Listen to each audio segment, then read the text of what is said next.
I think people know what it means. All right, well, find a day in an Arsenal, I guess. Finally, now you move into the grand finals versus Team Liquid. What do you think is going to happen? History always repeats itself. The 3-0 prediction then? 3-0, we'll see. Let's make it a bit more entertaining. I don't know. I'm not sure it can get more entertaining than that. Ace, final word for the crowd here before you go and take a break and head to the grand finals. Thank you guys so much. Like, it's fucking amazing. Like, also all my friends and family here. Like, this is like a one-time thing. First for me. Like, it's just different. It's like, thank you all. Thank you all so much, ladies and gentlemen. Give it up for Ace and Gaimin Gladiators as we'll send it back to the panel. Some great words from Ace there. He talked about how maybe for the grand finals, they want to make it entertaining for the crowd. Well, this game number 3, our first game number 3 on the main stage was so entertaining. It felt like it was all over at one point, Jenkins, and it was just going to be Gaimin Gladiators. And then all of a sudden, Tundra, they're back in it. I think Ace is the perfect guy to do that interview. He represents his entire team. He was always there for them. He's always saving them. He's got the auras. He's got the Underlord portals in. This guy looks like the best Underlord on the entire planet. The way that the team plays around him, they have so much trust that he will always be there in the perfect position, and he is. And until the very end of that game, 70 minutes in, he was still there. Yeah. Look, we can't overlook the efforts that Tundra put into this series, into their run here in the tournament, but also that game number 3. Unfortunately, they will be exiting out of TI13 here, but third place, a phenomenal feat, and we're going to head on down to Purion with one of their players. Thanks, Nat. I am here with Whitemon. First of all, I think it's safe to say that was, without doubt, the best series of the tournament so far. I know you guys didn't come out on top, but you must be proud of how you played. Yeah, I think we kind of proud of ourselves because we have a Sakstar for stand-in also. We're not like full roster, and we make it to top 3. But I'm just feel sorry that we cannot make top 3 times TI champion. Sorry, guys. Well, you guys definitely tried your best. Talking about Sakstar as a stand-in, how good is this guy that he's come in as a stand-in, as you said, and you guys have managed to make top 3? That's incredible. Yeah, I think he's a really good player. We only have like 1 week practice before TI, and we make it like top 3. I think he's really good.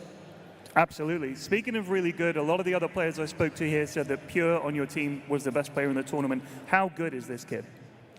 Yeah, I think for me, even we have like top 3, but I think Pure is the best carry because, you know, he's carrying all the games. He make all the shot calls. He make, like, I don't know, he's just incredible. So what are you guys hoping to do when you come back next season? You're going to win TI next year? Hopefully. Fair enough. All right, now you've entertained us all, and I'd love it if you could just finish by having a few words for the fans who supported you throughout this season, but especially at this TI. What, sorry? Some words for the fans. Some what? Like, say some nice things to the fans, like thank you and stuff. Okay. Thank you for the fans and for friends and family, anything, like, thank you for supporting us and cheering us. Sorry to make you disappointed, but we'll try our best. Well, you guys were phenomenal. Big round of applause for Tundra. Whitemon, thank you so much. Back to the panel. Let me tell you, that applause is not for disappointment at all. Whitemon should definitely be proud of not only his team and their placement here, but also for himself being the first ever Indonesian player to be able to podium at an international. It only took 13 of them, but he was up there. He was making space for his team. He was crucial in all 3 games as well. And it's a phenomenal feat and a phenomenal way to go out. It's just so entertaining, Sind. I don't think I can say it enough. No, that was a crazy game for multiple reasons. I kind of thought that game was going to finish around 35 minutes, but a couple of things went back and forth. And honestly, for the side of Tundra, I think the most impressive thing about this game was you could tell how crisp the communication was at all stages of all fights. Like just good understanding of who's going in when. They were playing multiple saves. You're going to see that in basically every single highlight that we're going to be showing is that there's the Slark Depth Shroud, there's the Shadow Demon Disruption, and there's the Tusk Snowball, which makes it difficult for Gaimin to approach these fights consistently because there's going to be so much variance in every single fight that they have to play around. But ultimately, they finally did manage to break through and win their first game past 40 minutes of the entire tournament. I believe you pointed that out when we were talking about it, Fear, that Gaimin just don't win late. Well, they haven't won past 40 minutes, but they're 1-0 past 60 minutes, so there is that. I do think Tundra, they played a really good game. I think the supports were a pivotal part for this. There was tons of saves back and forth. The only downside is, like, it did feel like Ramses was a little not comfortable on this Doombringer. He didn't have the best net worth in this game. The initiations weren't as good as when he plays the Mars or the Sand King, but it was still good enough to get to this stage of the game. They played their hearts out. This Slark was a hero that we haven't really seen much in this tournament, if at all, but it still in the late game looked pretty good. So hats off to Tundra. They tried their best, and this was a hell of a game 3. Yeah, Pure played really well, but honestly, to me, the MVPs of that final game were Celery and Tofu. There were some fights where Celery was just an absolute turret, dishing out damage, also using the Hurricane Pike to save people from the Slark. It was amazing gameplay, extremely crisp, high mechanical skill. Tofu was jumping on the Slark to keep vision of him so he can't heal, so that way Celery can kill him with his impetus. Like, the amount of mechanical skill that was in that game, you could study this thing for a week straight and still not pick up on all the little intricacies of what Gaimin did, and Tundra. Yeah, I mean, the net worth of Celery to his offlaner in Ace there on the Underlord was only about 1,000, but at some points during the game, Sin, he was actually above both offlaners in net worth. Like, when we say this Enchantress carried, she really didn't. It reflected in the items and the damage in the net worth. Yeah, I think there was one point where she actually eclipsed the combined enemy supports, which I think is very rare in this tournament that a support gets that rich, so that's one thing.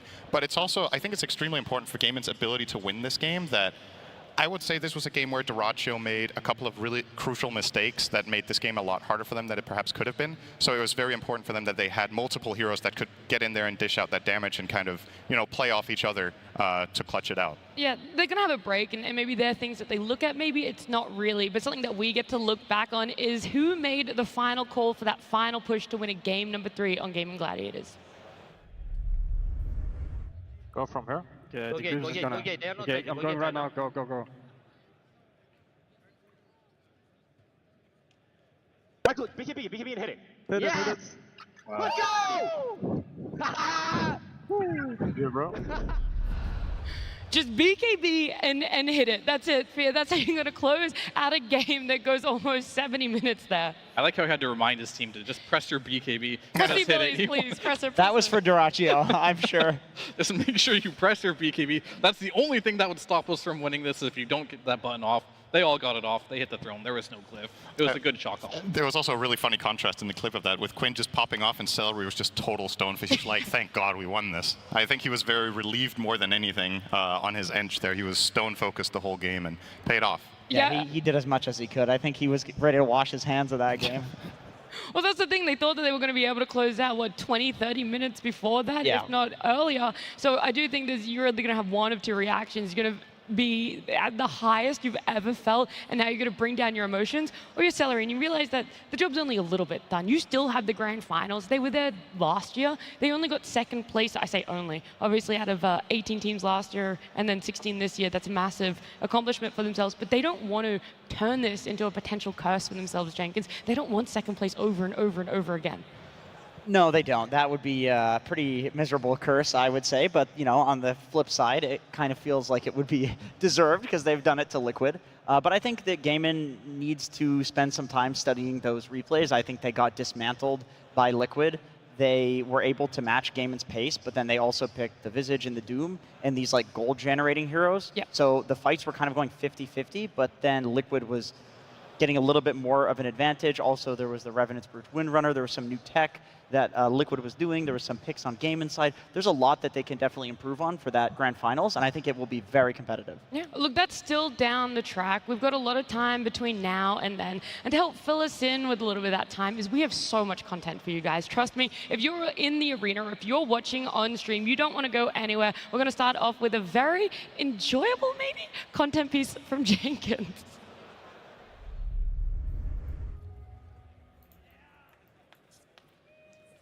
Well, heading back to the base now, a little bit of a lull in the action as we get set to go in this one. And Falcons have just used their glyph. It's going to be a while before they have that again. Huh. Why would they do that? Oh, what are you doing? Just watching replays. But I did notice something. Okay, so glyph makes your towers invincible. Okay, Dota is all about taking towers. A bad glyph is just about the most game-losing thing that you can do. Thank you. I know what a glyph does, Jenkins. Sorry, okay, my bad.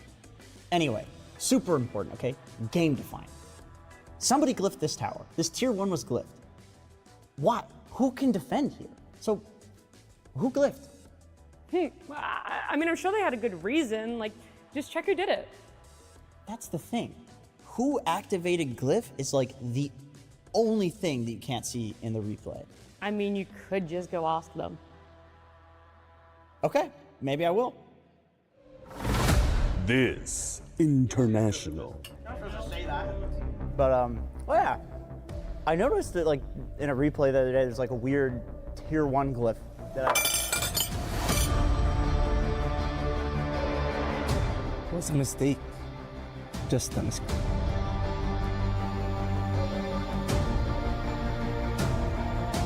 Uncover the mystery.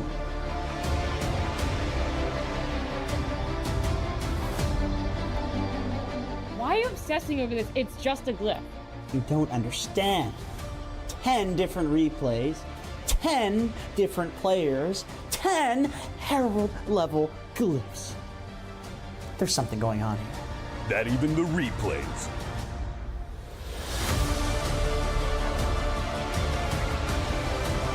Don't want you to know.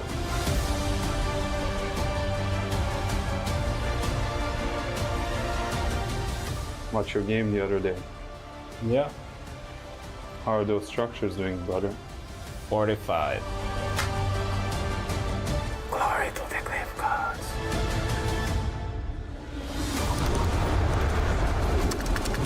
My TV's on cooldown? Yeah, me too.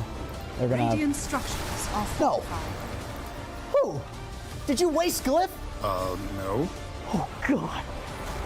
Oh god, they're in the pubs. They're in the pubs!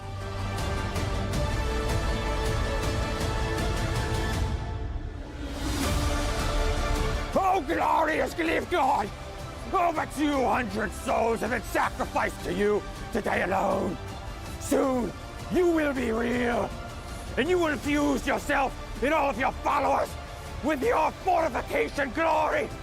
We will be invincible, except for Moran Arrow, and that weird clink spell, and Night Stalker Shard, and Midas the Devour.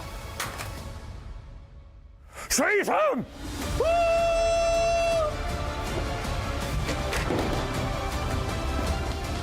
One man will find the truth. You're getting close to solving the glyph. Check the combat log. I need to know.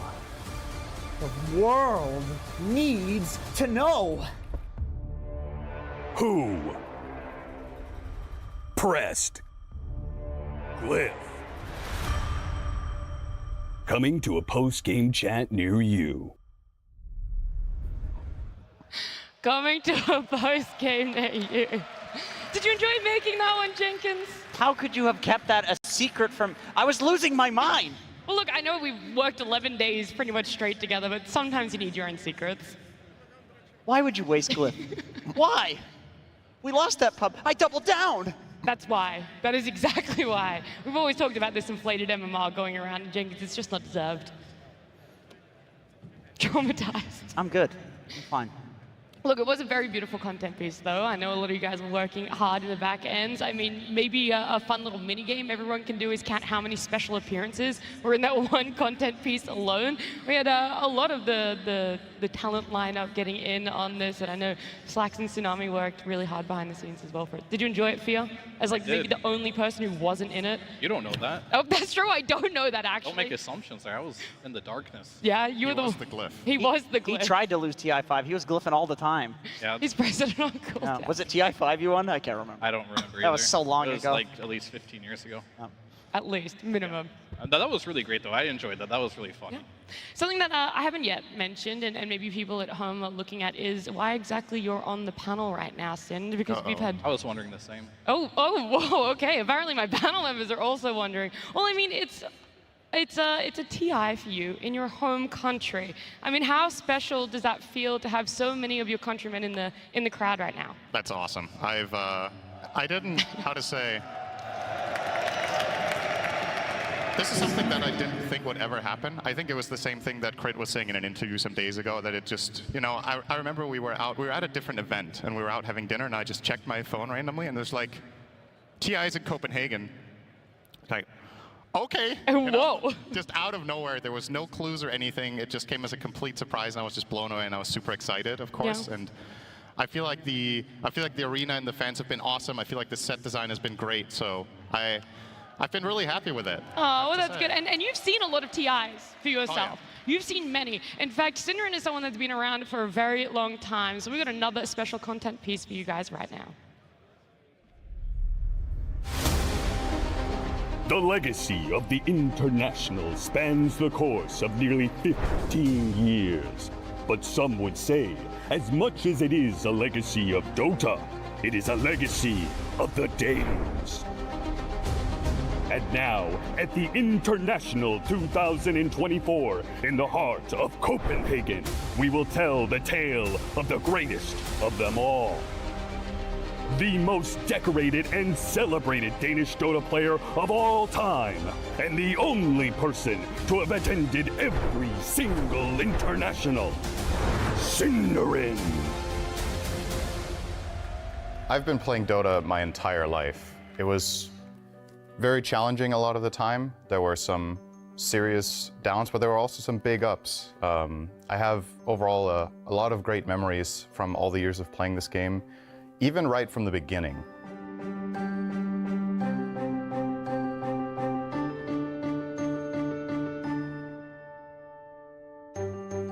I started playing Dota when I was just a kid. I have a lot of very fond memories of playing in the biggest Danish LAN cafe at the time, Cybermøllen.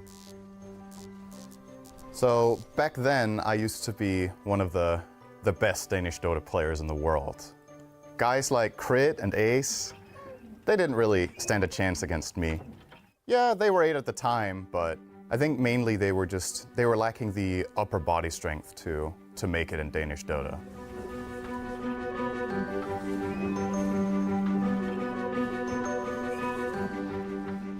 I won't lie, it definitely wasn't easy. There were a lot of splinters, you know, but even when things got really hard, I knew I could always count on my family. My mother, she was my biggest supporter and my biggest fan through all of it. Troels var altid den svageste af mine 7 sønner. De andre børn tilsager afgrøderne i marken og hjalp med at slagte kvæg. Vi spurgte os selv, hvor er svæklæggen? Hvor er han, når det er tid til at så kornet? Men han var der aldrig.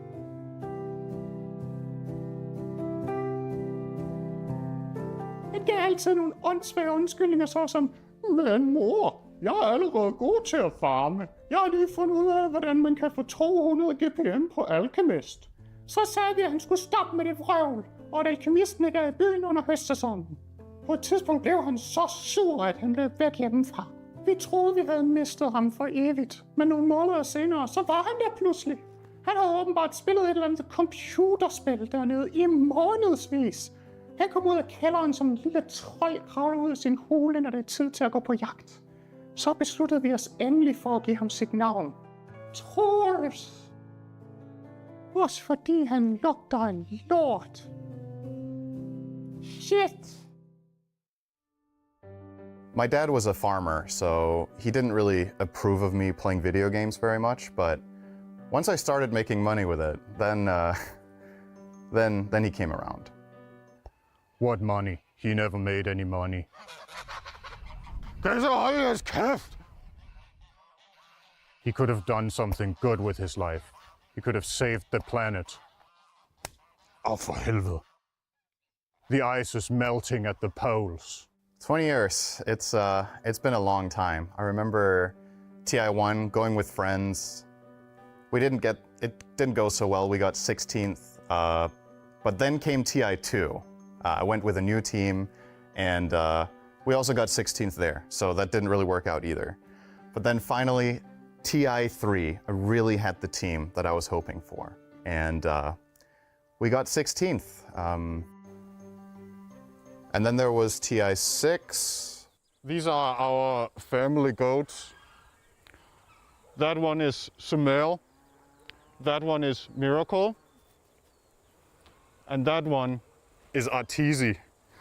You can tell by the big balls.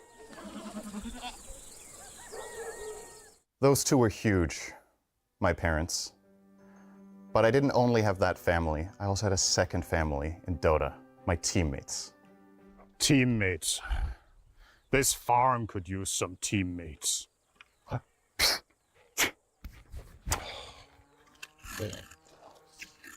Some of my close friends from those teams back then would go on to do great things. I took them under my wing, I taught them everything I knew, and now they're here still playing at this TI.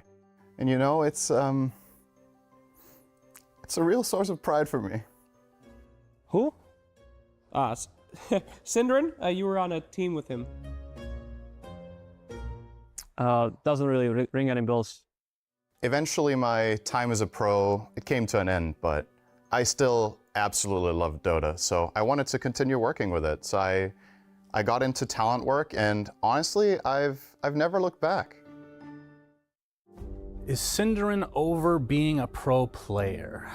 Man, I mean, he's a good friend of mine. We cast a lot together, but definitely not over. I mean, anytime we would cast a former teammate of his, whether it's like Yapsor or Seb, he would just cry his eyes out. I feel like you do need to get over this stuff eventually, though. I mean, myself being a former Counter-Strike pro player.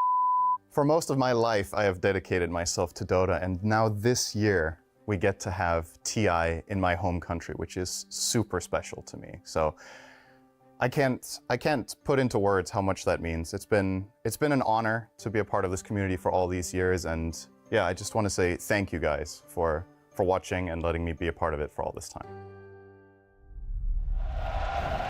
Oh, a massive round of applause, not only for a spectacular content piece, but the acting, Synderen. I didn't know you were secretly taking acting classes between being talent as well. It's easy to act out your parents, you know? Is it? Yeah? Your whole life? Entire life. It was very accurate. That is actually also what my mom looks like. Oh, really? I could see the genetics are strong in the Danes then. Did you enjoy that one as well, Jenkins? Yeah, that was good. I thought that was your parents. Oh. Your mom has a hairy chest. I gotta say, I don't know what that's about. That was quite something. I didn't know someone had a worse setup than me growing up, so impressed by that. You didn't think it was possible, but it really was out there. Sin, look, it's been an absolute pleasure for you, I'm sure, to be in front of your crowd here, but also for all of us getting to work with you. And so we have something a little bit extra when it comes to content just for you. Hello, Sent. All jokes aside, I'm very happy you're still sticking around and helping our Dota community, and hopefully having a good time. I remember watching the Wild Honey Badgers at DreamHack 2011, DreamHack Winter, and I remember seeing your Night Stalker there, and that's part of the reason what made me fall in love with esports as a whole. From the first moment I saw you play, I knew you'd make an excellent caster. It's been a pleasure to work so many TIs alongside you, and I'm looking forward to hopefully many more years at the International, getting to spend time and enjoy your witty and humorous and very intelligent casting. Big fan, Synderen. I always tell you this, but I mean it unironically. Before I worked as a talent, you were my favorite caster by far. Known you for over 10 years. We've played together, we've worked together. We have probably like a 10% win rate in competitive games together, which is pretty sad, but you know what? Working with you has always been a pleasure, and I look forward to being able to do that always, man. Love you. Congratulations, Cinderin, on an amazing career so far. I wouldn't be here without you. I am glad and very privileged to call you one of my best friends. So thanks, buddy. Aww.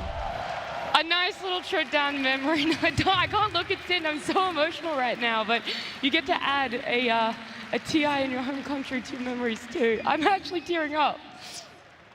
Yeah. Someone else is going to have to take hosting duties Here, now. take it from here.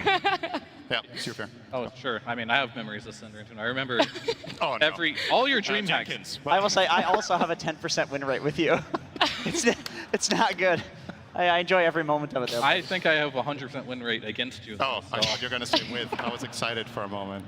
Oh, no. Well, I have 100% enjoyment in listening to you cast it. Yes! So, yeah, let's go. And I'm sure everyone +1. out there in the arena has also really enjoyed it as well. But look, I'll give you guys some final words because we do have to keep this show going. There's still a lot more content between now and the grand finals, but it is going to be the last of us for a very short time. So starting down the line, Jenkins, if you want to give some thoughts going into maybe the grand final or even just about the content we got to watch.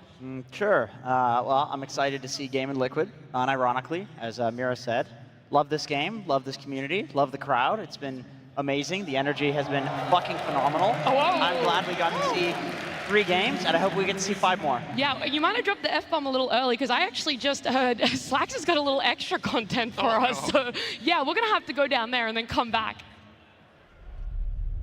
Yes, thank you very much. We are outside right now. It's my first time being outside in months. It's horrible out here. Can't wait to go back inside with some also outside friends. What are you doing out here? Stretching my legs. We're sitting in the front, so we're dying. Oh, yeah. You guys get the full experience. Can you hear anything? I can hear everything. Okay, great. Fantastic. Well, great. So, favorite part of the event so far? Favorite part? The games, obviously, and the Crimson Treasures are very good. Sure, the Crimsons? Those at home, so sorry. How many Crimsons we got so far? 3. 3? We have 0, you son of... Though? Why not? I don't know, they're on hold. Well, okay, don't tell about your economic policies here, all right? Just open them, right? That's the best thing you can do. How you doing? Who do you think's gonna win? Oh, I want Liquid to win. Liquid? I want Liquid. Oh, okay. Liquid Tundra. Liquid Tundra, that's quite a dream here. GG, you don't want to see the G... How about you, GG Liquid Finals? Liquid Tundra. Okay, come on. All right. Oh, is it all about the Thompson? Is that what we're after? Getting Thompson. The 3 times? 3 times Thompson, yeah. Oh my God. What are you excited about? I'm excited about all the game. Oh, yes. You think Thompson's going to do the 3-0? I hope Liquid wins. Liquid! There we go. Fine. Different opinion. These guys are just, bat-chesting over here. We got a real Dota fan here.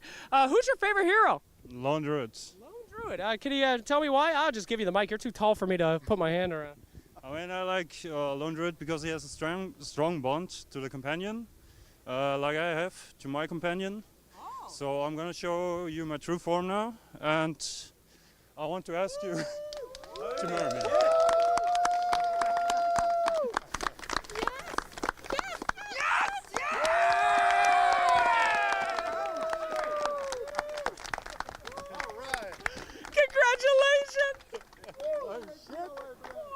Gotta get that happy audio. Oh my goodness, well, you guys have a wonderful moment. Congratulations. Oh, kissing, take it easy. There's a family product here. But congratulations, hope you enjoy. Oh, okay, sure. Oh, sweetie. You guys are gonna have the best life together. You guys have your moment. We love you. We'll come back to you. Congratulations, thank you. Woo, give it up one more time. Woo.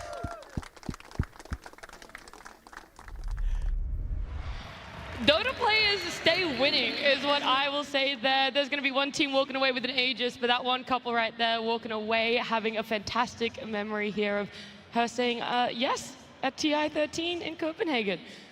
They'll be having a podium finish too. They will be having a That is such a fear one-liner right there. All right, now I'm not getting ahead of myself. Jenkins, you've already said your final words for this. I'll go to Fear, then I'll go to Sin, and then we've got some more things coming up. So Fear, some of the final words for you before we do get some more content. Yeah, I mean, this international has been absolutely amazing. The crowd, as usual, has been on fire. So I've been really blessed to be able to be part of every single international so far in one way or another. As a player, as a coach, as a spectator, I've pretty much done it all. So like every single time it gets more and more special for me, and I absolutely love this event. Yeah. And then, of course, yourself, Sind. I just want to say, be as loud as you guys possibly can for the entirety of the grand finals. Let's make this an incredible atmosphere for the players. It's a huge moment for them. It's a huge moment for you guys. So bring everything you can to the final hours that are coming up soon. Yes, I love it. They're already cheering down there. You guys are going to have to keep cheering. Maybe try and save a little bit of your voice for that grand finals, but I know there's going to be a lot of round of applause as we head on down to the stage and begin our cosplay competition. That's right, it's time for another time-honored tradition here at the International. Welcome everyone to the International 2024 Cosplay Contest, sponsored by SteelSeries, because we have got a lot of contestants and a lot of amazing art to show. And it was art that I thankfully got some feedback from thanks to our judges. Could we start out with you, Snapfire? I love the look. Could you introduce yourself? Hello, I'm Margarito. I'm a Swedish cosplayer. I've been cosplaying for 18 years, hence the granny look today.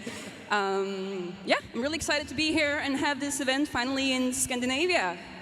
Right on. With age comes a wisdom then. And Marcy, how about you? You mind introducing yourself? Hello everyone, I am Maruna. I've been cosplaying from Dota for 10 years. However, this is only my second TI, so I am super excited to be here. Amazing stuff. And last but not least, Ember Spirit, introduce yourself. Hi, I'm Reeps. As a cosplayer, I go as Reapchi Naked, but Reeps is fine for now. I don't really have a lot to add to my fellow judges, so let's just get the show going. Without further ado, let's do it then. Shall we start going through each of our contestants? We had many submissions, but we narrowed it down to just 10. So, starting off the thing, let's take it off with Scouse and Spouse, not as Crystal Maiden, but as Crystal Mate. All right, exactly. All right, exactly. As you can see, this is the Crystal Mate. He's from Down Under, and as you can see, he's sporting a great utility belt with all the important items that he needs to keep the team going. That's a second persona if I've ever seen one. Next up, let's get Mozart in Tidehunter. So the thing that's special about this cosplay, you all know it, you've all seen it all weekend. Give it up for him. He made this together with his mom, who knows nothing about Dota, who knows nothing about cosplay. I hope she's watching. Hi, Mom. Great job. She knows about art, though, clearly. After that, we've got catastrophic cosplays with the Monkey King. An important skill in cosplay is to figure out what materials to use and what works for what. And in this case, the case of the Monkey King of Catastrophic, well, her tail, can you guess it? It's a pool noodle. Look at that flexibility on that, the creativity. That's what's needed when playing Monkey King and when cosplaying Monkey King. Next up, we got Pay on Marcy. All right, so this is actually the cosplayer's favorite hero, and she actually does boxing for real, in real life. Yeah, those animations come from her, not from the game. Following that, we've got Tanacht on a Juggernaut. This cosplayer made his own muscle suit for this. Making a muscle suit is a difficult process. It starts by wrapping yourself in tape entirely and ends by covering things in latex. I love the Arcana there. After that, we've got Chiyu Neko as Dawnbreaker. We have something special here. That is an NA representative. And bringing that costume all the way over here is not easy. So that hammer can actually fall apart in several pieces. However, that's where the convenience ends. It's damned heavy. I tried. That's the kind of strength you need. Next up, Braun Baron as Dark Willow. This is the cosplayer's favorite hero as well, and she's been playing 1,700 games as this hero. And just look at those beautiful wings and the light that comes through them. You need that kind of experience to pull off a cosplay like that. Next up, Peachy X Bell as Enchantress. This Enchantress's rear end is made from PVC pipes and insulation foam, and the back legs move as well, which is done by a smart construction with fishing line. Look at the elaborate nature of it. The legs are hanging on. It looks amazing. Next up, Marzaus as Invoker.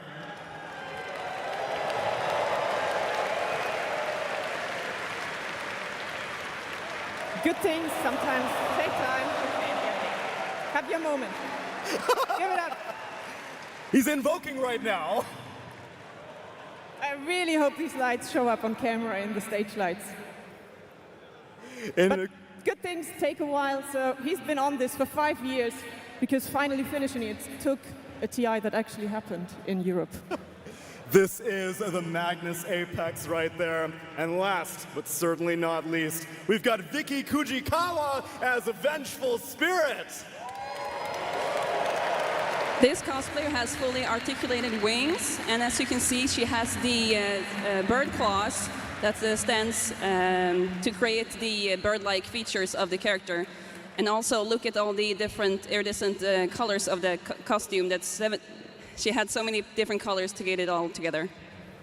And this Arcana just came out and she put this together. What an incredible showcase that we have. But now we've shown you the contestants, it's time to hand out some awards. So let's take it from the top. Our first award out of 4 is Judge's Choice. You mind explaining what Judge's Choice means? So the Judge's Choice Award is given to a cosplayer who nails both the presence of the hero they're portraying, but also has awesome craftsmanship. Well, then do you mind telling me who won the Judge's Choice? Can we get a little drum roll from the audience? Royal Arena. The Judge's Choice goes to Tanak as Juggernaut.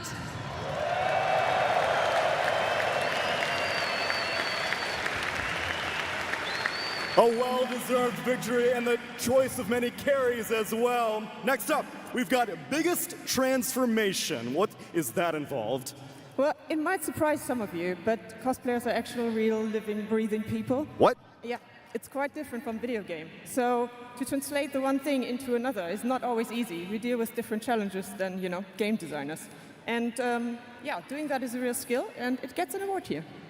Turning 3D into a cosplay, Royal Arena. Could we get another drum roll for Biggest Transformation? The winner is PGX Bell Enchantress.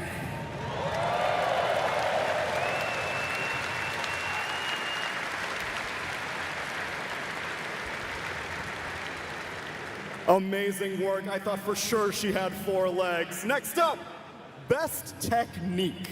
Okay, so for this award, we have really looked at the craftsmanship of the costume. We had the pre-judging on Thursday. That means that we have looked at all the costumes individually and looked at all the seams and all the props and their foam work and everything. So basically, it's how they tackle the costume and the quality of their work. The precision, I love to see it. Royal Arena, you know the drill. All right, so Best Techniques goes to Vicky Kujikawa as Vengeful Spirit.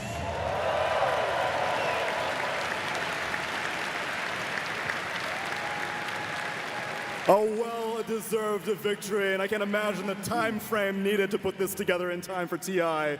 And now it's time for the Best in Show. This is the champion of the cosplay contest. I don't think it needs any further explanation, but Royal Arena, I want drum roll, I want woos, I want cheers, I want claps. The winner of the International Cosplay Contest sponsored by SteelSeries is the one, the only, Marzaus as Invoker!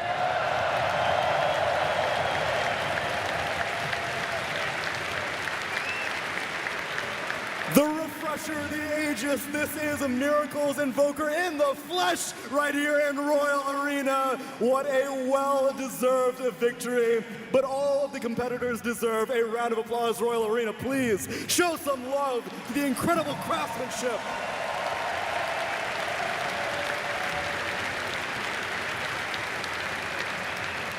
Love to see it. And judges, thank you so much for joining me and giving your expertise. But we're not done yet. I know you guys are waiting for grand finals, but there have been other community-oriented things going on. So I'm gonna pass it over to Slacks with the short film contest. That is right, Tsunami. Indeed, indeed. The International is a celebration of the greatest Dota in the world and the best esports players out there. But it's also a celebration of us, the creative noobs out there that are doing some fun things in the community. Your passion, your love for this game, and here is where we celebrate it. So that is why I am so honored to go through our short film contest winners this year. But before we go to those top 3, I did want to say thank you for everyone who's put in time, effort, and energy, passion, and love into this game and into this contest. Please, a round of applause for them.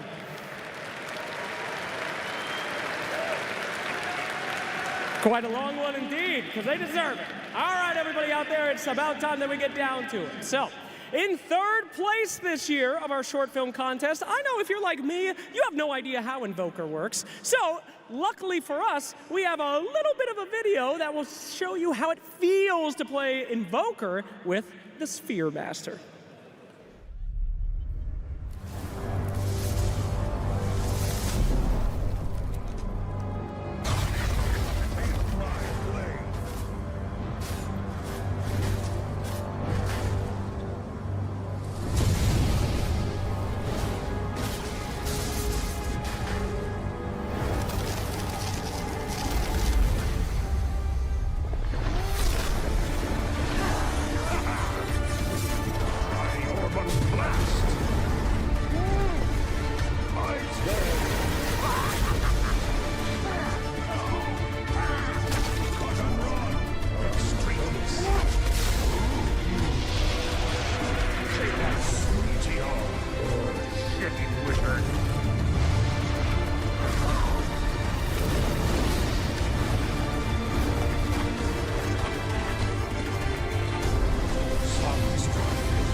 Absolutely violent and disgusting. I love it. Thank you very much.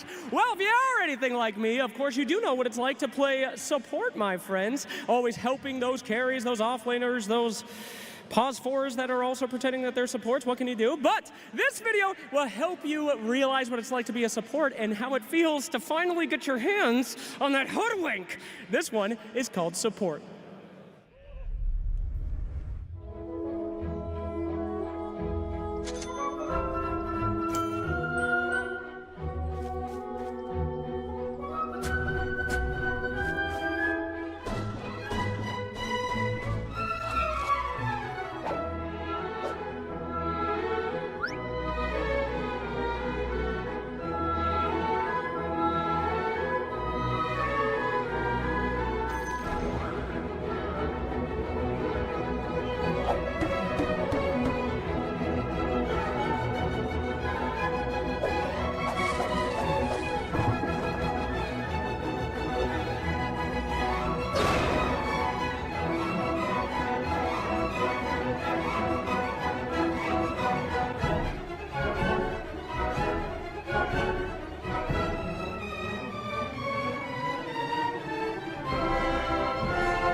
Watching hoodwinks die. Wonderful, wonderful indeed. But the time now has come for us to find out who won 1st place at this year's short film contest. Let's take a peek. Our 1st place winner. Yeah, makes sense. You ever wonder what it's like to be Tinker? Hey, you guys ever got bloodlust and you just keep chasing someone and you just want to take them out at any cost? Well, this video is just about that.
rest of us. Thank you so much, and congratulations to our winners out there.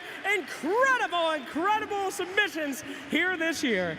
But you know, on the topic of videos, it wouldn't really feel like a TI unless we had a little video that we wanted to share with you ourselves. That's right, my friends. So don't go anywhere, and let's take a look.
Long have we waited, and Bird Samurai is finally activated. Kaz is coming with Crownfall Act 4 after TI, but I need a quick recap. So I found a Crownfall expert, would you say, or no? Just a casual player. Okay. Give me a quick recap. How have we ended up here? Who is this dude? He's the revolution that is gonna help the queen, the righteous queen. But it sounds like you're taking sides now. I don't know. Killing your sister is pretty bad. Yeah, that's probably true. Yeah. Okay, the quick recap. So basically, Skyrat tried to make Vengeful Spirit to live again. Okay. Then they found the goddess Skriak, which gave them their powers. So they are trying to move around different places to find allies in order to fight a war. And that's where she comes in, right? Crystal Maiden. Tell me, I'm assuming your favorite hero is Crystal Maiden. Well, you're right. Okay. And when's the last time that you dipped your ideas out of going Crystal Maiden? Would you be down to explore, I don't know, maybe he's a hero, maybe he's a carry, maybe he's an offlane, who knows? What are you hoping for? Oh, definitely. I would be open to try out something new. Definitely Kaz. Would you cosplay it ever? Oh, I think that would be a very interesting cosplay, to be honest. But definitely better than my sister, Lena. See, there we go. I see a lot of sister tensions are a common theme in Crownfall. And I am very, very curious. It'll be coming out after TI, Crownfall Act 4. Everyone has been eagerly awaiting. I know Bird Samurai has been rumored for ages. It's finally happening. I can't wait for it. And I was wondering, maybe even people raising their hands. Slacks, what are you doing here? Hi, I'm also here to talk about the lore. I'm very excited about the hero. Hello. You been playing Crownfall? No. You been playing Dota? Yes, of course. Would you play a hero that is a samurai as skilled as Juggernaut?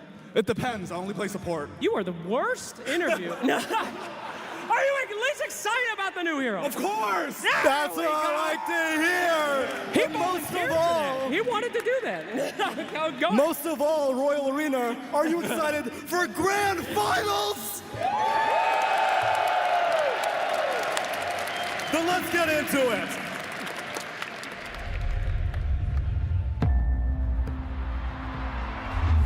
Aegis of Champions. It challenges the expectations of greatness, daring the finest Dota teams in the world to rise always higher and earn a place beyond the very best. It reveals new arenas for artistry, demanding the skills, the sacrifice, the imagination to transcend mere excellence. It grants a life everlasting, promising a page in the chronicles of history that time cannot erase. 16 teams began this quest in Copenhagen. Now, only 2 contenders remain. They meet at the precipice, with the fate of the Aegis at last in play. One team must fall, their dreams of triumph broken, to watch the other rise into a hallowed pantheon of honor and fame. This is the final proving ground. This is the Grand Colosseum, where legends forge undying names. 2 teams compete here for ultimate glory. Only one can seize immortality. Who will emerge victorious? The battle begins.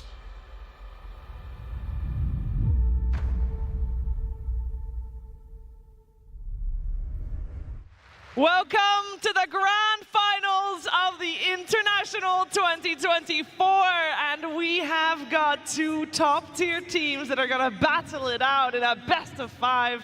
So much to talk about, so much history with these 2 players as well. Although I do know it might get a little sidetracked potentially if people want to mention Kiz. That's okay. Hopefully, though, we'll get to play him soon enough, so all the speculations, we'll save them maybe for a little bit. There's so much to talk about. TGov, Team Liquid, Gaimin Gladiators, back at it again. I mean, the entire, couple of days that we've had teams, chanting for Team Liquid. We've seen Gaimin as well. I think we've had maybe the loudest teams have got to the grand finals. So I'm hoping the arena also is very loud during the grand finals. But I know this is everything we wait for. Every year, this is the tournament, the aura, everything. Like, you cannot match what TI brings. So come on, please, 5 games. All I ask for, please, 5 games.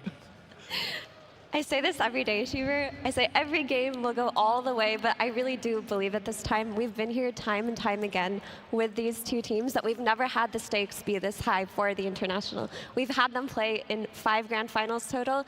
This time around, TI, they haven't played a TI grand finals yet, so this is the culmination of their rivalry. You can throw all the other wins down the drain if Liquid managed to beat Gaimin here. I did not know this TI was going to be so emotional. First, we see the Synderen's content piece. I start crying, he starts crying. Everybody in the green room starts crying. Then we see a proposal again. Then we see a new hero.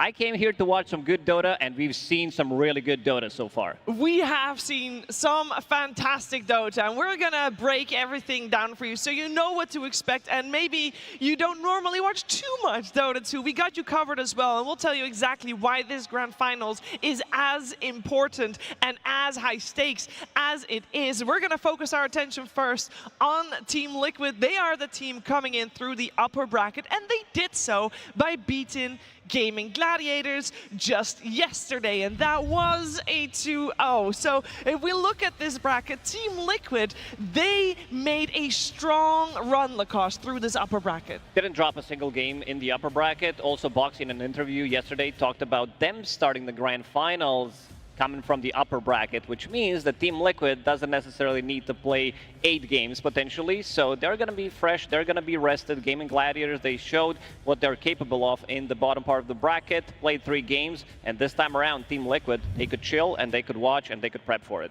They could, and they are no strangers to playing on the final day of an international TGov. For Team Liquid, their best performance at an international so far, 2022, for all 5 of them. Yeah, no, they've had an incredible run, and it's like after that, it's been multiple grand finals where they're trying to get there, and I feel like at this point, this team should have won something by now. That's like the hardships for this team. Like, they've had incredible journeys. Of course, 33 winning that with Tundra Esports, Liquid getting 3rd with that beautiful story of Matuma Man, and now this time, fast forward a couple years, they're now in the grand finals with the chance to lift the Aegis. It's like the perfect story for them. The perfect story for them. Will this be a perfect storm of an upper bracket run and a grand finals against their ultimate nemesis, we'll have to wait and see. I think the story for Team Liquid, if we just look at those 5 players, is amazing. But Lacoste, if we look at 3 of their players in particular, maybe it's even more amazing. With Mickey, Insania, and Boxy, the trio that has withstood everything. Yeah, these guys have been playing together for so long. They've been playing a different game as well. They go back to Han, rest in peace. But some of these stats are pretty insane. The total number of games, almost 1,400 games. Their win percentage, 56%. Total games for Mind Control, Kuroki, and GH. So they beat some of these big fellas, some of the big names in Dota scene. Yeah, and the fact that between first and second place, like Insania, Boxing, and Mickey have like over 200 games over the likes of Mind Control, Kuroki, and GH. Like, there is no one even getting close to them. Because when you look down the order, it's a lot of, history and legacy between, the Liquid Enigma era, and then on top of that, it's like, before then, it's like Bulldog, Loader as well. Like, the fact that there is not a group of 3 players in modern Dota even close to these guys is just incredible. And you have to commend them on staying together for that long, because when you're playing in a competitive space for that amount of time, you will often hear a lot of criticism internally and externally. And it's very easy to point fingers when things go wrong and try to fix the problem through maybe switching in somebody. To be able to withstand in Dota for this long, almost unheard of. And it really shows in the way that they play together, the trust that they have, the way the friendship kind of shines through in their interviews and the content that they make. Very true. We do have to mention also on the side of Gaimin Gladiator, Effie, we got, of course, Tofu and Ace. We do. Tofu and Ace have played together for a very long time. They used to always duo queue together as well. They haven't been doing that much lately, but they also partake in traveling together. They're also friends, the way that Liquid are friends. But actually, I know that you, T, coached them on the first team ever that assembled the Tofu and Ace duo. Shout out to Misery, yeah. So basically, Misery captaining me, coach. We had to look through the pubs, we had to find some players, and when we found Tofu, and then there was Ace, and then boom, 2021, Hellburst Smashers formed. We got DPC Division 2, promoted Division 1. But like, as soon as we saw these 2 players playing together, of course, Ace has an incredible history. It was like, they were meant to be together. And just the way that they communicated, they were always playing together. It's like, you knew they were destined to be here at the main stage. And again, 3 years since Hellburst Smashers, they're here at the main stage. So an incredible story between the 2 of them. And on the topic of main stage destiny, this TI is in Copenhagen, Denmark. And we have to talk about Ace. He is the Danish hometown hero. He is here representing the crowd in Copenhagen. So it's going to be very high pressure for him, but it's going to be something he's going to remember for his entire life. It definitely will be. Ace has had a tremendous road here to get to this point. He is, I believe, the oldest offlaners at 30. He has also a lot of TI appearances already, Lacoste. This is a veteran, and he could crown it here with a TI in his hometown. Yeah, he was a little bit bamboozled, as he said, after that series against Tundra, but this is the guy that specializes in quite a lot of these heroes. We've seen meta changing quite a lot. His Underlord always going to be a fearsome when you play against it. All these zoo heroes pretty much, but he also has some of the other heroes that he's going to bang out. This lone druid that is becoming like the carry of the tournament, but also he can play it from the offlane. He also brought in some new heroes when it comes down to Visage. He's playing Doom. He's playing Centaur for the team. This guy overall, one of the best offlaners. And one thing I want to add, during the last year, he was by far the best offlaner, and he was studied. He was nerfed to the ground and still was able, to reach the highs. He has been second place last international. That is no small feat for the entire team of Gaimin Gladiators, of course. And on the topic of finals, and on the topic of a lot of players staying together for a very long time and having great times together, these 10 players are having great times together as well in grand finals, although Gaimin has had a little bit more luck in the grand finals that they have faced each other in TGov, but a very vast history. As far as 2 teams going in grand finals, it is a new El Clasico for sure. Yeah, when you think back, it's been 2 years of competitive Dota. These 2 teams have been on top. Liquid hasn't just... It's like 5 grand finals. GG has won all of them, pretty much. And yeah, Liquid, they wish to get it. I hope they can't hear me right now, because it's kind of awkward whilst they're doing their team huddle. We're reminding them, but it's okay. But yeah, we see the graphic here. 7 grand finals in the last 2 years Liquid have been part of. They have faced Gaimin 5 times. They lost it. They faced Falcons. They lost it. They've faced Spirit. They've lost it. They have yet to get the tier 1 victory. But the fact that they've been part of 7 of the last 18 grand finals in 2 years is still kind of like a dynasty in itself. but they just haven't got the trophy. They haven't got the Aegis. It's like every time it's so close. Some copium here. TI 2022. You had the team going through the upper bracket, winning 3-0. TI 2023.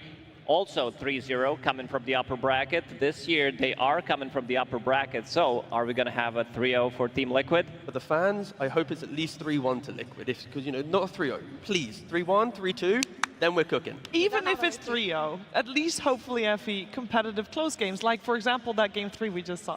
I think it will be competitive and close because although Liquid did roll through Gaimin yesterday, Gaimin are a team that learn very quickly, adapt very quickly, and they're very familiar with their opponents in Team Liquid. So getting stomped by them will just give them even more fuel to perform today. Whereas Liquid are a different kind of beast than we've been used to seeing them all year. It feels like they've peaked at this TI because although they were incredibly dominant last year, it took them a while to get to the form they're in this year because they brought in 33 earlier on in the year. It took a while to gel together, but they've reached that point where every player is finally on the same page. They are on the same page, they will be on the same stage soon as well. And I do still want to touch upon the attempts at the Aegis that both of these two teams have had so far. The appearances of the International. Oh my gosh, maybe we need to hold that thought. We all know that horn. We all recognize that horn. That means that those players, those 10 players, will be taking the stage. So let's welcome in our first team.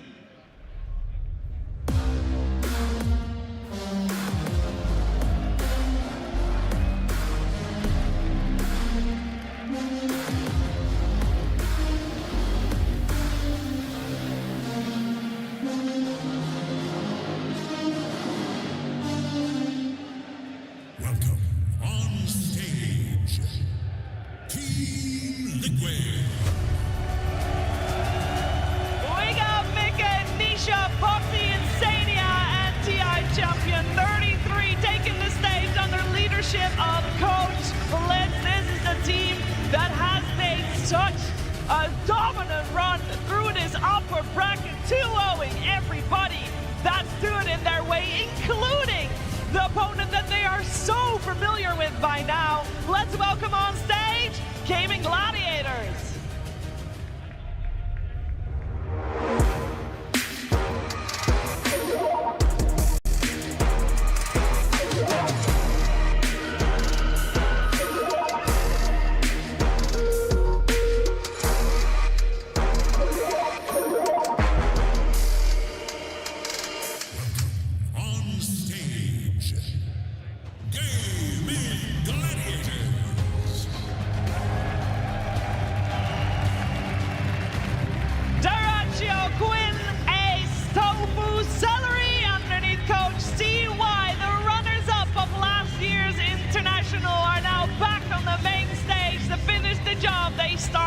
Last year, they were the team to beat in 2023, and they want to prove that they are on top still here at the International in 2024. 10 players up against each other.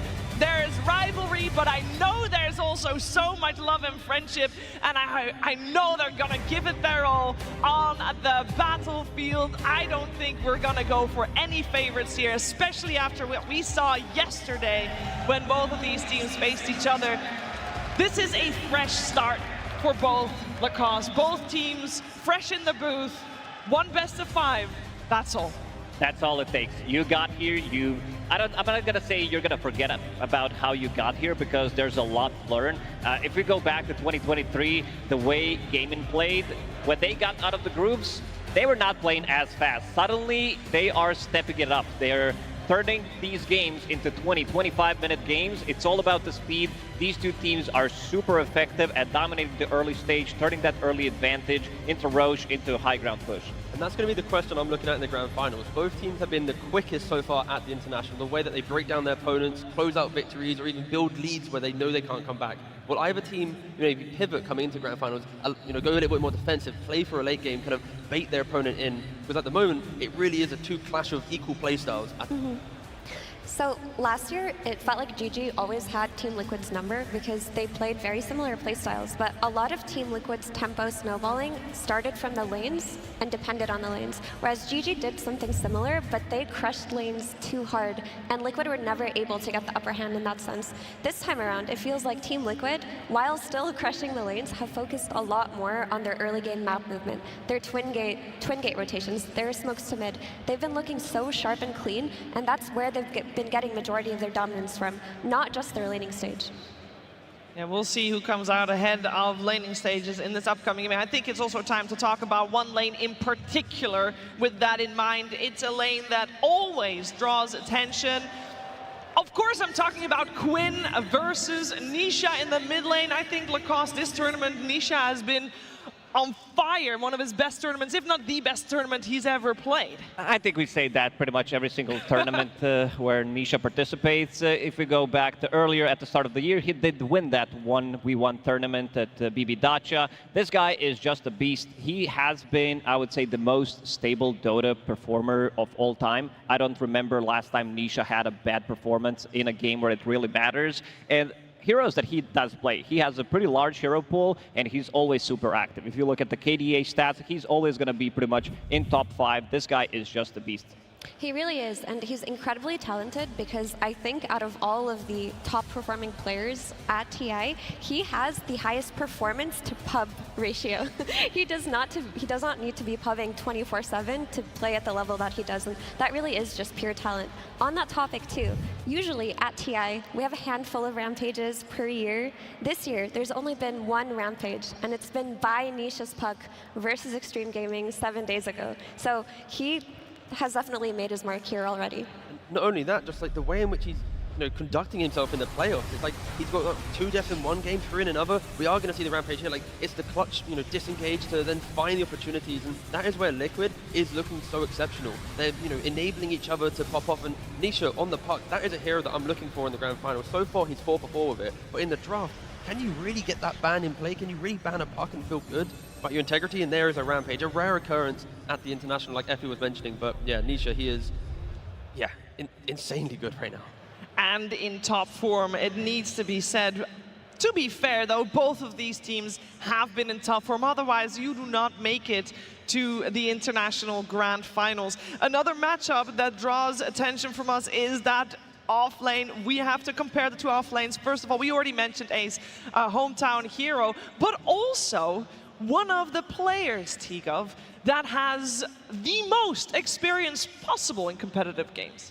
Yeah, so Ace is about to potentially, if this goes to 5 games, he'll hit 2,000 career pro games played. And that's an elite club. There's only 20, 25 players in the world that have got 2,000 pro games. So to think about Ace, he's had such a long career, in and out of the limelight, but right now, on the grand stage, he's just to think, 2,000 games, so many. That is a lot of pro games. 33 still has a little bit of a ways to go, but both offlaners having a strong mark, Effie, on the way that these 2 teams operate. They really do, and 33 is such a niche style of offlaner in that he has a specific hero pool that he hones to perfection. He is so farm intensive, he hits his timing so fast, and typically any team that plays with 33 plays around his timing, his snowball, his calls. And that's why Team Liquid at the start of the year looked a little bit shaky, because when you're adapting to such a niche offlaner, it does take time to get there, but they finally did. We saw them at the last Riyadh Masters. Some of their games, they were a little bit disjointed. You'd see 33 boots of traveling to a bot lane while the other 4 took a fight on the other side of the map. But as that tournament progressed, they got to the point where they finally connected and they made it to the grand finals there too. 33 is what we call the biggest nerd in Dota in a good way. This guy pretty much experiments with everything. He is the guy who innovates the most. When it comes down to his hero pool, it's not as big, but he also tries to break the game with some extra gold. He's playing the Visage, he's playing this Doom. If you remember a couple of weeks ago, he was testing out this Doom and bought Hand of Midas 5 or 6 times with his facet, so that allows him to get more gold, buy an item, sell an item, go back for an item. This guy always finds something in the game, something that looks game-breaking, and it looks really good. And we're gonna see, the new couple, the lane for life, 2 partners. Yep.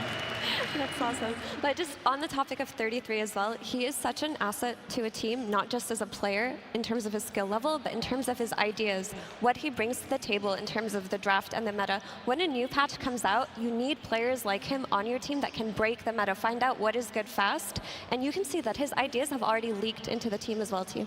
I just hope that Gaimin coming into this, how one-sided it was in the upper bracket where Liquid put them, Gaimin into lower bracket. We've identified 33. He is the timing type player. In 15, 20 minutes, he always hit his stride. He always has a hero that can progress the map or progress a key fight. If they shut him down, we'll finally see Liquid have to play in a different style than pretty much their entire player front. Like, we're yet to see it. So maybe Gaimin, if they can focus on their safe lane, try and punish 33, that's when, the real games will begin. Yeah, I think there's one matchup that we haven't highlighted, I feel like, at all maybe in the last 2 weeks that we've been here. And that is the matchup of the two coaches. Because just over 2 years ago, CY joined Gaimin Gladiators, and at that point, Lacoste, nobody knew who he was. No, he was pretty much not known to the scene, but now we can see why they decided to pick him up, because this guy is way too good. He's bringing so many fresh ideas. And on the other side, you had Blitz, 2019, he's sending out a tweet that Team Liquid, they need a coach. At the time, they were called Alliance. So he's building up a squad. He ends up coaching that squad because the rest of the team wants him to coach it. This guy too good.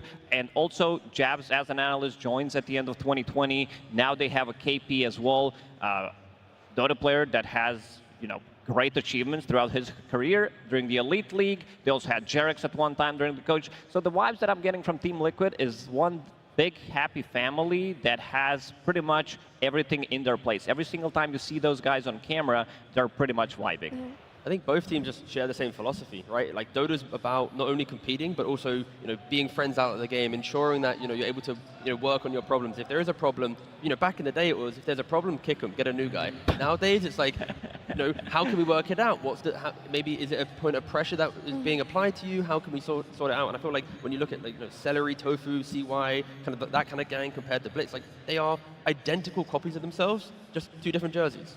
Yeah, and on the topic of coaches, it should be noted that CY, the coach of Gaimin Gladiators, is also Danish. So this tournament does mean a lot to him. And that's actually how he got to coaching GG. He was friends with Ace for a long time. Ace vouched for him. He was brought to the team, and it clicked. He focused on leading by example. We would often see him in the lobby, telling his players to go to sleep early, to go to the gym, and he, similarly to Blitz, just wants them to all be able to be friends with each other. If there is a difference between these two coaches, though, I would say that CY is a lot more stat-oriented, whereas in Liquid there are people assigned to do that. CY also kind of takes the brunt of the research and the analysis. Yeah, leading by example and growing as a team, I think for both of these squads, that has been the theme over the last years, I should say. This is the last years. That's why we see these 10 players, maybe 12 if you want to call it, or if you want to count all of Team Liquid's entourage as well. It is two big families on that stage up against each other in a best-of-5 grand finals. We also have to mention that we have the chance for one of these 12. One of these 12 has a chance to be a repeat champion in 33 T-Gov. Yeah, and that's the experience where I think he's going to have to maybe even lead some of the team talks depending on how game one goes. Like, when they go backstage after game one, you're going to lean on 33. Okay, how do we deal with this? How do we react to the pressure of the grand finals? Because for these players, to not lift an Aegis already, like, then no one's going to know what this feeling feels like. There's not many players or teams that get to this stage. So I think Liquid might have the slight advantage there. Also, a little bit of a crowd advantage. All these camera shots that we keep showing. I'm seeing a lot of Liquid, banners, but yeah, TI appearances. They have been on their pursuit for the Aegis for multiple years. Interestingly, though, of course, Tofu, Celery, and Doratio only ever played with gaming. Hence, again, the camaraderie sticking together. It helps so much. And to think about that, Quinn, he attended 6 TIs. This guy almost quit, and we would not witness his greatness, because before joining Gaimin Gladiators, he was, talking to him in an interview about it, that, because the results were not there, so he needed something as some kind of a buff, and that's where the rest of the Gaimin Gladiators kicked in. Yeah, I mean, Quinn had such a long journey in his competitive career where he was so perseverant. He tried and he tried and he tried for those TIs, right? All the way, like, you go all the way back to FDL, Team Freedom, Quincy Crew, finally Sonics. It felt like as much effort and as much grinding as he was doing, it didn't amount to anything. And he was ready to retire up until he got that offer from Gaimin Gladiators. And imagine if that hadn't happened. Everything would have been so different last year. The whole competitive scene would have been different. So Quinn really should be commended on his perseverance within the scene. 100%, 100%. And we should also highlight two people that we don't really talk too much about, because let's be fair, Nisha and Quinn, they take a lot of the spotlight, that happens with the mid lane. There is one person that for Gaimin Gladiators, when they're winning, it's Quinn doing great. When they're losing, Daracho is the scapegoat every single time, T. Yeah, but that's because Daracho, he likes to be aggressive. He likes to go for the twin gate. He wants to be finding opportunities, taking the fight. And when we look at the overall structure of the team, Ace is a little bit more of a focal point for late game scaling. And Daracho, he has to open up the game somehow, sometimes. And so it can hurt them a lot, or it can get them to the grand finals of TI. Yeah. I mean, I think it's a perfect meta for that kind of carry style. First of all, the carry hero pool in these Wind Rangers and these Miranas and these Lunas and these Blink Dagger first DKs, this carry pool is made for hyper-aggressive early game players and not for the typical late game carry.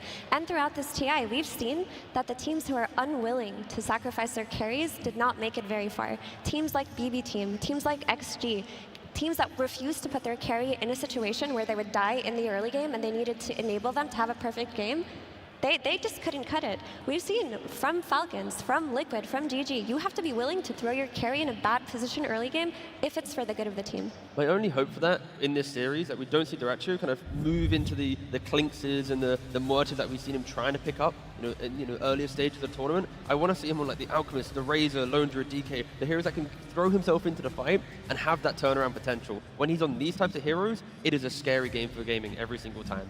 And some of the top 3 safe lane combos that we've seen throughout the tournament, Mirana, Treant Protector, win rate is not there. I don't think we're going to be seeing Mirana played from a carry role anymore. The hero shines from position 4. The big one for me is Luna and Tusk. These are the heroes that kind of are dominating, especially Tusk being the first pick material, having overall pretty much every spell in the game that you need. You have double save, you have roach taking potential, you have extra damage, you also have BKB piercing abilities, block, whatever you need, you have it in Tusk. You really do? If we could walk down memory lane a bit, so we should touch upon the history of these two teams in a grand finals, because something happens to Team Liquid. Something happens to Team Liquid when they play that best of 5, because their history against Gaimin in best of 3s is actually really good. They've beat them multiple times in regular series, but once they get to these 5-game series, it feels like something goes wrong, Shiver.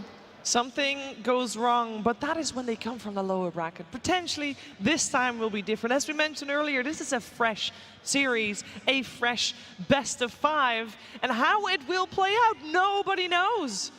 But it is time to get started with our grand finals.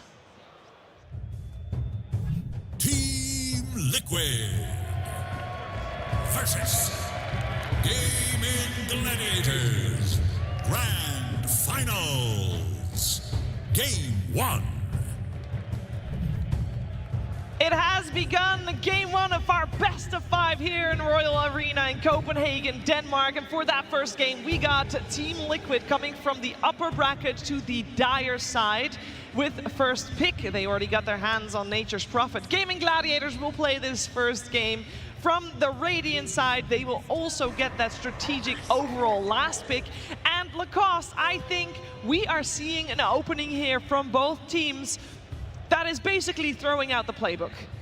Pretty much. Team Liquid, they did not lose with Nature's Prophet yet. They played 2 games on 2 different roles, won both of them, and now we're seeing Underlord, something that worked out amazingly in their previous series that they played. They did open up earlier today, literally 2 hours ago when they played against Tundra. We kind of expected this hero to come out when Gaimin is going to be pushed against the wall, when they're going to be backs against the wall. So Underlord back in action. We saw what they can do in game 3, going for that Hail Mary play behind the enemy throne and kill it. Also, Nature's Prophet is a hero that is typically counterpicked, or was typically counterpicked throughout the last few months by Dragon Knight. Often teams have reacted to NP with this hero, but yesterday Team Liquid put Gaimin Gladiators in a position where they picked Dragon Knight twice and lost twice. So they're kind of just throwing them the gauntlet here. I dare you to pick Dragon Knight. I dare you to counterpick our Nature's Prophet. Yeah, and the thing here with Nature's Prophet, I like how Gaimin have already made a statement.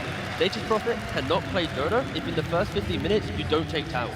You can fall off and your entire game is built on momentum. So you pick an underlord in the off lane, Quinn gets an anti-Prophet hero from the mid, and have a really strong safe lane. Now this Nature's Prophet will be a little bit lost in the early moves, looking on other heroes for Liquid to step up and fill that void. But luckily for Liquid, they're so aggressive that the weaknesses of a bad counter pick for the Natures, it will be fixed by other heroes, but something to consider.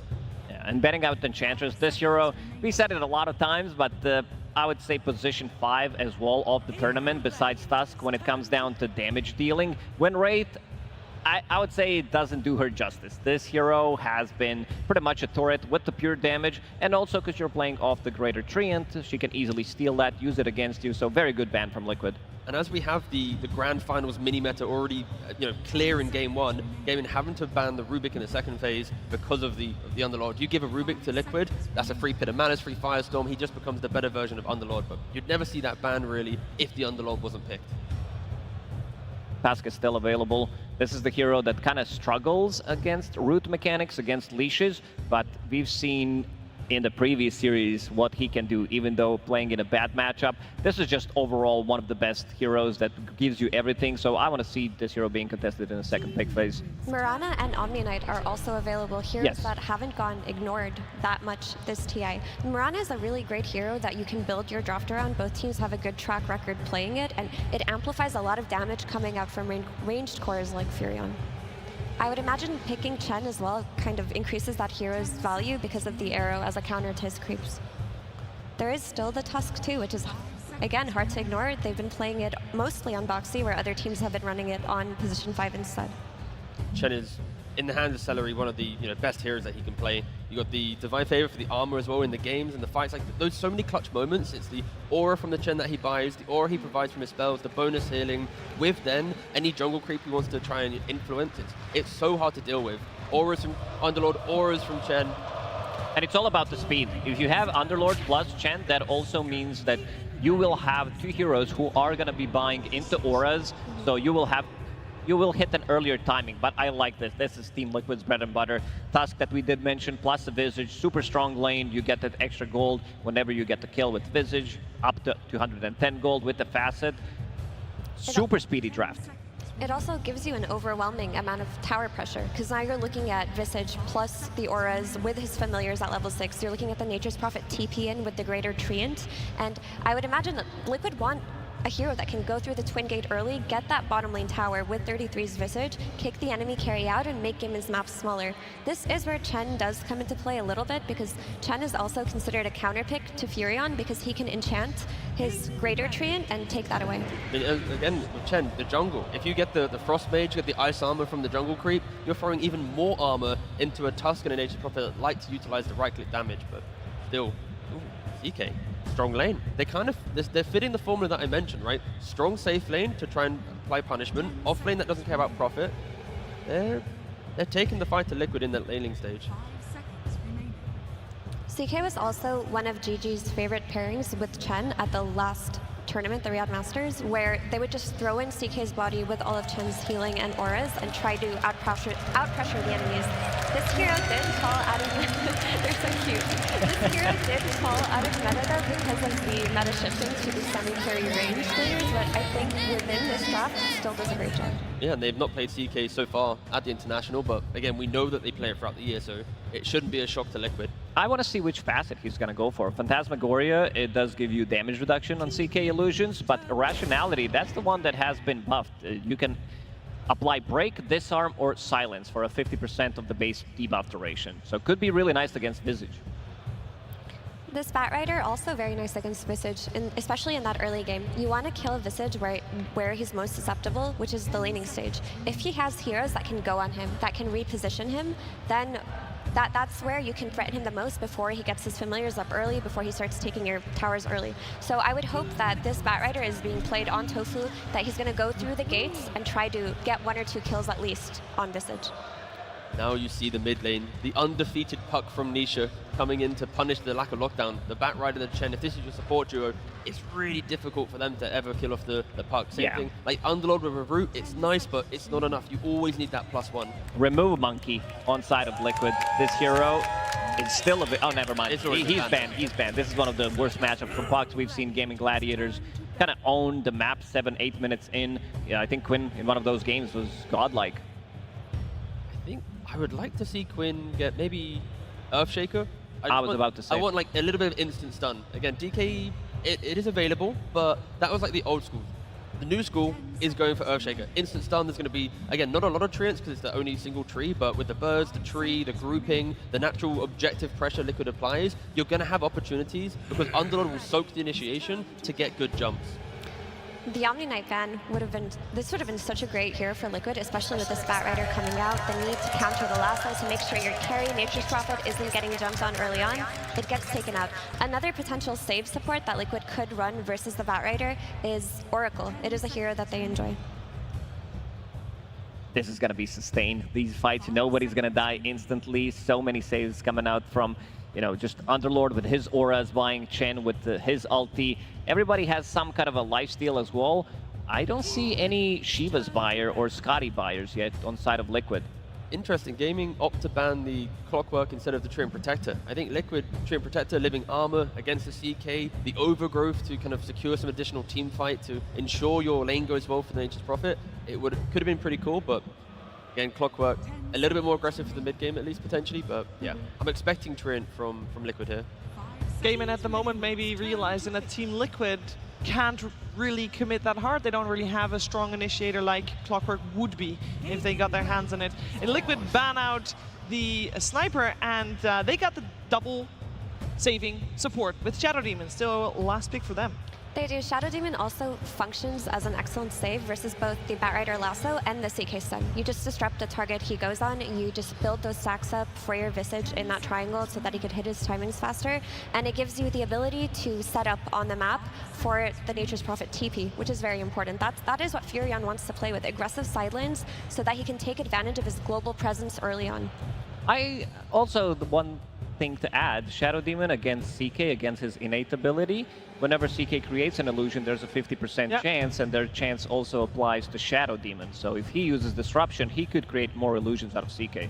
It just helps against the aura as well. When Liquid want to push early on, one cheap aura from the Underlord is now mitigated. When you go on a hero, Shadow Demon can get rid of any of the buffs. So yeah, it helps Liquid secure their first Roshan, get that Aegis, and push forward in 20 minutes. That's what the SD is going to secure. But they had a minute of reserve time for Gaming on this last pick. They now pick up the hero, and they go for a Ricky. Ooh, finally! Everybody, everybody was playing this hero coming into TI, road to TI. Every single mid player had 7+ games on Ricky. What makes this hero super strong is now with his facet, you get 4.5 extra agi, so you're kind of one-shotting the creep wave, and also with your shard, you don't allow Shadow Demon nor Tusk to be able to get their saves off. And not just that, the facet makes it so you're not just one-shotting creep waves, but the jungle, you clear that so fast because Ricky's abilities are low cooldown. But the biggest factor for Ricky here is his silence, his smoke. He's going to use this to try to kill the Puck early game with the defusal plus smoke cloud plus +1 rotation from his team. Puck should always be dead. Also, when you've got 2 save supports, like Tusk and Shadow Demon, you need backline control like Ricky provides. And you can't target when you're in the smoke screen if you get the shard. And on top of that, you're going to force Nisha to have to think about a 4-staff or a BKB on the Puck. That just sounds awful because every Puck player, they want to go for all the damage, the Witch Blades, the Blink, the Kaya, everything other than save. And now he has to think about it. So yeah, Ricky pick, pretty niche. I like it. A lot of cool options, and yeah, nice refreshing draft. Gaming bringing out, 2 heroes that we didn't see so far at TI in game 1 of the Grand Finals. I love it. I am very curious to see how this first game is going to play out. I am also very curious to hear some words from Coach Blitz, who's on the stage. Thank you very much, Blitz. Welcome to Grand Finals with Team Liquid, where it seems like Gaimin, they still have tricks up their sleeve. Quinn, last pick Ricky mid. What do you think about it? I mean, he's a rat. He only plays these cheese heroes that require 0 skill. He's afraid of playing Nisha straight up 1v1, so he's going to do some stuff like this all the time. I understand it. It's all good. I'd do the same if I was playing Nisha. I see. So it's a cowardice strategy, perhaps. And also, I was hoping to get some questions about your fashion choices. I see all the other coaches, they go into their jerseys, they have their specific uniforms, but you come out looking nice. I like it. What's the reasoning? I think it's important to look your best before you bury somebody.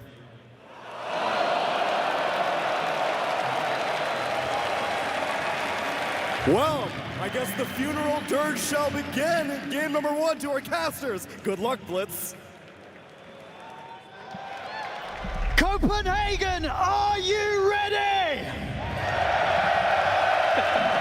Incredible atmosphere, ladies and gentlemen. So we're about to get ready to get stuck into the action of this grand finals. Gaimin Gladiators versus Liquid. Folks, we've seen this many times before. We know how it tends to go, supposed to go. Could it be different today? I think we all hope so. I think we're all hoping for 5 games, but the best thing is we're definitely going to get 3 games.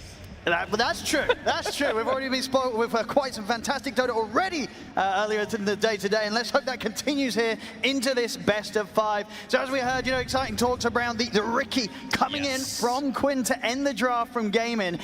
Do you think this is something that did go under Liquid's radar? I mean, we've seen people talking about it. The pubs have been riddled with it. Thompson was playing it a ton, Quinn and tons of these pubs as well too. There's just a lot of heroes that you have to think about, and it is grand final, so this becomes its own mini meta. So things are gonna come out that you maybe didn't expect fully, but we'll see if it ends up working, because you can tell why they wanted it. Panel talked about it, the anti-saves, the silence versus the puck and stuff like that. So yeah, let's see what ends up going down and how these matchups end up going. I haven't seen a Ricky versus Puck matchup in a long, long time, if not ever. It's going to be exciting to see what Quinn can pull off, especially as we saw in some of the replays earlier being shown from Nisha this tournament on his puck. He has had some insane showings. Let's see if he's going to be on the way to get some more of those rampages that we know he's able to pull out on this hero. Overall, though, do you have a preference with the style that either of the teams have decided to pull out here in this first game of the best of 5? Liquid's gone more for just the standard at this tournament, right? I feel like Gaming, they've clearly gone a little bit different. Yes, 3 of the heroes look very, very normal, but the CK and the Ricky are a bit of that oddball out, at least currently in this meta. So we'll see what Duracio in particular wants to do with this, because what I'm looking at with this lane is that they're just trying to sustain versus this damage that comes out from this Visage and this Tusk that can be very, very oppressive. They've got tons of sustain with Divine Favor, they'll be able to mana burn, and of course CK just has built-in sustain from that Chaos Strike. I mean, how much does that sort of mess with Liquid's game plan if Liquid's duo lane down here isn't necessarily able to find early kills? It probably messes with it a decent amount, because that's the way they've played with 33, just looking for constant kills, but Liquid is not afraid to break 33 out of this lane. I've seen him roaming at like the 6-minute mark as this Visage, and it ends up working out a lot of times. So it's all gonna come down if they can get those type of trade kills or not. It feels like it could be difficult for them to pressure this lane down bottom, but they are taking care of that Satyr. So that's the second time now Celery has put the Satyr, the one that burns the mana, the Mind Steal, I believe it's called, and it killed it twice. So that's actually huge, because it reduces that mana. Also, it gives that extra mana to Duracio too. So it's good that they're able to clear that one out to at least try to apply some pressure onto this CK. Yeah, Mid lane, Quinn is giving it to Nisha. He certainly is getting a fair few denies, and of course already in this Ricky versus Puck matchup. Now in with the trick of the trade, he's going to find the first blood. Well, I said, I don't know if Liquid expected this Ricky to come out, and I don't know if Nisha was prepared to play this matchup, or at least expected something like that to come out from him. Quinn just jumps in and kills him off first. After already decimating in the laning phase too, the first 2-3 waves, 10 and 4 on this Ricky. You heard it from Blitz. Quinn likes to play these little bit of cheesy heroes in a way, but this one, at least in the first few waves, it's going to be great. And you can see, we talked about the reasons why they want it later on. So if he's off to a good start, can be a very dangerous hero. Absolutely, he's going to be just such a nuisance for every single one of Liquid's heroes if Quinn does start to ball out of control. Honestly, all of them, a lot of them do really suffer. What do you do? Yeah, what do you do? There's Ricky sneaking around, jumping on top of you, slamming down a smoke screen and killing you off with this incredible amount of damage with the tricks of trade. Quinn gets his first item at a quick timing. Liquid, they've got some serious problems they're going to have to start answering. Absolutely, but they do have strong lane up top in particular. Mickey, they do have great ways to rotate around the map and pressure everywhere too, so should be able to react. It's just, if he's able to sneak into these back lines, it's going to disrupt a lot of these potential saves that come out either from Boxy and from Insania. Now looking at the top lane so far, Mickey's farm, perfectly fine. Obviously, Gaimin Gladiators getting the Ace Underlord in. We saw how incredible Ace is on this hero and just how much this hero offers, right? In that crazy game we had earlier, this can absolutely be the hero that it's that crucial part to just get you the win, get on top of the Ancient, end the game. There's so much you can do with it, and Ace, he knows how to do everything with it. Yeah, it matches mobility as well too, which is really, really nice versus something like Nature's Prophet when the game starts getting to these type of moves that are happening all over the map. So yeah, it's definitely obviously their bread and butter, and they've moved up that priority so much, just first picking it now. And they're not afraid to do so whatsoever. On the other side of the map, Dracho still continuing to have very little pressure applied to him because of the nature of the setup that Gaimin Gladiators went with this duo lane. Is definitely playing out, as you'd imagine, just consistently staying at full HP and finding opportunities to get a little bit aggressive themselves. They're in on the 33. Going to try and hide in the trees. Another nuke. Going to be the block off there from Boxy. He's able to present himself, make sure the Celery and Dresho cannot continue to chase. Maybe if they can turn and try and take down Celery in return, another Solar Subject comes in. It's enough burst. Liquid. Done. Boxy giving it to Duracho too. Able to bait Gaimin Gladiators in there deep enough and turn around. You can never underestimate the damage coming out when these few fully charged Soul Assumptions come flying back at you. Or how much Drinking Buddies just does in general, right? Boxy just giving them that mobility, being able to turn that fight beautifully. And they killed the creep. That's the important thing too. We saw it again. I think they've killed 4 of them or something like that. And that one was the Harpy Stormcrafter that they were able to bring down while the chase was coming out as well. So very good identification of making sure those creeps just don't bully them out. But mid continues to be a big problem. Quinn, 23 and 10 to the 16 and 2.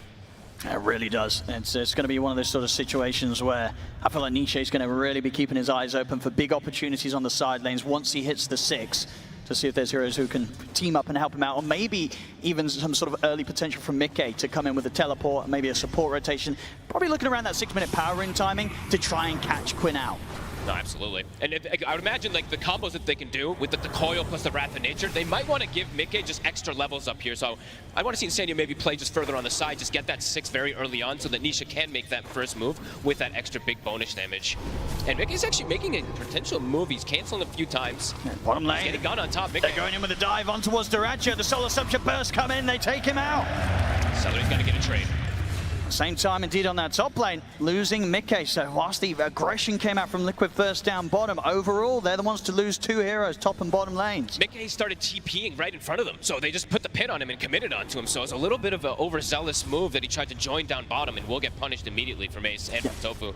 Yeah, rare mistake from Mickey on his Prophet. Something that can happen, I guess, when you're watching the minimap, looking elsewhere, and not being too careful with the position that you're actually leaving your actual unit in. Mickey, it's got to be more careful against these 2 top. And overall, I would say for Mickey, it is the first pick hero of this game, and it does feel like it does have a lot of counters in particular. We saw it struggle a couple of times on this main stage as well. So we'll see how Mickey can endure. Just these heroes getting on top of him early.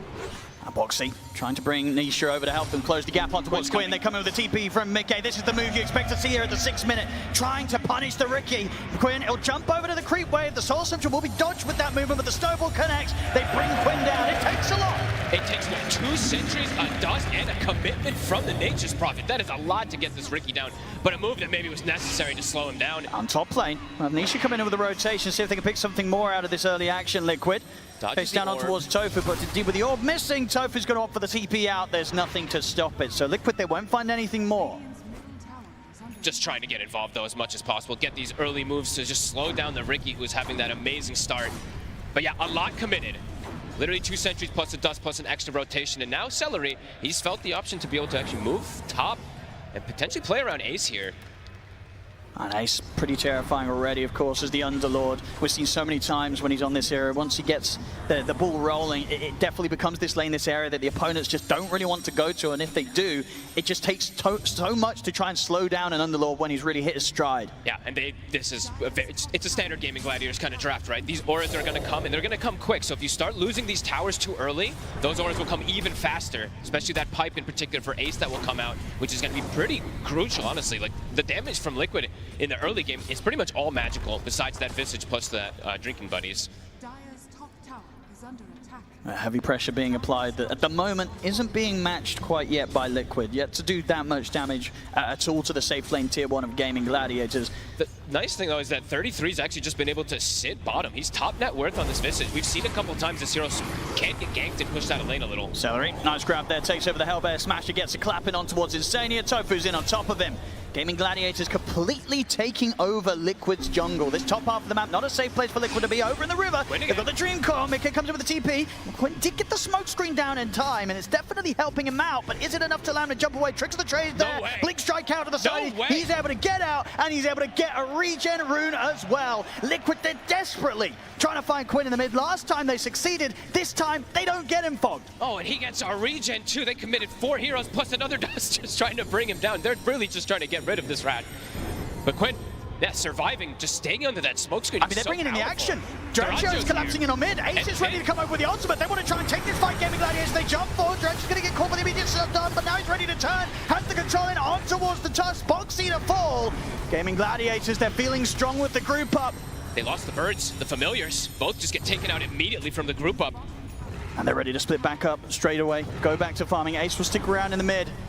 Putting this pressure on. I mean, they're just showing themselves, you know, Liquid, they can try and make these moves, but now, Gaimin Gladiators, they will be ready to respond. And under the tower, Quinn's in with the tricks of the trade. Insane, he's already used the disruption. He's trying to juke around the tree line, but Quinn will find him. Another one for the Ricky Celery. In return, does get caught out. Nisha Boxy and 33 pick him off to the side. They're trying to match this tempo. Just, I mean, how many heroes are we seeing brought to the mid lane? But immediately, as that mid lane hole pressure happened, Duraccio just bailed out. He's like, I don't want to stay around here. We're not going to get the tower. I know they're going to match us. So he goes back to farm. Tofu is a little bit deep here. Another soul assumption.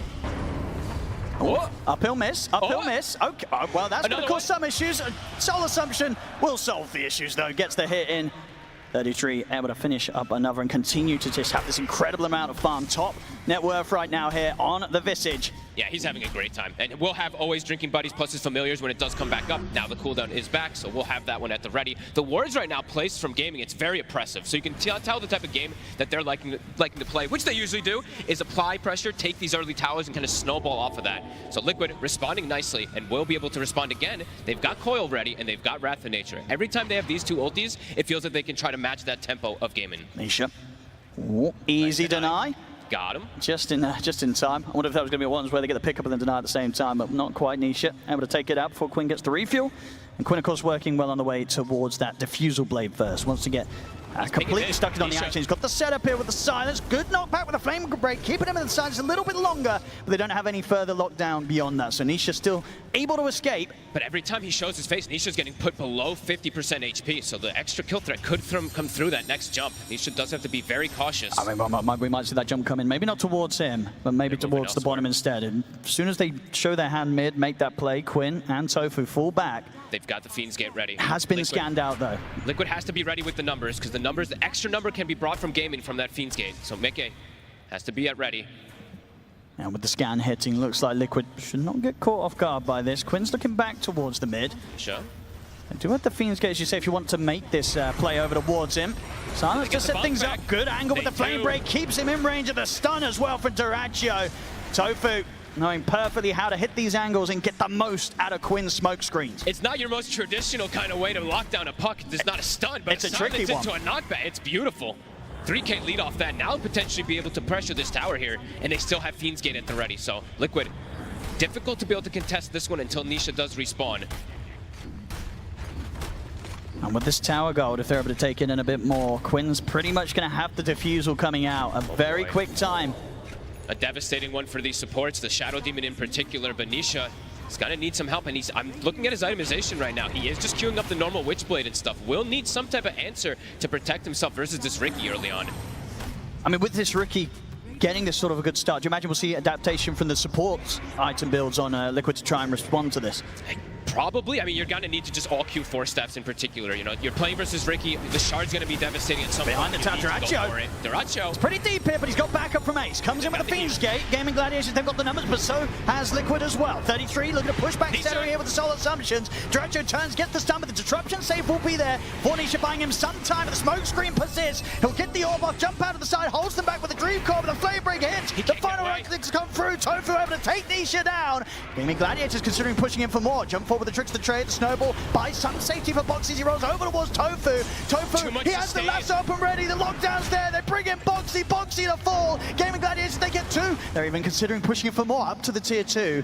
Finally, they'll hold back. Liquid Owen. They'll be pushed right back away from this all, and each and every one of these fights, we're seeing both teams turn up in their numbers, but Gaimin Gladiators, they've just got that extra little bit of power that's required to make sure they come out on top each and every time. I mean, it's these auras. You can see that the damage, which was actually even pretty much across the board inside of this fight. 5,000 from both sides, but that little bit of extra sustain that you see that Gaimin has. They've got the heal coming out from the Chen. He's got 4 of these auras blocking magic damage, giving extra HP regen, giving extra armor too. That's the difference maker. And now Quinn, the defusal is done. We'll see how much he wants to move up the priority of that shard, since it can be great versus these shaves.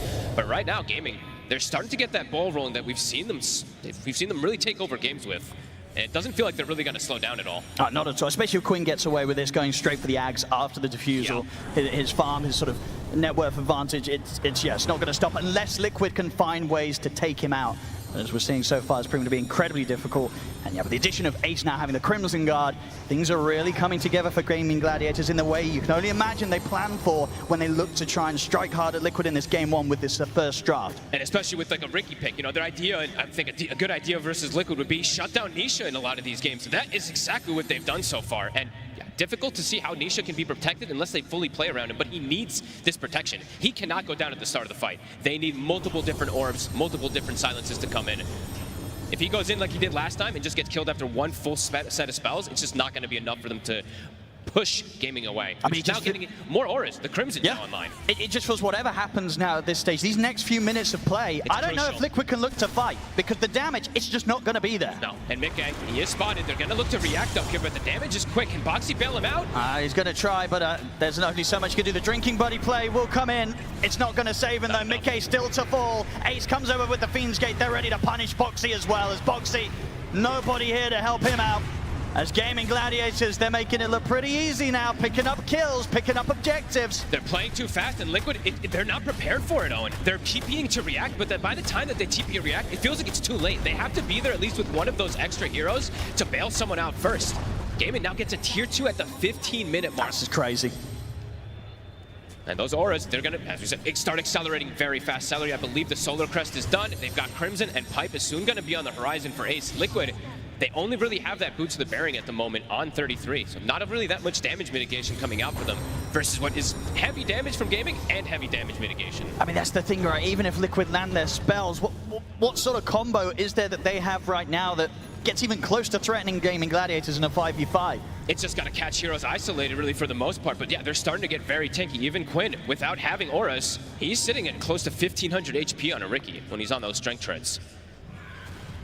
And he is going to win. So he's just going to go down the normal, like, just scaling build rather than going for his axe or his shard. He doesn't feel like he needs it, probably. Because Absolutely of how good not. this early game has gone, he probably can go for this type of play that allows him to scale and then go back for the shard when he feels necessary. Because so far, they haven't been able to save the puck anyway.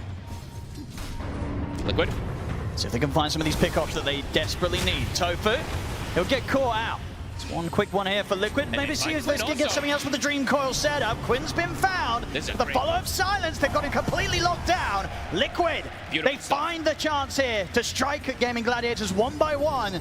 And they get one of the big ones. Quinn, he's out. Best way to be able to play versus Gaimin, split them up, catch them when they are moving away. When they're grouped, very strong, but if you catch some of these individual heroes, that's the power of the lineup. Absolutely, yeah. Team fight's not an option right now for Liquid. No. They're finding their opportunities here to take something away from Gaimin Gladiators in terms of this 1 by 1. They will start to get these items that will allow them to start getting more team fights, though. More damage in particular for Mickey. I believe the Gleipnir is now going to be finished, so smaller tools to be able to enable them to take actual head-on 5v5s rather than just needing pickoffs. Bottom lane, they've got their eyes on Nisha. They're going to go for him right away. Quinn, he's ready to lead in. Boxy is standing by his side, but how much can the Tusk do to save the puck? Smoke screen's there. Fiend's Gate comes in. Drinking Buddies will drag him out to the side. The pit catches onto the 3 of them. Dretcher gets the pull back onto Insania. The shards will actually get some space there for Insania, but Quinn's able to jump over. The stun comes out though. Insania's able to target the ult top on towards Quinn. Incredible save there by Boxy with the shards, keeping Insania alive, allowing him to play his hand, and that now enables Liquid to potentially turn the fight around. They'll look towards Ace. Boxy charging forward. Nisha, he's been caught again. This time he'll fall. Boxy caught by the lasso. Dratcher beating into it. Boxy turns. They've taken down a second. Double kill for Mickey. Celery got in his brow. Triple kill for Mickey. Liquid. What a way to turn around the fight that Gaimin Gladiators absolutely put everything into. And it was the little things, as I said, Boxy A fantastic angle with the shards, giving Insane just that little bit of movement, little bit of space to get out, to be able to turn, survive, get the demonic purge off. They were prepared for that fight. That's the important thing. They didn't have to TP every single hero. They had Boxy in position for the initial go. I can't believe Quinn lives, by the way. He actually dodged demonic purge with his tricks of the trade there. So that's the only reason he actually survives in it instead of losing 4 heroes. Liquid, the numbers were there. They were super prepared. Crazy stuff. I mean, now, the goal difference, it's flickering between the two of them. The exact fight that Liquid needed to find to take away that lead. Gaimin Gladiators was starting to build. It's so much gold that they can get if they're able to just get Mickey getting to this turret kind of position, and 33 able to just shoot, what, 5, 6 soul assumptions? So he got a ton of bonus gold as well. And they brought it down to even. And now starting to accrue these items, these auras, and these items to protect the supports. Now they're ready to go. They're not scared of a team fight no more, Liquid, after that. Quinn is scouting them to dust. No, straight into the high ground. A little awkward here now. Gaimin Gladiators is looking back at them. He's got a lasso in 2 seconds here. Tofu's tempted to go, see if he can get any sort of catch off to the side of the Fiend's Gate. It's coming in. Dyrachyo. He's just completely caught alone there. It looks like some sort of attempt there for Gaimin Gladiators to try and pincer in Liquid, but Liquid just ends up catching Dyrachyo alone. There's nobody by his side. A Fiend's Gate was laid down, but they weren't going to be able to get to him in time to help out. They're still looking for the fight. Ace actually goes through this portal. Ace? All right, he's pretty tanky. I mean, but they might find the setup here if Boxy can get the angle. See how much they want to try and chase for this Liquid. Ace into the trees. Sharks will find him. I mean, slowly but surely, Liquid, they're surrounding him. Gaimin Gladiators are coming in from the side, and maybe it's a bit of a bait. Ace, is it a successful bait or is it a mistake? He's going to try and push him forward, but Liquid, they can turn, bring in the damage to bring down Ace. The coil is there. Liquid, they're tearing them apart here. Quinn trying to run just back in off to the side. The orb comes out for Nisha, takes him out. Sprout catches Celery. Liquid. They're just winning all these fights now. They've really got these items. They've got the entire group up, and now this tower is in trouble. They've got a glyph. Beautiful fights coming out. Boxy in particular tanking up, being able to get these beautiful shards to start it off. And honestly, Ace, he kind of just delivered himself a little bit there. I mean, that's why I felt that maybe this was going to be like a calculated bait by him. But you're going through the gate, Liquid, they just turn, chase him down. And at the end of the day, he only ends up baiting his own team into a fight that goes horrifically. And look at another aura, full Shivas for 33. Massive to be able to counteract a lot of this healing, but also just be able to stop these heroes from kind of bursting him down at all. He's 7-0-7 on this Visage now. I see it again, as you say, now Boxy knowing exactly where to find Ace in the tree line. Gaimin Gladiators, they really try and rally around their Underlord at this point, but at that stage he's too low. The coil catches literally everybody all clumped up. Nisha, he's made the full recovery from that early game. It's a distant memory now. And he does have his defensive Force Staff. They have the Ghost Scepter on the Shadow Demons. They've got the answers now to be able to protect themselves versus this Ricky, who now has just died a couple times in a row. A smile's coming out there from Nisha. It's got to feel pretty good having the impact that he's having now in these fights after such a tough start off the back of the laning stage. Needs to calm down a bit again. Gaimin Gladiators, they claim their Tormentor. They're playing to their strength though, and it is daytime, so that Roche potentially an option here for Liquid if they want to group up and go for it now that they have this great way to team fight, great way to keep these lanes in an aggressive position too. Gaimin has to be careful about these next few moments. They cannot make another mistake like that versus Liquid, or it's going to be difficult to recover. Absolutely. They literally hand-delivered Dyrachyo in that fight and also Ace afterwards. Then, they're going to go for this Roche, and it's tough to contest this one. Not going to make it in time. Smoke coming out from Gaimin Gladiators. They're going to look to try and swing across towards the mid, but indeed with the movements from Nisha over towards Roshan and the rest of his team, unlikely that they actually get a catch here. They could look to continue to swing down and maybe try and fight post Aegis, but that would be a risky call to make. Yeah, especially at this point now that Dyrachyo is not nearly as farmed as this Nature's Prophet, and Mickey is massive. 4,000 difference between him and that CK. That's sort of the cleanup that he's been enabled to have in the last few fights has massively propelled him ahead. Absolutely. And also, I mean, Quinn, he does have his Aghanims finished, but that shard has been delayed a lot. We saw a couple of saves come out that he maybe could have gone down the route of going for it, so could maybe have been an error that he wanted to go for this type of scaling rather than just being able to match the pressure of Liquid, not having that shard to stop these saves. And Liquid now, with this momentum, they're onto high ground. These towers drop very fast. There's no glyph. Well, let's see how much they can push it. They've got the Aegis ready, of course, and Mickey's ready to frontline. Gladiators, they have got lasso potential to try and punish over extensions. Tier 3's gone. I mean, oh, and who used the glyph there? Oh. That tower's just gone. They don't have it for these racks. There's the Dream Coil from Nisha. Actually, you've got to only imagine the Liquid want to try and go for more. Mickey is actually going to back off and start dealing with the top, but of course teleportation will be at the ready if they want to go for round 2 here on the bottom lane. They can always look to re-go. Gaimin has to be careful how far they step out here. The Orchid is ready on Dyrachyo for that extra catch for Nisha. They should have identified that one. They should see it. But they do have multiple ways to bail Nisha out if he does get caught even from one of these extra silences. Yeah, Gaimin trapped in their base with 5 for a second there. You see that gold start to quickly swing even more. Mickey is just going to keep growing, and the CK's not be able to get outside the map in a similar fashion. Yeah, Mickey about halfway towards the BKB and still having what, the 3.5 minutes on the Aegis. Very likely he's going to have that window where he'll have both BKB and Aegis to try and push forward and look to take a set of racks away from Gaimin Gladiators. And Liquid playing it very smart. They're just sweeping across toward the map, not giving them an opportunity to look for this Nature's Prophet to find some type of kill. Quinn now will have that shard finished, so that extra minus armor, the prevention of any of these saves that can come out on that smokescreen target, maybe Gaimin's going to look to make a move off of that. If they can lasso somebody, catch them inside of that one, they could get some type of these kills if they find Liquid a bit split up here.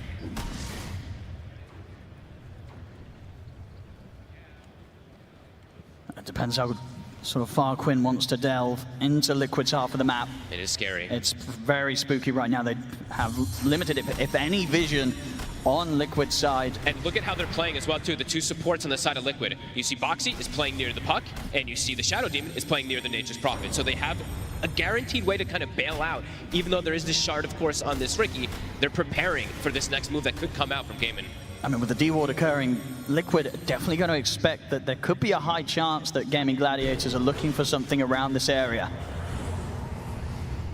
And they're playing incredibly defensive, Liquid. Just waiting, sensing if Gaimin Gladiators do try and lead the charge here with Quinn. Hey, they're just playing smart. They're sitting on top of a sentry. So if Quinn does walk up too far, could just get burst down instantly if he gets called from a coil.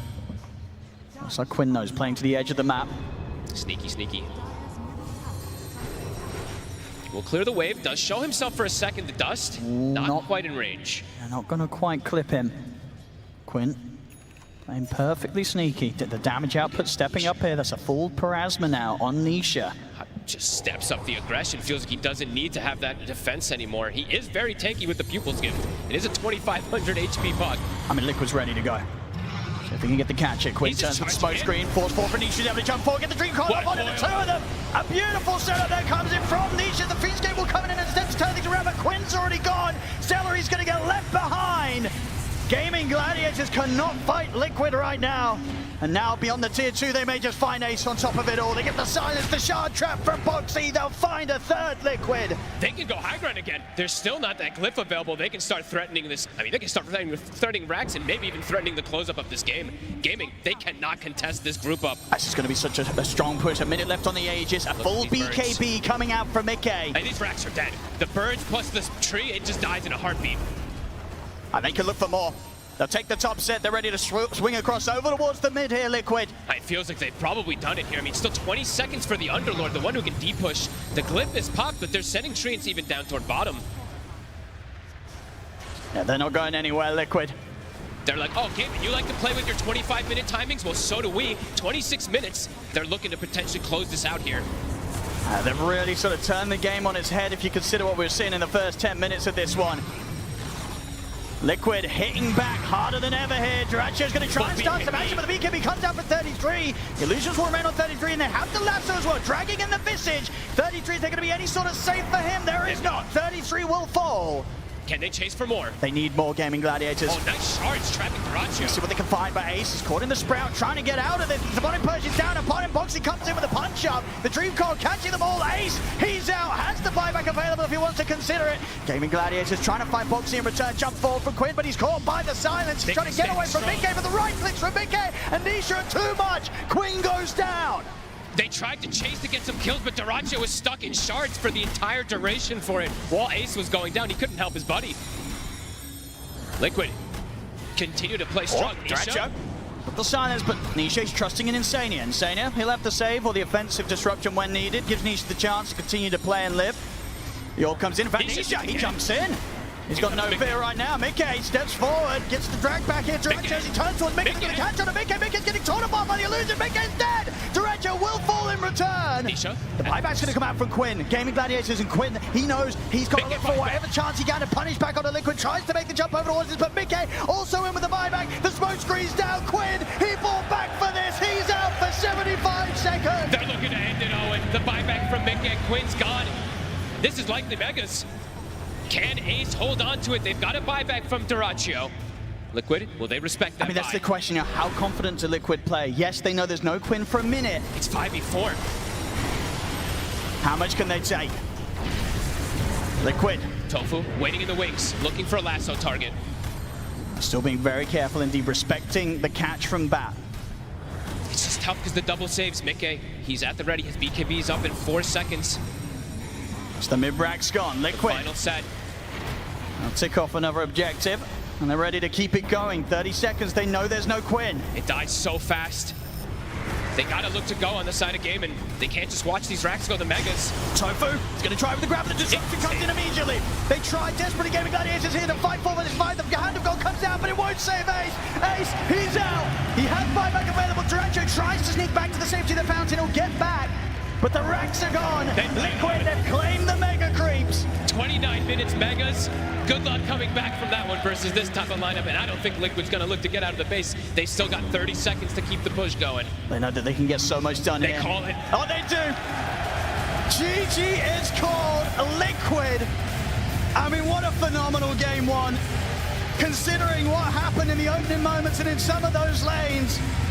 When they started to turn it, Liquid, there was no looking back, folks. I think they really started to identify quite quickly, I mean, it was pretty much all around that bottom fight, that they needed to just have the numbers at the ready. When they started TP reacting with multiple heroes, that's when it was a bit of a problem, because Gaimin was getting these number advantages. But that time, they had Boxy. You see the man on your screen right there? I gotta say, yeah. The Drinking Buddies pulls, resets the fight, and then the dive. You can see Gaimin trying to push forward for it, but multiple different saves coming out from him with the snowballs, Drinking Buddies, shards, etc. That was beautiful for Liquid. Hey, incredible stuff across the board. Boxy and Insanity with the saves. In a game against a Ricky that was getting kind of out of control those opening minutes, it didn't matter. They still found the chance to get these incredible saves occurring. The damage out from 33 and Mickey and Nisha making quite the comeback story that game on his puck. What a game one. Liquid, they'll take the first of this best of 5. Game one of this best of 5 goes the way of Team Liquid. A lot to break down with this one, and I want to start with the double support duo coming out from Team Liquid. T-Gov, it was a stellar performance. No, just the moves that are making the saves. Again, Shadow Demon, he is one of the supports of the tournaments, right? If you have the positioning, you keep finding the save, you push them forward. But Liquid in this game, it was incredible. They're under so much pressure, a couple key fights to turn around, and they just, obliterated Gaming so quickly. It feels like it was like one tier 1 fight into there is no map for Gaming to play. I mean, Gaimin played a really incredible early game. I love to see the hyper-aggression coming out of both teams. They really took advantage of their defusal, Ricky timing, hunting for Furion deep in the jungle, killing Puck a few times over and over again. But this fight here is where this game was entirely different, and we saw the power of Tusk here. He actually tag team pulled out Nisha's Puck from that smoke cloud, making it so that he was alive for long enough to cast the coil later on here, which is where they got the turnaround fight. And then we just saw all of the damage coming out through Visage's Soul Assumption, through Mickey on his Nature's Prophet, who was joining every single fight as early as he could. It was just beautifully played. They needed all the auras early on so they can take the fights. Visage, he's getting all the money in the world. If you look at the network chart, he's always top 3, top 2 here already. Some really nicely placed shards from Boxy. He's playing out of his mind. This Drinking Buddy is pretty much acting as a force staff, and you can also use it on birds, so the birds go brrr pretty much every single fight. And the coil has been something that they didn't have any tools to deal with, because Ricky, yeah, he's annoying, but the problem always was with the hero that how do you get to your BKB timing? Like, sure, you're having a good time, you did solo kill him in the mid lane, but after that, you can feel him suffer. And itemization-wise, they were really on point for Team Liquid. This force staff on Puck forces out of the cloud, knowing that he needs to itemize for himself. Ricky had the shard at that moment, so others can't really use any of the abilities, and after that, the game was pretty much done so. Yeah, and Liquid identified that after that fight, the game was theirs. They made a beautiful play where they cut off Dyrachyo trying to join his team in the triangle, killed him first. They snowballed off of that, and they realized that this was their game at that point. All they had to do was bring their heroes together, place some sentries, and there's nothing Gaimin could do. That is the issue with Ricky. While he is very snowbally, he's also very reverse snowbally, because once you've itemized against him and his net worth is low, there's really not that much he can do. And we also saw the power of Tusk not just as the pseudo save, as the pseudo force staff, but the tag team, the Drinking Buddies damage on the Prophet. He was out DPSing the Crimson Guard on Underlord. Underlord looked so squishy in this game. And it was a slippery slope for Gaimin, right? When you have Ricky and CK as your position 1 and 2, if you're not finding pickups on the map, if you're not dictating the pace of the game, your enemy balls up, you can't find pickups because they're always going to be 5. And I think that's where Liquid, they identified that very quickly as it hit kind of like the 20-minute mark. And then, sure, Quinn might have some laning advantage, Dyrachyo might have an early Orchid, but that's all they've got. They're hoping for a pick.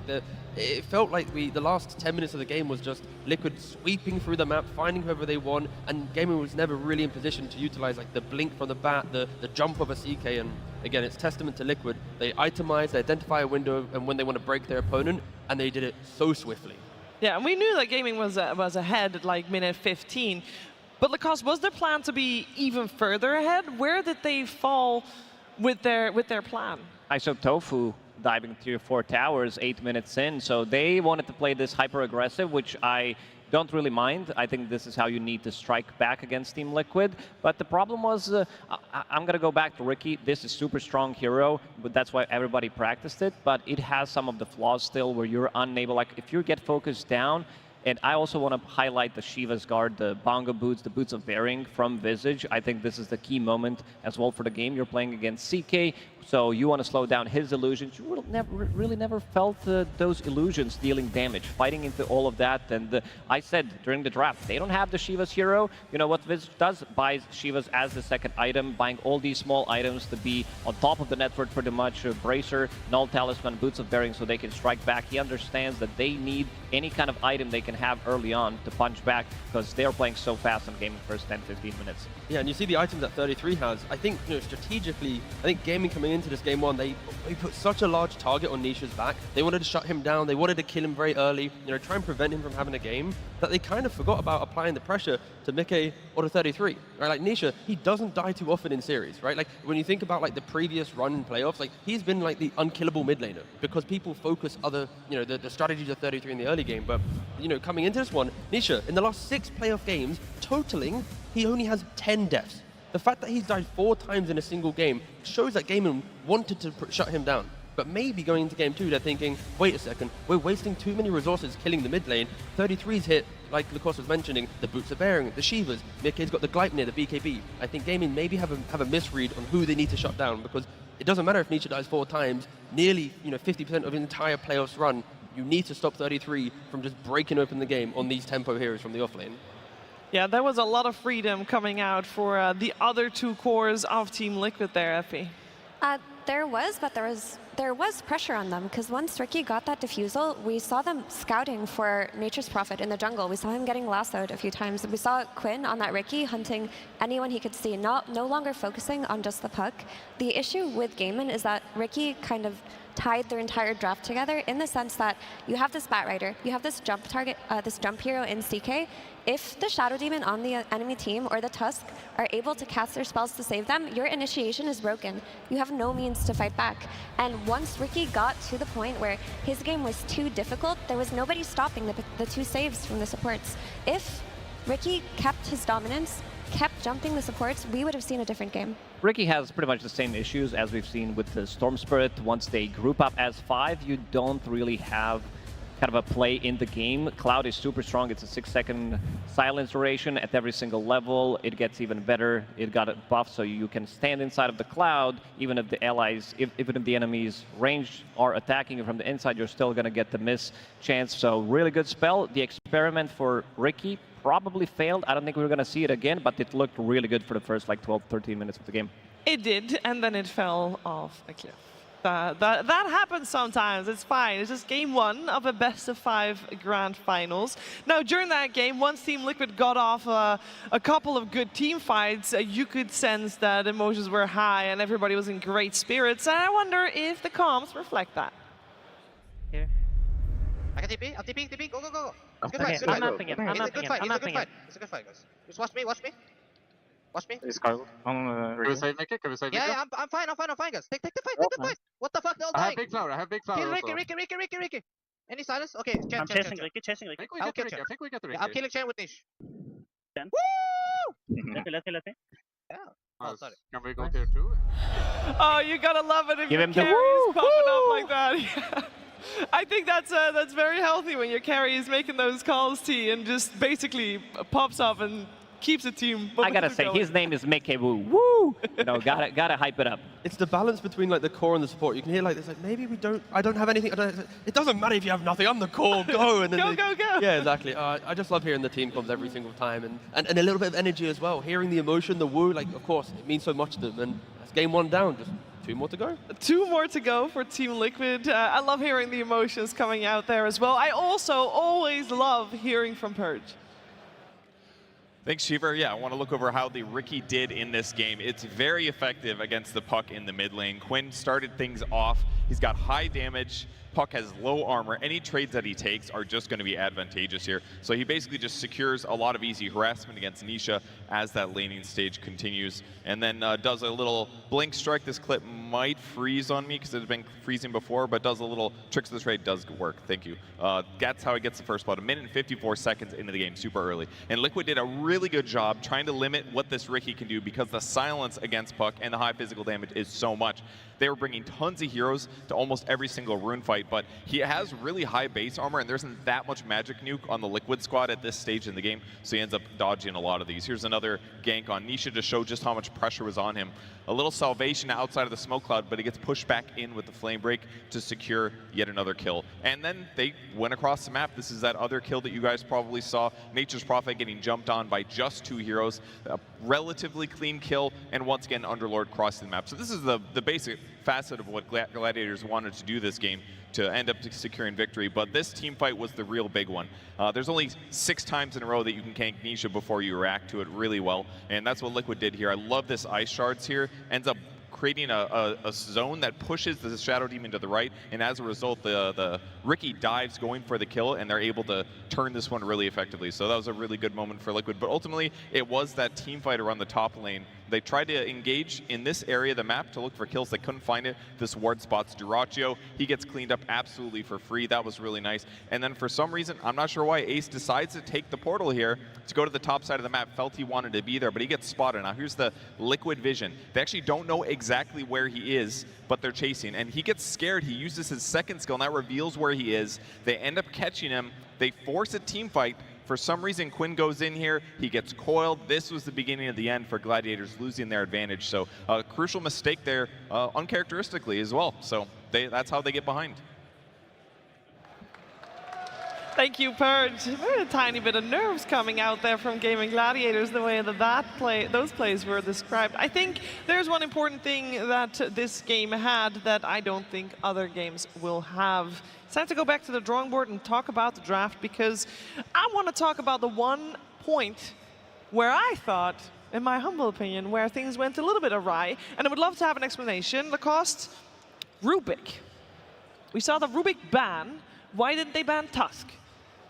Because they wanted to pick Underlord. It's one of the worst matchups when it comes down to heroes. You can solo win the game. You steal Pit of Malice, you steal Firestorm. These are going to be your 2 best spells. You have better cast range. You have a spell amplification on top of that. So very difficult one, but looking for the adjustments in game number 2, this Tusk, too powerful of a hero, especially for Boxy.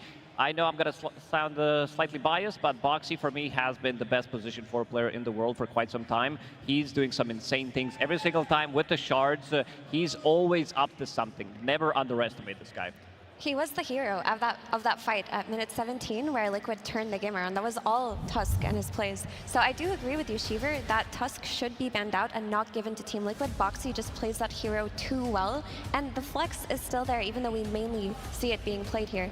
I think that if you're putting yourself in a position where you're first picking Underlord, not allowing yourself to not give away Tusk to Liquid, you have to rethink your opener. Don't open with this Underlord if you are still allowing heroes like Shadow Demon and Tusk through, because you also drafted a Batrider. Batrider is completely countered by saves from the enemy supports. I think it also goes down to the CK pick, right? Like, sure, you want to get your CK to kill Visage, but then you're bringing the CK to the mid lane to, you know, contain the puck inside the smoke screen, using the flame break from the Batrider as well. Like, you're doing everything to kill puck, but you didn't ever really kill Visage. He died one time in the game. The fact that 22 minutes, 33 has Boots of Bearing and Shivas, your entire plan of win lanes, tempo pick-off falls apart. So for Gaimin to even have a fight in this best of 5, they need to make sure their safe lane can kill off 33.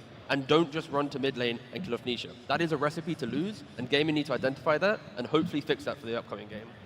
Yeah, so we feel like Gaimin potentially drafted a little bit too one-dimensional, that if indeed the tempo could not continue, which it didn't because Team Liquid put a stop to that, they didn't have anything Lacoste to fall back on in their draft.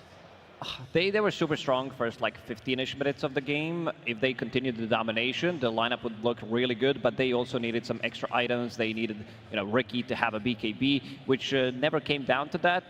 And we see a lot of these lineups that go pretty much all in, where you're strong for like 20 minutes, then you're vulnerable between 25 and 35, maybe 40, that they do fell short. But I wouldn't say there was anything wrong with Gaimin Gladiators lineup. They tried something. It's a BO5. That's a different beast. You want to experiment a little bit more, try to put them in a position where they don't feel too comfortable, especially with this last pick, Ricky. And I think we're going to see more of these picks. Maybe not Ricky, but they've been cooking. They have been cooking. We should also take a look at how the teams have done against the meta thus far, and why we see these two teams going a little bit beyond what you might have seen over the last 2 weeks. Effie, if we focus on Team Liquid, they have had tremendous success against the heroes that a lot of teams would consider to be the meta heroes. They really have. They've been dominating so much throughout this tournament, so I thought it would be cool if we took a look at the meta heroes that they've beat the most. Mirana, which is the darling from the support role because of the carry flex, they've beat her. She's only beat them 1 time out of 6 games. Dragon Knight, 2 of which were games against Gaimin yesterday. They have beat Dragon Knight 4 times. They beat Timbersaw 4 times. The heroes they've lost to, Kunkka. Kunkka's probably the only hero, when I was looking at all of their stats, that Liquid have struggled against. Yeah, what you're showing here with the graphic is basically Liquid has lost to moments where teams survive the Liquid aggression. If Liquid want to go and try and break the map at 20 minutes, if they're running into a brick wall and they miss-execute, that's when the game can get difficult. But the thing here in this matchup, Gaimin likes to play quick. And unless Gaimin want to change their playstyle in a grand finals, we are just going to see 2 teams clashing into each other to see who breaks the map first to then close out the game. Because if you swap the drafts around, Gaimin will do the same thing. They'll win that 1-1 fight, then they'll just break the map and win the game. So I think, at least for Gaimin, if they can just slot in a couple counter-aggression heroes, it might allow them just a bit more, you know, ease of fight. Because, yeah, with this type of draft, it is so volatile. One mis-execution and see ya. Yeah, this is also a best of 5, which is a whole different beast from what the players have played so far, as they are ready to take the stage again. Game number 2 soon being shown on your screens. I'm sure emotions are high, and all the energy that this Royal Arena has to give, both teams will soak up because they need it to go head-to-head against each other. And when we're focusing on this second game, we are focusing on the learning curve, which in a best of 5 is a little bit different than in a best of 3 Lacoste. Do you feel like both of these teams, sometimes you have teams like testing the waters, you know, letting a hero through to see if they can play against it? Absolutely, because you want to have that advantage. You pick something very cheesy in game 1. If it works, they need to make all the adaptation, but you have also other strategies prepared. I would say Team Liquid is in a good hands right now, considering that they only played 5 different heroes from their offlane role and 5 different heroes from their position 4 role. So that means that they have a lot of stuff prepared. They've been winning most of their games. They played every single series in the upper bracket was a 2-0, so they didn't show, they were never had their backs against the wall. That means that they have a lot of different heroes they can still play, but they're not going to change anything because for now it is working. But that also means that 10 unique heroes from their offlane in Boxy and 33 should make it so that they are easier to focus within a draft. And that really does go back to the supports that Gaimin went through. I think that if you can limit the hero pool of 1 out of the 2 in that offlane duo, you're making the draft and the game much easier on yourself. So, yeah, who are you going to focus on? If you had to choose, pick your poison, T. I mean, there's what, 5 types of poison you have to take, but I'd argue maybe because they have such a small pool, you know what's coming every single time, so find safe lane combinations that can at least play into it, right? Like Dyrachyo, he's played, of course, Alchemist, but it's getting banned out. I think like Razor's going to be pretty good for Dyrachyo if you could have pressure in lane. If you push back 33, I just want Celery and Dyrachyo to have kill threat. If kill threat independently is available, that's when the twin gate gets opened up. You then make moves, and I think that's what maybe Gaimin was missing a little bit in that previous game. It could be that they were missing that. We're talking about adaptations being made, and of course it is Gaimin Gladiators that lost that first game, so they will be focused most on making adaptations. And even though Team Liquid won, I do want to focus a little bit on those first 10 minutes, because Team Liquid winning, great, but I'm sure they did not like feeling like they did in those first 10 to 15 minutes, Lacoste. I'm sure they're going to try to avoid that. Oh, that's for sure. I mean, they were, what, 7K goal down in the first 11, 12 minutes. So they will try to punch back. A little bit of a misplay. Sometimes it does happen. You know, Nisha solo dying to Ricky, underestimating. I'm not sure if he played as many times this matchup. Casters also talked about it. They didn't see it in a really long time. So sometimes these forgotten heroes, you tend to be surprised by what they can do, especially with the small buffs throughout the last couple of months that did happen. I think that's a hero that they will think about for sure, especially if they get Nisha that puck in this game too. I would not be surprised at all to see Ricky banned out in that final phase, because even though Gaimin did lose, they showed their hand there. Like, that was an incredibly dominant first 15 minutes. And for Liquid, they just did a great job at bouncing back.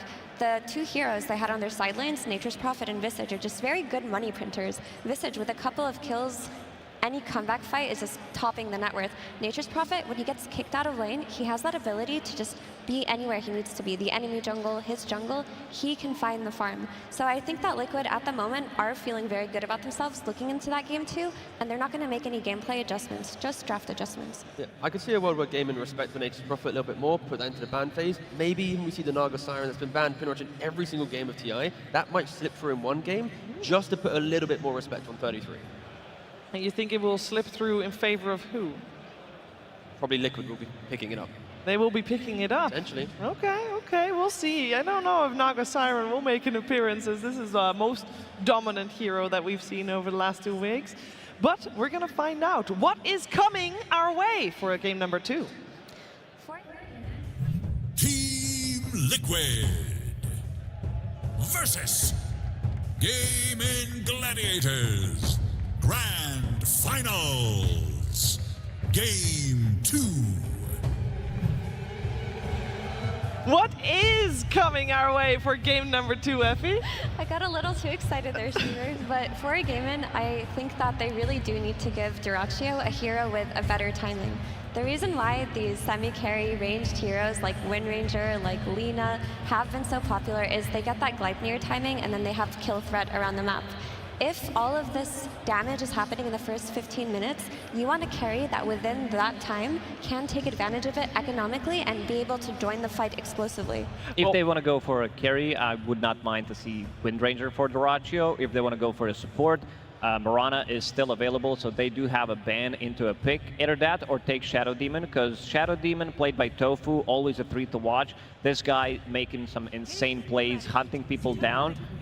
Well, there is a Naga Siren, and it will be on Gaimin Gladiators side, T-Gov.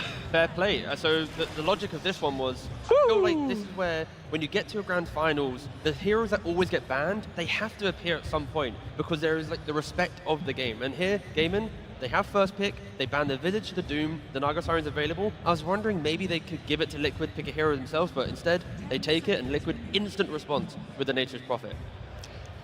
Naga Siren is so hard to play against, though. I mean, she's been banned almost every game for a reason. She has such high armor on lane where she doesn't lose trades. She provides map play with her illusions, where as a position 5, she can push out whichever lane that she chooses. And then she has the ultimate reset tool in the game. That Song of the Siren with the Shard it just flips teamfights over their head. And like T was mentioning, we saw that the Kunkka win rate against Liquid is good for that reason. If they can prolong these fights, find that reset, stop that timing of their aggression, kite out the fights, should be good for Gaimin. So I'm surprised this Naga was given away. I mean, of course, the facet as well, very strong. With Deluge, you reduce status resistance, you know, push waves, like we said, with the damage. Like, it is really obnoxious to play into.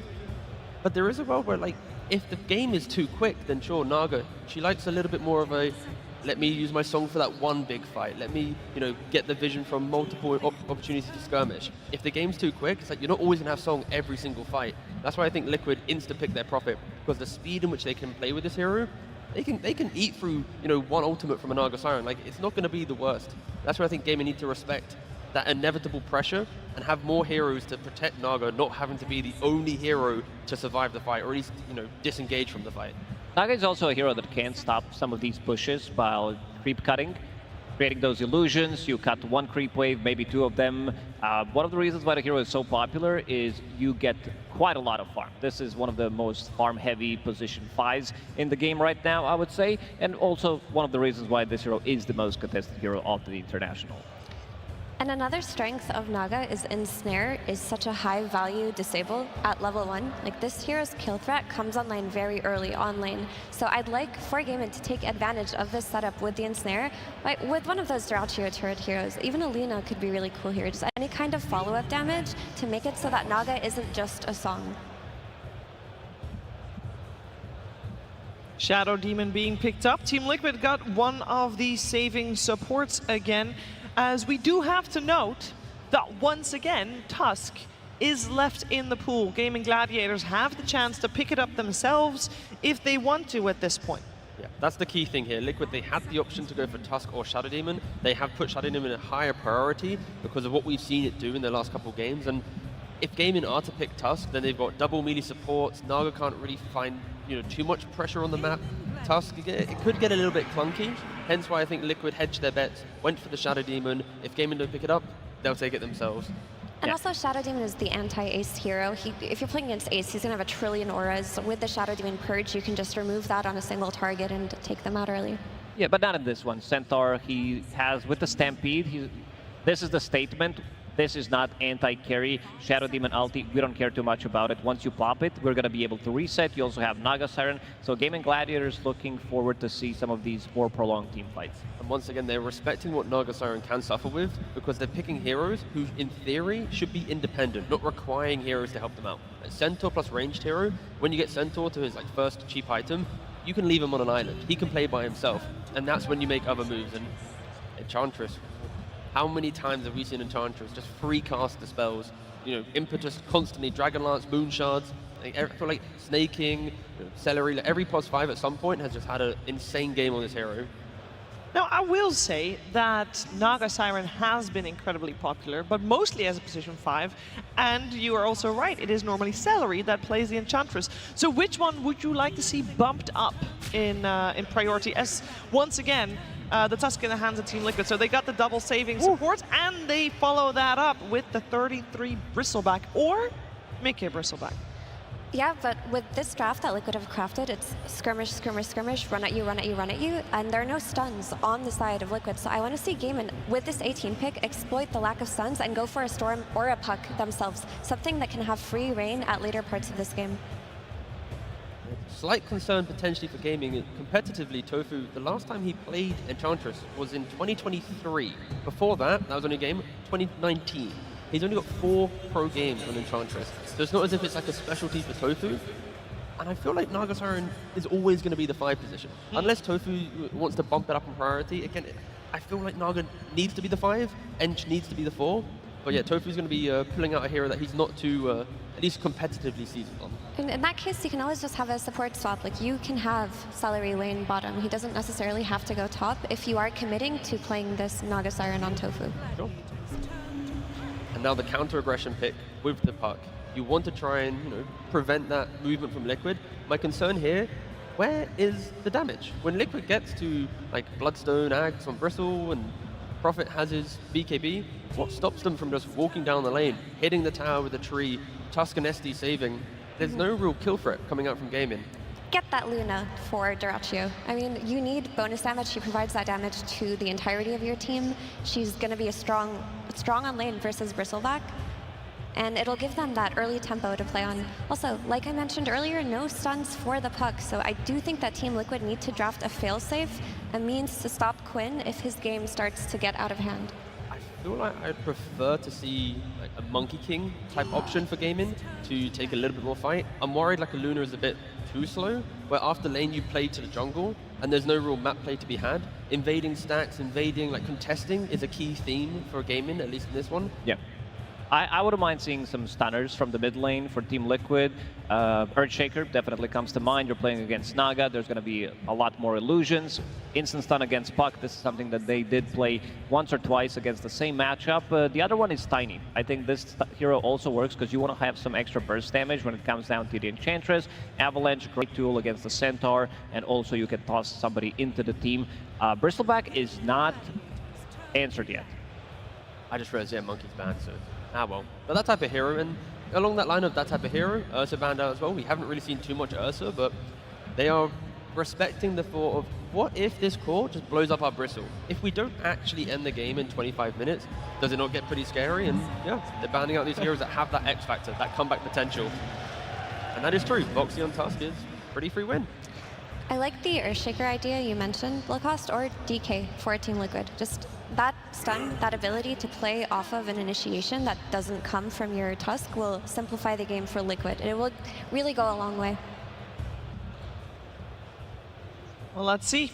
They have got still also half a minute left in their bonus time, where they can decide not just what to play, but what their game plan will be. And what the Ratcho is going to play. That is the main question. I just want to get this out. Naga Siren, there's no chance it's going to play it as a core, right? No, she's not. Okay. This is going to be. I just wanted to get it out there. It's been a long time since Naga has been played as a core. Another option for Dyrachyo could be the Alchemist. That way they can play the Eng 5 and then just experiment. Okay, the DK does come out. They stole it. They took it away. I think this is excellent. And now they have a carry on Dyrachyo where he just buys Blink Dagger first, which is the item timing we talked about around that minute 15, runs in with his team, has the ability to take the towers, has the ability later on in the game to outscale the Nature's Prophet. Yeah, this is a good game where there's two types of Dragon Knight, right? You've got the Falcons type Dragon Knight, which is the high-speed Blink Orchid, or you have the scaling Dragon Knight with the Armlet into SMY, and then you're like Daedalus Satanic, and you become the unkillable Red Facet DK. Potentially this time around, I'd like to see him go greedier to become the true core of the game. Because if they do go active, they still have damage issues early on. So I'm hoping, for at least Gaimin's sake, it does feel like a flip on the script. They aren't going to be the aggressors on the map. It's about how quickly can you scale whilst dealing with Liquid. What you're describing is some K1. Yeah, I want K1 level DK, exactly. Yeah, because he was staying 5k ahead, and Tiny comes out, good solution, as we mentioned, great against Puck in the lane. You'll always have some kind of a stun, cheap as well. Blink Dagger, this is something that they have been lacking.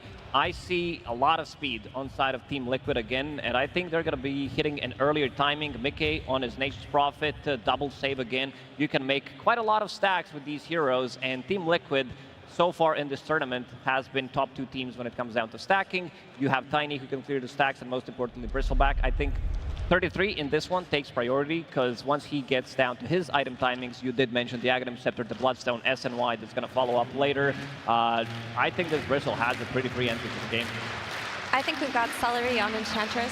We've seen him excel on that hero. We have Quinn playing versus the one threat of the Avalanche toss, Tiny. This should be a really great puck game if he gets a few support rotations to mid. He's got a bone to pick with Team Liquid. I think Quinn will take this game too. Dyrachyo has to ignore his team in this game. Stop playing the active carry that you've done in the past. I need you to focus up, just hit the creeps, become the K1 of Western Europe, and make sure that when the game gets tough, you've got 3-4 big items to bring to the fight. If you're not, then yeah, Liquid are scary as ever.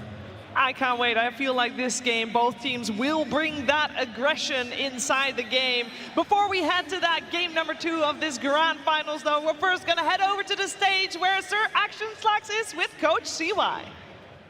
Thank you so much, my friends. Yes, we are here yet again with CY. CY, thank you so much for taking time with us. Now, we've been in this situation before, but a little different now. It seems like potentially a new Liquid. Were you guys kind of taken by surprise in that last one? Not really, I think. I actually think we did a lot of good stuff. I think we messed up some stuff as well. and that kind of brought them back in the game. Like Visage gets a lot of gold, obviously, with the facet against, like when he starts getting a lot of kills. So in the end, it gets pretty hard eventually. But I actually think it was our game, yeah. Absolutely. Now, in a situation like that, where you believe that you got the game and then it kind of got away from you, what was it like in the booth? What did you tell these guys to get their heads back in the game? Because this isn't your first time in a grand finals, and you got to get their heads on right. No, I mean, like, I told them that we actually did the right thing, and, like, I think we comms well as well. I can hear the communications behind the scenes. So I think everything is, like, good. I think we just try to run it back and, like, stay focused and calm and logical, and I think it will be fine. Absolutely. You know, they say loss is the best educator. You guys seem to learn a lot on that one. You stole the puck, you banned the Doom, you denied the Dragon Knight. These guys have learned a lot from you as well. Anything left to learn about this team since we've seen you so many times before against each other? I don't know, honestly. We'll have to see. All right, fantastic. Well, congratulations so far. We'll see how you do. Bump it up, my man. And we'll get right in to game number 2. Let's throw it to our wonderful casters. Thank you very much, Sax. Yes, it's time to get into the action of Game 2. Fog, some crazy stuff going on in the draft this time round. We're seeing for Liquid. They get that support duo again, the Tusk, the Shadow Demon. But over on the side of Gaimin Gladiators, the Naga Siren gets through, a hero that's been banned over 100 times this tournament. It's crazy how so many adaptations happened in this game, right? It's 0 common heroes that Gaimin was playing from the last draft. Liquid, they get 3 that they played last time, and those 3, they did look super strong. Boxion and Tusk in particular was kind of running the show, made them just come back in that game after that 7K deficit that they had, just with some clutch saves and aggression. And yep, I mean, we'll have to see if this type of gaming strategy ends up working, because it is a bit different from the style that we've seen them run in some of these games in this tournament. Already seeing here setting up around the early action. No one going to find any fights off the back of the first bounty runes. But yeah, what do you sort of make of gaming's overall direction this time around then, in comparison to what they went for in game 1? More scaling. They're going to be able to just play the game to the later stages and stuff like that. I feel like that last one is a very standard. They want to snowball out of control with this Underlord and Chen and just completely dictate the pace of that early first 20 minutes. But yeah, Liquid, they fought back formidably. This one feels like they can look to stall the game out, play more about that economy game and stuff like that with the DK. Just, is it going to work is a bit of a question. Because they're Liquid, they did switch things up as well. Even though they have 3 common heroes, they bring in this Bristleback that's not been played too much throughout this tournament. But I was looking actually just before this game started. 33's been kind of playing it in quite a bit of pubs. And is there anything specific about the Bristol right now that you could imagine 33, is the reason why 33 feels good about this hero in this meta? Yeah, I mean, you're able to fight super fast. You thrive off of stacks, and he's playing with 2 of the better stackers in the game, the Shadow Demon in particular. And he's just able to park himself in front of towers and defend maybe some of these early aggressive moves. Well, level 1, though, could be a little bit vulnerable. The snowball save's going to come out for now, but 33 still getting brought incredibly low here. I mean, they try to bait one another in. Maybe Duracio's the one getting baited in. Have up to, what, the 3 stacks of the Quill Sprays there, so Duracio had to be careful. Both cores getting harassed very low by one another's team's supports. They make the call, though. Boxy's like, all right, maybe there's a little bit of a hard lane to just play straight up. He's going to try to at least pull this wave on the side here, and it should be successful. Mid, Quinn, we'll see how he handles versus Tiny, another hero that's not been played the most throughout this tournament, but a standard counter versus the puck. Yeah, one that historically we've seen Nisha have some explosive performances on. See how well he's able to I imagine potentially get a lead in this mid matchup. How does this work? We saw obviously switched around last time, Nisha being on the puck, and well, Quinn playing like the melee hero with a hard-hitting right click. Is it also a similar case where Tiny can have a little bit of an edge early on, or is it not quite the same? Yeah, slight edge in the denies, but it's a very skill matchup, right? I think I've seen either of these players kind of win, depending on, just a couple of these few early CS and stuff like that. Because puck overall, the beauty about this hero now is you just get so much extra healing when you're playing in the lane just from this puckish, this innate ability. You're able to just walk in, tank tower hits, dodge spells as well too. So every phase shift actually heals you pretty massively. Looking down at the safe lane this time round from Liquid. They're going to try with a bit of setup. I mean, Ace has got a lot of poison stacks upon him. Shouldn't quite kill him, but at least it's going to force him right back. And Sania having to be careful as Tofu tries to push forward in return. Oh, and this matchup actually in the mid lane, something really interesting is, of course, you can dodge normal spells, and also the tree grab. I think Nisha has to be careful every time he throws the tree at the puck, because if you dodge that one, you actually get 4 times the amount, because it's a spell projectile. Is what it looked like, at least. I believe he healed for like 100 or something when he threw the tree and dodged it. I'll keep eyes on see if that mechanic actually works like that, but... So far in the CS in the mid, it's proven to be pretty even in performance. 16-1 on Quinn, 14-3 for Nisha. Yeah, and pretty solid stuff. And also, one thing that we do get to see, which I think has not really gotten through in too many of these games, it's this Naga Siren. And it's not a 5-position Naga Siren either, which is very interesting to see. They do want Celery playing this Enchantress, but top lane. Interesting change. Quite a few Quill Spray stacks onto Dyrachyo. He's got to back off. The heals for Celery coming in. I mean, you feel both teams here, Liquid and Gaimin, really trying to push one another's cause to the edge, to the limits here in this laning stage top. Just the question is going to be who's the first to fall off the back of these back and forth fights between Dyrachyo and 33. Just have to be careful because it's such explosive damage that can come from a Bristleback out of nowhere. And they do have a Healing Lotus on the Tusk as well. So if you do get over-aggressive, overzealous, they could just pop that Lotus, get an extra Quill or 2 out. So you do have to be a bit careful on the side of Gaimin how aggressive you want to get onto 33. But Dyrachyo, he's farming good. That's the important thing. So 21-4, and he is pretty much full HP.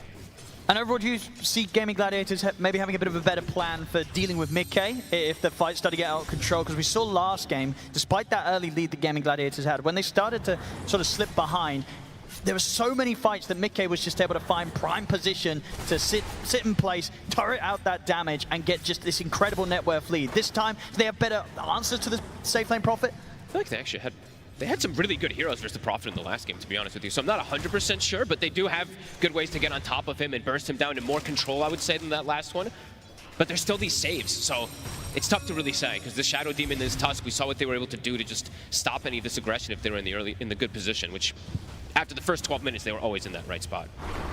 For sure, and if anything, you know, we saw how well Liquid supports were able to get the saves off in a game against a smoke screen, you know, where Ricky was involved. This time that's not there, so it may even be that little bit easier for Liquid to pull off these clutch saves when Gaimin Gladiators start making moves for the cause of Liquid. This mid matchup is hype. I mean, it's very, very even. Just 100 gold difference between the two of them. They're going to hit sort of levels at a pretty similar pace here in the mid. But the puck can stay sustained a little bit easier, I would say, at this point, just because of that constant healing that's coming out. So Nisha actually does get pushed away from the lane. They're going to go for Dyrachyo.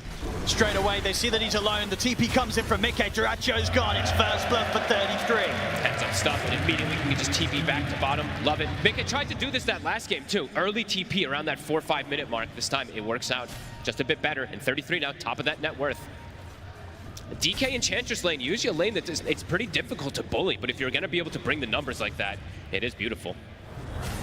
And in terms of the Naga Siren, right, one of the edges, right, with this hero is the presence in the lane. I mean, the question is, has Tofu been able to do enough in this laning stage? Because looking at the farm, not really caused any slowdown for mid-K. No, and most of the times when I've seen this hero played so dominantly, it's because you're playing with that ranged core in the safe lane. You're able to abuse either this ensnare plus reel-in combo with the deluge, and you get some early kills. So, yeah, definitely going to be a different kind of approach from Tofu and see what he's able to do. Right now, it's just him using mirror images to kind of block camps and manipulate waves like that, but it's not really having the effect that maybe they wanted to in this bottom lane. Yes, Ace is farming, but you're not really putting pressure onto mid-K. So Dyrachyo looks like he might want to go for an early move down towards the bottom. Oh, this is cool. They're actually bringing 4 heroes. So I guess this is the way they want to pressure, because they don't have the best dual pressure. They want to do this, but Boxy's reading the movement. Liquid seem to be relatively prepared for this potential play, or maybe they're just going to look to go aggressive first themselves. They do. They go straight over towards Tofu. Centaur creep.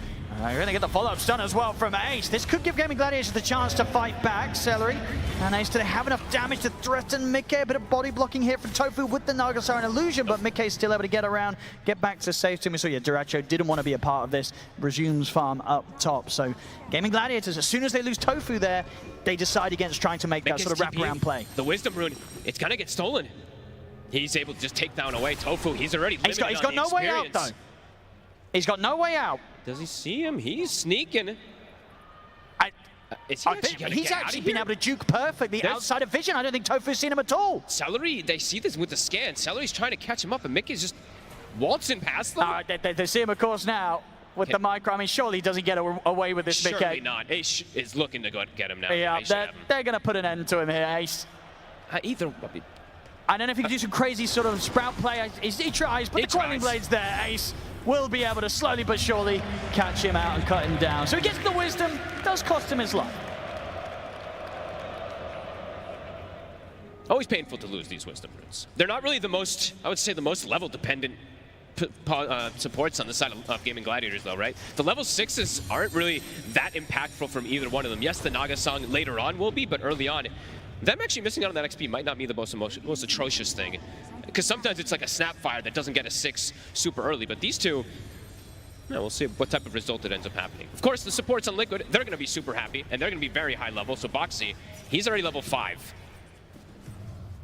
And in terms of some of the individual farm we're seeing, 33, he's getting quite a scary bit of space up top. Sure is. They're going for the surround play bottom. Duracio's got involved. Mickey is trying to TP out top, and Duracio's found him. In on top with the Dragon Tail. Gaimin Gladiators, have they got any further cancel for the TP of Mickey? They don't, so they'll have to turn and sell for Boxy. Liquid, they get Mickey out. Heavy commitment, though. It is a Stampede plus a DK form to at least try to pressure tower and get a kill. They just get a support. And yeah, like you said, in the meantime, 33, he's just doing maximizing mechanics. Yeah, he's massive. Yeah, he's just pulling creeps into jungle creeps, stacking them up as much as possible. This is going to be an absurdly fast Ags timing for him. And we see the progress between the two mid laners. Nisha and Quinn continues to be incredibly close. Dead even. Literally 8 gold between the two of them or something, or 9. My math was bad. But yeah, looking at 33, you got to sort of ask the question, Gaimin Gladiators, what's the plan with regards to this Bristle? Because at the moment, 33 is on track to get one of the faster Ags timings you'll see on a Bristleback this patch. I imagine it's just to get a really, really farm DK. Maybe at some point the Silver Edge later down the lines can be something they look for an answer, but I would imagine it's Duraccio getting this armlet, getting this type of crazy type of farm to deal with him, because besides that, their damage is definitely quite limited versus a very farmed Bristle in the early game. And speaking of very farm Bristle, he does still have those stacks to go back to as well, which I believe is like a double stack and a triple on the Ancients. Yeah, that's insane. Actually, if things continue like this is going to be a completely insane Aghadim's timing. This game for 33. He's already half the way there. As you say, with stacks of the plenty, he'll be in a very, very solid time. And across the board, though, the 3 cores of Gladiators do have the tools to make plays. Definitely on heroes outside of the Bristle. So we'll see what Gaimin Gladiators look to make their moves. And just in general, look to see if they try and check out this area and get some information regarding the stacks of Team Liquid. Celery been caught in. Big Wrath of Nature. And with the burst coming in as well from the Snowball, Stampede is not going to get Celery out in time. Same time up top, Duracio's going to try and set him on a 33. Really he really is, and backup is in for it. And Sania holds back Duraccio. With these two heroes, there's just not a chance. Even with Quinn being present, he knows that using a Dream Coil there is just not going to do a whole lot at all. This Bristleback is very unlikely to die unless they bring all 5, and even at that, it might not still be an easy job. No, absolutely. It's going to be till later on when they have the answers, especially like we were saying, the DK, or if they can get him actually facing the right target, because they do have stuns at the least to be able to stop and hold that Bristleback in place. Nisha? Going to try and get the catch. Nisha opting to immediately break the Dream Coil. TP's were going to come in, but they've actually backed off on that Gaimin Gladiators. They know they're not getting a kill quick and easy. Nisha's going to be fine. Quinn's in trouble. He's ended up under the tower, jumping over towards the orb in an attempt to get away from Nisha and Insania. He's got another orb to try and break away. Have they got anything to stop it? They have not. So Quinn is able to dance safely back to the side of Celery's Enchantress. Almost had the vision there from Nisha. If he was able to get that toss, the phase shift and everything was actually down, could have almost maybe gotten that pocket. But they're going to smoke instantly, even without the coil at the ready. This is a very unexpected move that could catch Liquid off guard here. They're going to throw the scan. Let's see what they can find. Mickey would be the ideal catch. I mean, they have this deep ward. It's about to expire as well, too. Mickey might not see this coming. That ward was literally right outside the sentry range. Yeah, this is a solid play here from Gaimin Gladiators, but it will get shown now. So TPs do start to come through. Maybe these two can't get the burst off in time to kill him off. Mickey's going to come in with the snowball. They got Quinn from Boxy, and indeed they just turn and kill Quinn off. Boxy was that was the fastest TP I've ever seen. It was literally before they even showed on the smoke. It felt like that was crazy. He's on point with this Tusk. It looked like they were going to get away with it as well, if it weren't to be for this pesky Tusk. Boxy, save after save. Mickey's doing some really cool little stuff here too. Just planting this tree for extra damage. That's actually kind of neat. Just this GG branch with his innate. Actually very cool. I don't think I've seen many people do that. I was wondering why he was just randomly dropping the GG branch, and I'm like, oh, very cool. The farm continues, and indeed this Bristleback, 33, he's completely out of control. The Aghanims, ridiculous timing here, pre-12 minutes, I believe. That's insane. And he's got the Voodoo Mask. Yeah, the spell life steal's already out on top of it. Overall, looking at the lineup of Gaimin Gladiators too, nobody really wants to build a Vessel. I mean, Vessel's kind of a dead item right now, but no one wants to build Vessel, and Shiva's is not going to come down for ages, even if it does come out for something like Puck. So definitely going to be some problems that they have with this Bristle. I mean, for Gaimin Gladiators, what sort of item timing or strength do you think they're looking towards to make their move this game? I think it's going to be pretty farm heavy, actually, on this side gaming. I feel like it's a very different strategy that they've gone for this game around. Usually they're around like 25-minute aura timings. There's a lineup where we may not even see too many auras come out from either side, let's be honest with you. So definitely a bit of a different kind of style game that it could lead up to these like late games, which I think we're all looking forward to, because we've had quite a bit of these games around like the 20 to 35-minute mark that kind of end. This one could get pretty late game if they end up playing just for this farm game, which for gaming, it looks like they want to. So Liquid definitely have a way to set tempo though. They have this Bristleback who's massive. They can force objectives very early on, and that's what it feels like they're going to start doing, playing around 33. Yeah, we'll have to see how much they can force, because indeed, if the game gets to a point where we're sort of 25 minutes in and the Bristol's at the high ground of Gaimin Gladiators are going to have to come in with some sort of answer. Yes, absolutely. I mean, that's definitely the ideal play that Liquid wants to do, is pressure the map early. Strong lead in from Quinn. Do they have the damage for evading the Stampede and the Who Stomp? They certainly will. Mickey, there's no saving him this time. Gaimin Gladiators think it's the kill, but can they get out? Nisha is in with the combo. Avalanche to follow up onto both onto Quinn and Celery. Snowball over towards Quinn. They've got the start to punch up. They're taking Quinn out. Celery, he's been caught in by the shards. 33 in his Insane ready to chase down Ace. Celery's going to TP out as Liquid. They'll look for the bigger target instead, getting Ace as well. They'll get the trades.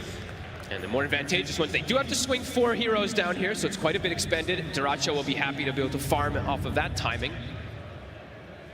But Liquid, it's such quick reactions that they've been able to do here. And Nisha now at this point has a very large separation between him and Quinn. The amp damage rune already finished up onto him, or amp damage is on in for him, and he's gonna have a phylactery pretty early on. So the scaling is also gonna come from Nisha. It's just taking that little bit more time and just been that bit more hard for Quinn to find successful kills off the back of his Dream Coil plays. He has to just be so careful, because there is this type of explosive damage. The Tiny is always going to be a bit of a problem for him. And Boxy so far, no matter what lineup he's against, it feels like if he gets his Tusk is a problem. It's a nice play there, Celery with the Wild Wing Ripper trying to tear himself away from Nisha. Nisha for now is going to continue to chase. They've got the TP coming in. Indeed, Nisha. Slowly playing around with Celery. They've got the numbers here. Insane and Boxy, Mickey, the whole team pretty much turning up to get another kill on the board here, Liquid. And the crazy thing in the meantime, look where 33 is. He's just occupying the enemy triangle, kind of challenging them, telling them to come at him, because he knows he's pretty much invulnerable unless they bring all 5. Buys an early shard as well too, so he's got the hairball even stronger. He is a big problem. Duracho is farming, but he needs a couple bit more items before he wants to be able to join versus this Bristle. Armlet, S and Y, and then yeah, we see that Silver Edge is going to eventually, of course, be queued up onto Duracho. But that's going to take time, and Liquid, they can thrive off just occupying the map with this 3K advantage. With this early Blink Dagger, with this aggression, they can play with the Tusk. Looking for the setup around the mid, Liquid. Big Getting the jump in Nisha. He's able to get the setup straight away. They want to try and burst through the Enchantress. The heals are up for Celery. It's too much damage though, Liquid. They can get pretty much any kill that they jump for right now. Mickey's ready to lead in for more. Looks towards Quinn, but the orb is back up. He's slowed down. They've got his Stampede. They absolutely have to, but Nisha's able to still get him with the toss. The Stampede doesn't matter. Nisha still able to close the gap and take Quinn out. Liquid's playing too fast for this gaming strategy at the moment. Yes, Duracho is farming, but everybody else is starting to fall further and further behind. They haven't been able to really involve Tofu either. I know he's just sitting back, kind of trying to get some farm going, but they can't even reset and avoid the fights that Liquid's bringing to them. The timings are accelerating fast. And they're losing access to so much. At 33, he just keeps taking away these Ancients. I believe they've been stacking some Ancients on their side, cleaning them up too. So they're farming, it feels like 70% of the map. Gaming under a lot of pressure here. That Silver Edge, as you say, cannot come any sooner for Duracho. He needs it yesterday, really, against this Bristle. I mean, once it's there, that will be the big test of whether Gaimin Gladiators can bring together a fight to slow Liquid down. Yeah, but it's not just the Bristle, right? It's Nisha scaling. Mickey is starting to get some scaling too, even though he's died twice. He is getting closer and closer to having his big item. He actually has it, sorry. So Gleipnir's already done, so Liquid can just keep looking to pressure. And Gaming could really struggle in the damage department to kind of dissuade and push them off these towers, or if that early Roche, because Liquid feels like they have options right now how they want to pressure the map. Oh yeah, they're ready to get in under the tier 2 tower. If Nisha sees a chance to jump, he's going to be straight in for it. He's got an arcane rune in the bottle as well. And he's got that phylactery, so that burst damage, it's there. They're going to start to hit this tower here. Tofu wants to try to slow it down, but you can see the way that Gaming's postured on the map. They don't want to go for a full-out fight around here. I mean, Liquid's going to have a pretty good idea that Gaimin Gladiators is playing from this tree line. Indeed, Quinn and Tofu, they've just got to back right away up to the high ground, up to the base. There's going to be no defense outside of a fortification here. They'll push them back temporarily. This tower's going down. Oh, they actually lose the Treant there. Whoopsie, Mickey. Bit of miss micro. Quinn, again, sort of having eyes on this area of the map, but he can't really start anything right now. All he can sort of do is just sit back and watch whilst Liquid takes these towers. It's so dangerous for him to step up. Just this tiny pick, it's honestly working wonders to just not allow this puck to have any type of opportunities in the map to split things up, going to get any type of that extra farm. Quinn is very poor right now, bottom of the course. Really looking to be all on Dyrachyo. Yeah, it definitely is right now. And look at the positioning, like Celery. He's trying to find desperate places to farm, but there's a ward, and they will find him again. You just can't hide on the map right now from Liquid. They will find you. Firm control. Roche soon on the menu. Maybe they'll wait for it to shift down to bottom, but yeah, they really feels like they can kind of go anywhere right now. And of course, 33, he gets the Vampire Fangs. I know Sand Kings have been the ones kind of thriving off of this one, but this is definitely one of those other heroes that can become pretty much unkillable on top of already being unkillable. This just adds an extra layer. Yeah, they've just not been able to slow him down one bit this game. It's just been completely free for 33. It's 19 minutes so far. And Quinn, he got spotted for a second there. His orb. We'll just be able to split it up. They just have to keep so much distance between themselves and Liquid. And even at that, as we're seeing, Liquid, for a good setup of Mickey TPing in and getting the catch with the Gleipnir, they can still find kill opportunities. So Gaimin Gladiators, they're having to play so cautious right now. They're just, this is probably one of the, I think this might be one of the first times I've seen this tournament that Gaimin is just full out split farming. They don't really want a full out fight, but Nisha now shows. See if they can punish Nisha here on his own. He's got a regen rune. Backup is coming over. I don't think they're killing this Tiny. Nisha's ready to turn things around. Gaimin Gladiators have got to run. Quinn, it will be able to jump down to the low ground in time. Tofu comes in with the song, and that may just be enough to save Ace. Indeed, Ace will get out. Tofu able to make sure there'll be no casualties this time for Gaimin Gladiators. Look how much they just expended, though. They're trying to get Nisha, and he had the regen rune. He's full HP. This tier 2, it's gonna fall. And it seemed like even if he didn't, I don't know if they were getting him there. Okay. They used the I mean, this is their high ground glyph. This is a dangerous one to use at times when you are behind like this. Let's see how much Liquid want to push it. Tower's gone. They're going to be tempted to maybe take the Tormentor first.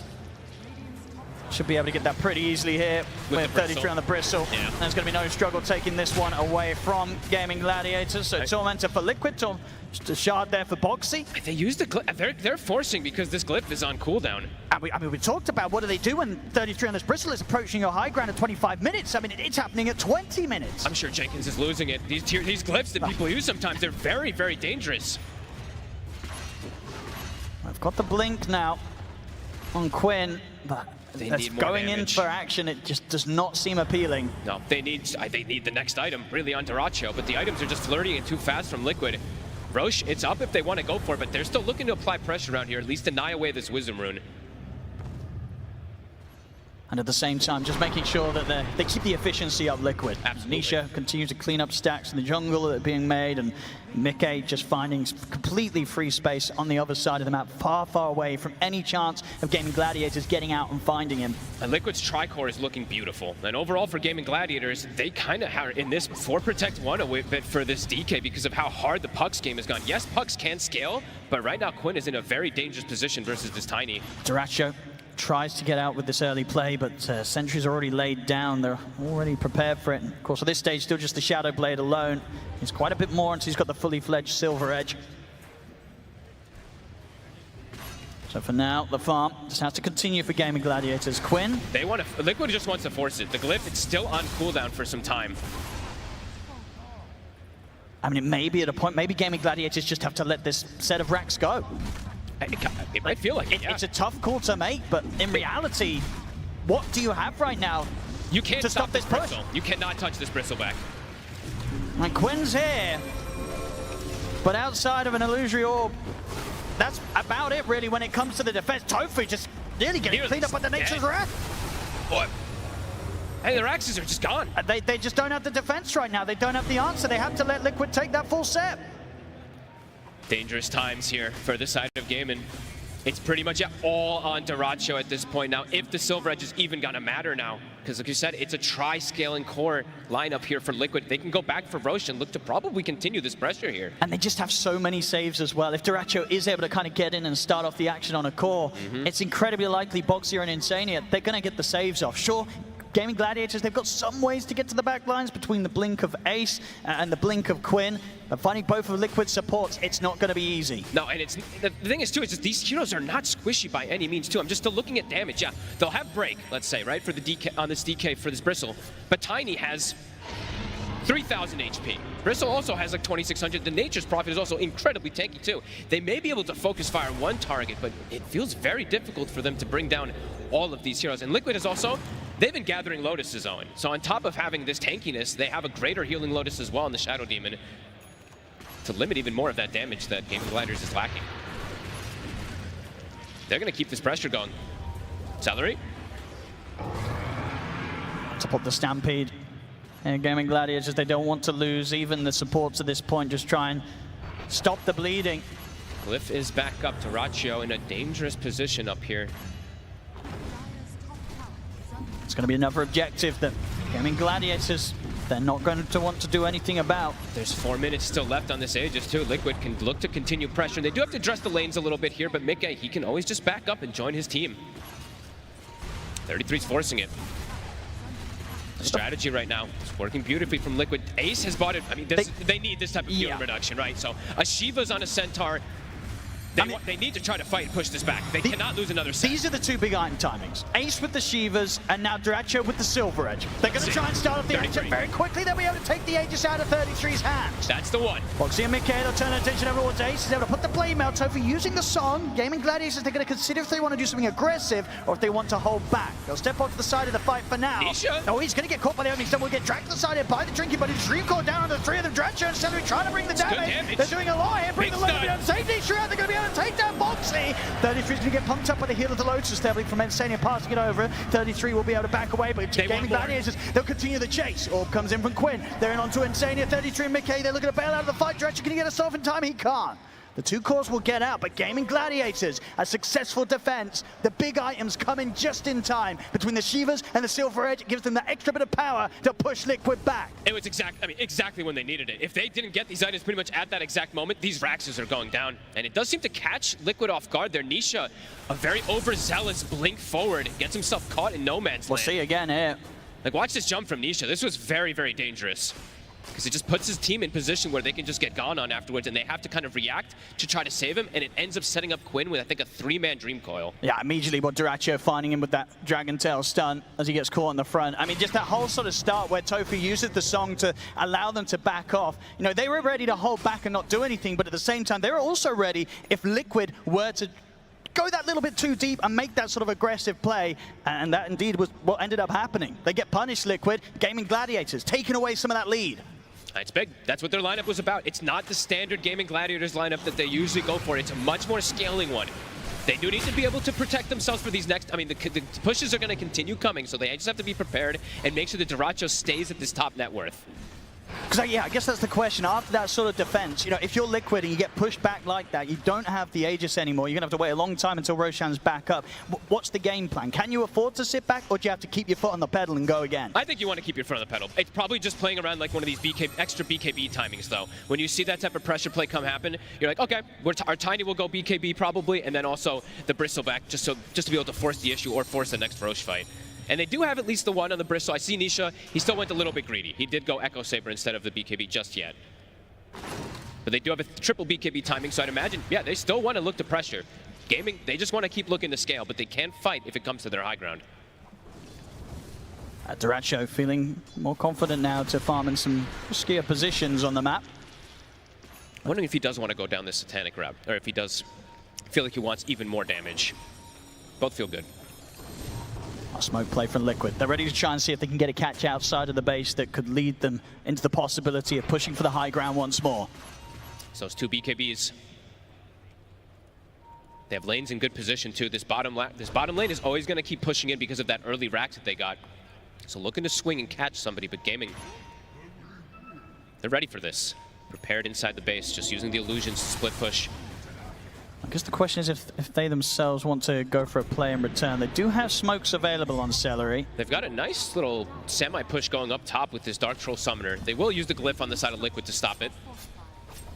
Looks like they do want to at least deny around this Wisdom Rune again. They want to fight on the side of Liquid with Gaimin. They are smoked. They want to go as well. They're going to have to wait a little bit of time for the Elder Dragon form to come back up for Duracho's. 30 seconds, so have it kind of comboing in with the ending of that smoke. And look at the neutral item that Duracho chose too. I mean, he's just jacked up on the armor. He gets the Craggy coat. Not usually the most ideal for the damage potential, but he's sitting at 45 armor or more. That's fair. It's a whole lot of physical coming out from Team Liquid. For sure. So start to tentatively head out to the base, Gaimin Gladiators, but for now, Liquid very much elsewhere. As the minutes close in towards the next Roshan respawn. And by the looks of it, I think, yeah, Liquid, maybe they do just wait for this to come in return, as they know after that last attempt to push high ground that didn't go too hot for them. Got to be very careful about how they go for it again. They're regaining that lead. We're starting to see that net worth grow once more, back up to a 5k lead for Liquid with these more passive moments. Always inside the base though. It's more dangerous than those like outside fights when you're diving, committing forward. So around that Roche fight in 2 minutes or so, that's probably what Liquid is looking for, like you were saying. The BKB still will be stalled out from Nisha, but Nisha did find himself a Nemesis curse. So Duracho looking at some of these the Silver Edge touching onto 33. He can. The Dragon Tail's done to follow things up. Who's some of the saves there? Snowball's in and Boxy's ready to help turn things around. TP comes in from Mickey. They're going to look straight over towards Tofu, try and get the squish kills first, and with the BKB pop by Mickey, he can continue to punch into Tofu. Tofu's surviving for this damage. Mickey's not got quite enough to kill Tofu off, and Tofu, he's able to get away. Liquid, they'll turn over towards Ace instead, but the Stampede's out. The Sprout's there to try and stop him. He cuts his way out, but Boxy's got the punch up. Ace, he'll get one more who stop off, but he'll fall. Now they'll turn over towards Duracho. Liquid trying to surround him. Quinn looks to jump the backline, but the toss-up's there. They have the burst to bring Duracho down. The Dream Core comes out, but it's a little too late. Gaimin Gladiators, they're running out of damage. They have to run. They have to escape. And Liquid, they're going to try and do their best not to let them. Nisha back in with another toss combo onto Celery. Liquid take the team fight. Gaimin thought they could re-go. They had the break potential. We saw Duracho, he turns and gets that second hit, but it's an instant disruption from Insania, and they just turn and get right on top of him. He is still semi-fragile on this DK if they have those numbers. And now a 10,000 gold lead, they can look to barrel it down. They can look for another lane here. They certainly can. No need to necessarily wait now for the Roshan respawn. 33 at level 20. Storming down the mid here. And Tofu's trying to cut sort of the waves with the illusions, but Liquid can quickly clean through those. Bloodstone's about to be finished for him too. So, I mean, you didn't kill him yet. You killed him the once on the Aegis with the Silver Edge. The Bloodstone's gonna make it a lot harder. Quinn trying to stall things out. Backdoor kicks in for a second here. Now they really don't want to have to use Duracho's buyback. 20 seconds until he's back, and they've got the fortification. So they should be able to push Liquid back without the presence of the DK. But another flurry of items going to come out, and I believe they also lost their gem in that last engagement. Celery, he had it for, what, 5-6 minutes or something. Now they have it on Insania. So overall, all these wards that Gaming did place with that type of outside movement, they're all gone. So the vision is completely gone from them. The map is dark. And that Roche, it's going to be potential soon. Let's see how quick the spawn is. Gaming have to be prepared.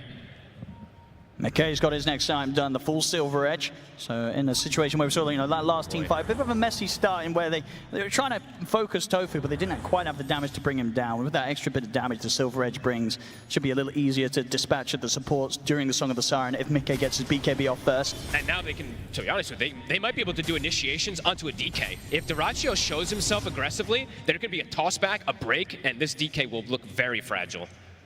So big damage increase coming out from Mickey. Gaimin have to be positioned down here. They have to be ready for the Roche spawn. Trying to get ward control.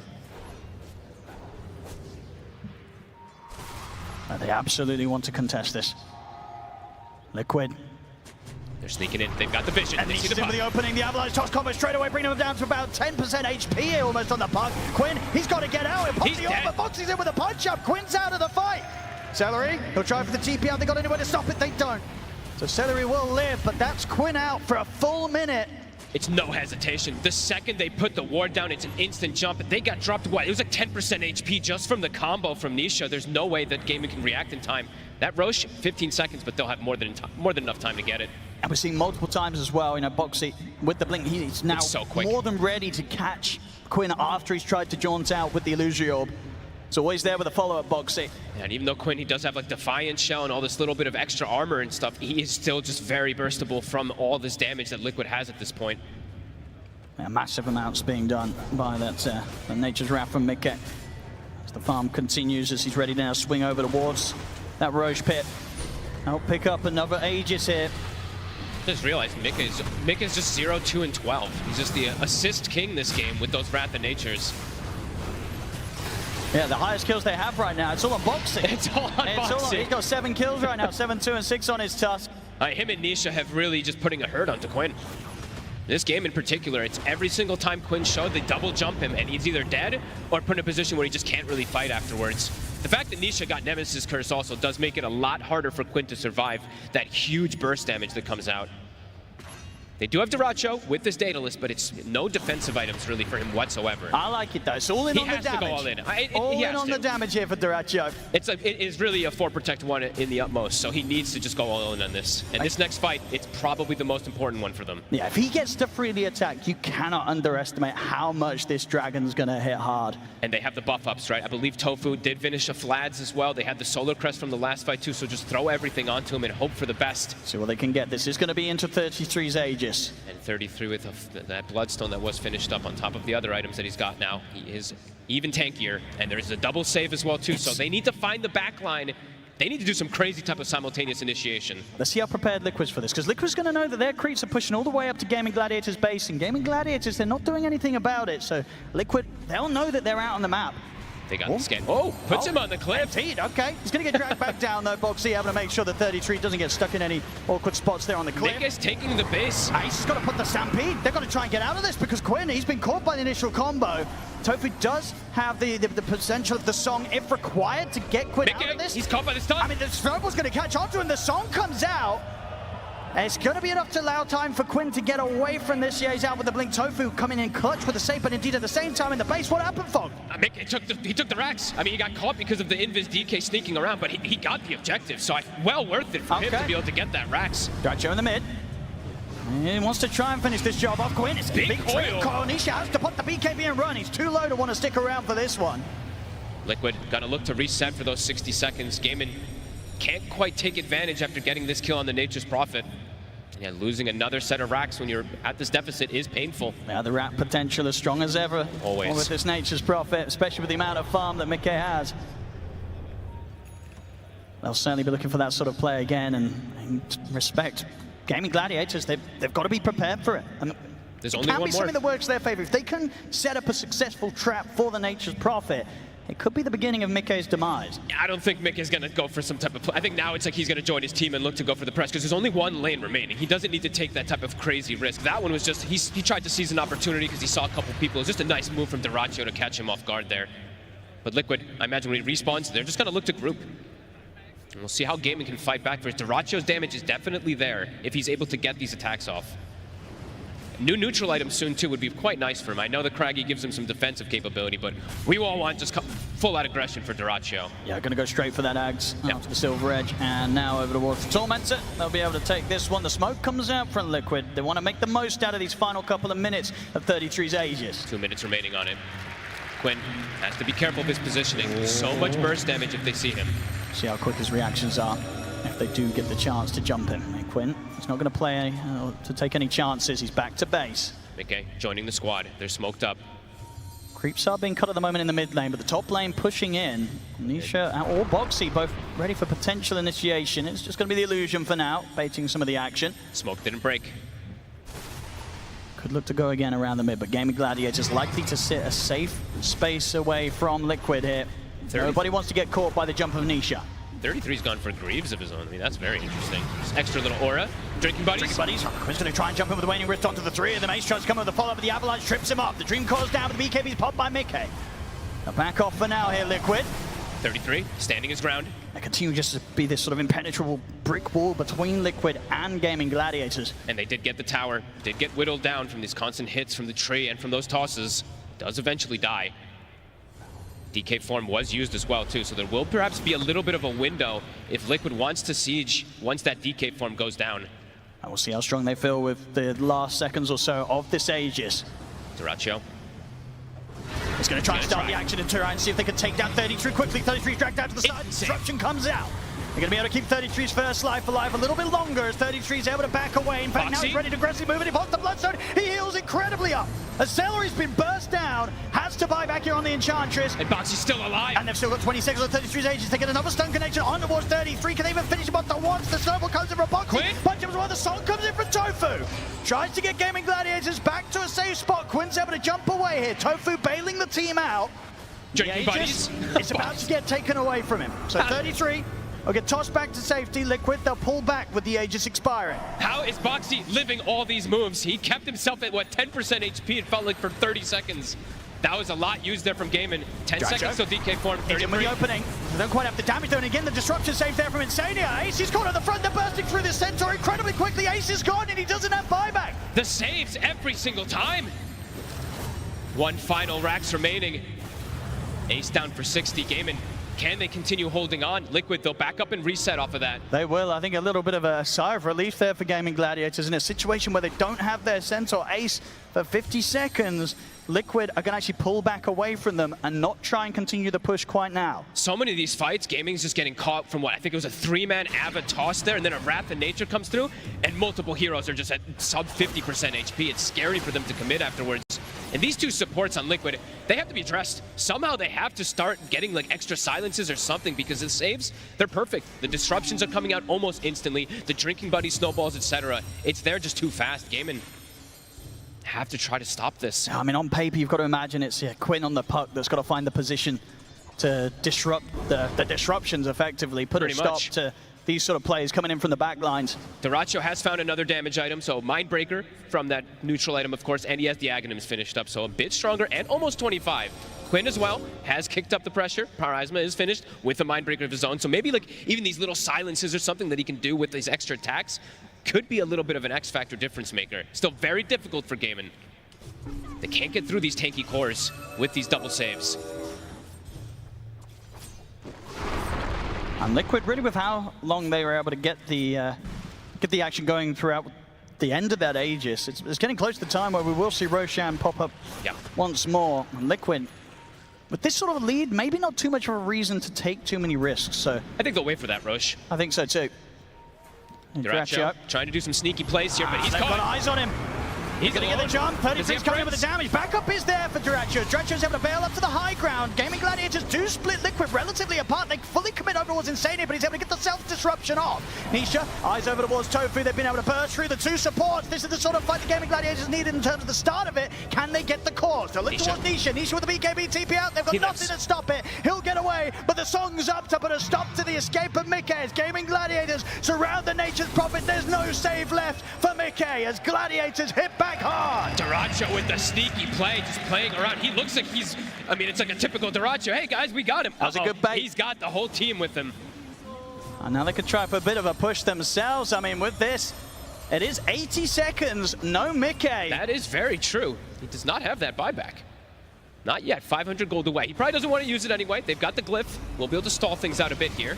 It is okay, still 1 minute and 45 seconds for the Roshan. So when he's back in, Liquid will have the full lineup back in force. That could have been a pretty crucial moment. If it was one of those instant spawns, Gaimin could have potentially snuck check this out again. I mean, you're absolutely right. Duracho, just kind of going for the bait play here, and Liquid, they kind of take the bait. And they took the fight too. I was watching Mickey attempting for some split push potentially. It seemed like sending his trade, but he made the call to join. So they thought that they could probably take this fight, but overall, positioning from Gaimin was a bit too superior with that song that isolates Mickey afterwards. And the damage from Duracho, it's getting pretty scary. And Mickey, and that BKB just not lasting quite long enough to allow him the safety to escape. Comes to an end, and Tofu's got the answer. 1 minute till the Roche, they're gonna check it out. They wish it was up immediately. 20 seconds, Mickey. Liquid still gotta make the smoke out. They don't have the same information, so they've gotta at least get something. They've gotta poke their face there to see. AC was finished for Nisha. I may have the net worth lead, but Gaimin Gladiators certainly have the position advantage here. Duracho. He's going to fight 33 to start things off. He's going to try and open the play. There'll be an avalanche that trips up Quinn straight away. Quinn, he's got to be careful. Burst down about a third of the HP. Backup comes in from AC straight over towards Insania. The coil's there. Quinn, he's been able to isolate the two supports on the back lines. And Duracho, he's bringing in the damage. They're taking down Insania. Box Boxy getting low. He'll get another snowball off though, Boxy. They've finished off Tofu. Buyback comes in from Quinn. Snowball over towards Celery, but Boxy had to blink out. Still alive somehow on this Tusk. 33 pops the BKB, tries to perform, but Mickey's actually blocked 33 off it inadvertently there with the Sprout. Going for Thrasher, but Thrasher is able to get over this sort of area of the map that Liquid, they can't traverse quite as easily. He's in trouble. Breaking away from them, but they've got the chase down. They've got another set of catch with the Sprout, and Mickey bringing in the damage. Liquid, they push for the fight. They get the combo onto Quinn. He's run out of orbs to jump to. He's got it back up in a second, but the crit comes in there hard from Nisha. Quinn, it's a dieback on him. Liquid, they push for the fight. They take it, and they're straight into the Roche pit.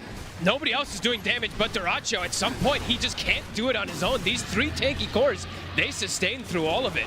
With that buyback coming in, Quinn actually buys back, TPs to the top outpost, and goes through the Twin Gate to try to get involved because he got picked off very early on there. This avalanche from Nisha was absolutely absurd. It kind of read the play and broke that initial go that Gaming wanted to get to try to pop Duracho. And there you see Quinn, he does get punched up and brought down, so they have that number advantage for good amount of time in this fight. Times in this game, we're seeing Boxy just living on a slither of health. Unbelievable and getting to play out multiple sets of his abilities. And this gives them the chance for Liquid to re-engage. And at this part of the fight, you know, Quinn, as you say, buying back, it's just not enough to shift the tides of the team fight. No, it takes him too long to get there because it's not like it's his outpost bottom. He has to TP top, go through a Twin Gate. Took him an extra 15 seconds or so to re-get inside that fight. And now Mega's been claimed. Liquid, they have 45 seconds. They're pushing on. The fortification comes out. 40 seconds in which Gaimin Gladiators are going to have to try and defend without Quinn. Ace looking for the lead, but he gets caught immediately by the Avalanche. Bounces away with the Ogre Seal Tome. The Stampede's there to get back, but the tier 4s are falling. Liquid, they're onto the edge. Gaimin Gladiators have got anything to stop this. They do not. GG's going to be called. Liquid take game 2. They are playing so aggressive from the early game to the mid game. They're just very confident in the way they're playing and have to give tons of commands. I mean, the Boxy Tusk is just unbelievable. How many times is he living on slivers of HP? But at the end there, these avalanches from Nisha, he's reading the moments that they want to capitalize on getting these type of chain stuns to bring down this Bristleback, but he has that coverage kind of perfectly, especially in that last crucial fight. And doing it in sort of 2 incredible fashions so far as well, this best of 5. The first game coming in with quite the turnaround. This game, getting that lead and holding it and making sure that they don't make mistakes, don't let it slip away from them. A couple of times, Gaimin Gladiators, they did come back with a pretty decent pushback, but it was never enough to slow Liquid down. And as you say, that kind of drawing to some of these heroes that you're getting through, like the support picks. I can't imagine we're going to see the Shadow Demon Tusk duo get through There's again. no way you can give them both, and probably at least not that Tusk, because Boxy out of control. Well, there we go. So far, ladies and gentlemen, crazy stuff from Team Liquid here in this best of 5. They are 2 games up, 1 game away from claiming the championship title against Gaimin Gladiators. Can Gaimin Gladiators turn this one around? It's going to be tough. 2-0 at the moment for Team Liquid.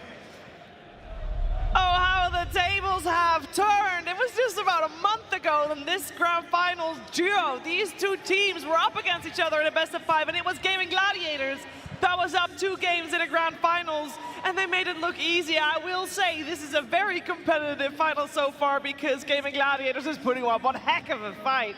But Team Liquid doing it here again in game 2, now on match point in this best of 5.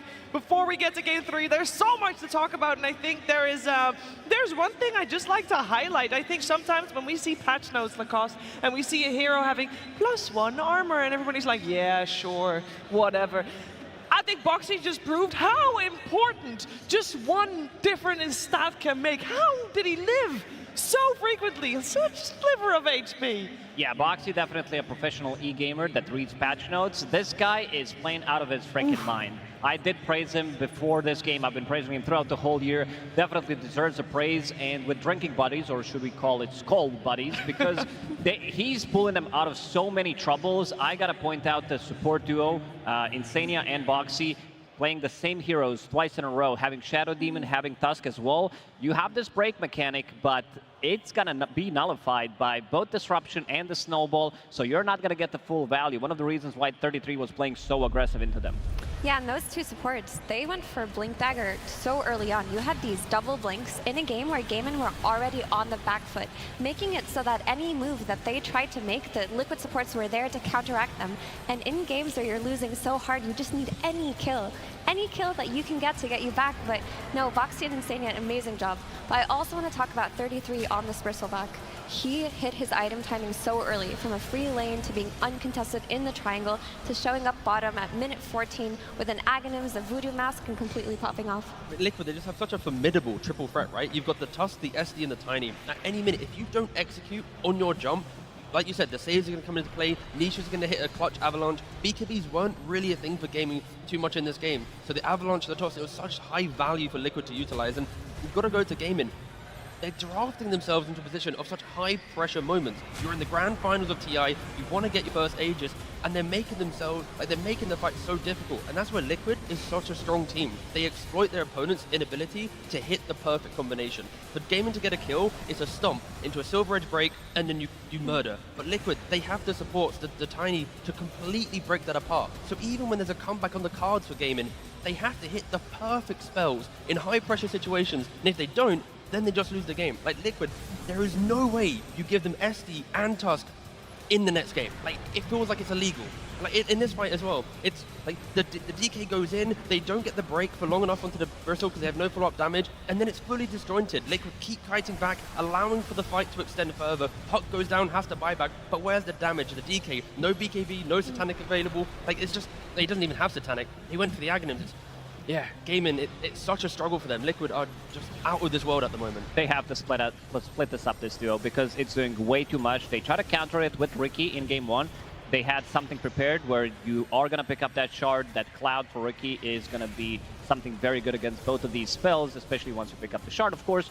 But second game, they try to counter it with the silence. Puck to jump the back lines, it was not enough. Ace also picked up the Blink Dagger relatively early on, Blade Mail into Blink Dagger. This is like top 3 Blink Dagger purchases when it comes down to timing. And also Void Spirit. I think this is the key hero that has been banned in both of these games. They do not want to give Quinn a matchup where he's going to be able to jump the backline and kill the 2 supports. And also, Boxy on the Tusk, he goes for a Halberd. We've only seen 4 other games of Halberd being picked up. The item is non-existent in the meta, due to the fact that when you BKB, the disarm just gets removed. But Boxy, he identifies the fact that against the Ratio, he is everything. He goes for the Armlet build, the Daedalus. Like, if he doesn't have a game, then there is no damage to come out. So he goes for an item that no other player cares about, and it comes in clutch. The Solar Crest, the Halberd, again, Boxy, the Tusk. Please ban it or counterpick it. Don't let him have it.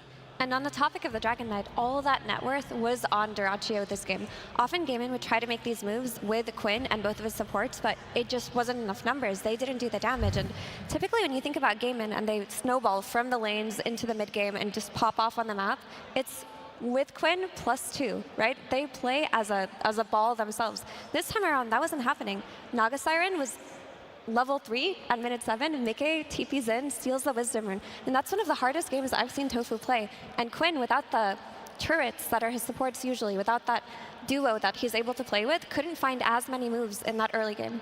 So why was Naga having such a hard time? Because I've been told this is supposed to be the most contested hero and banned all the time, T.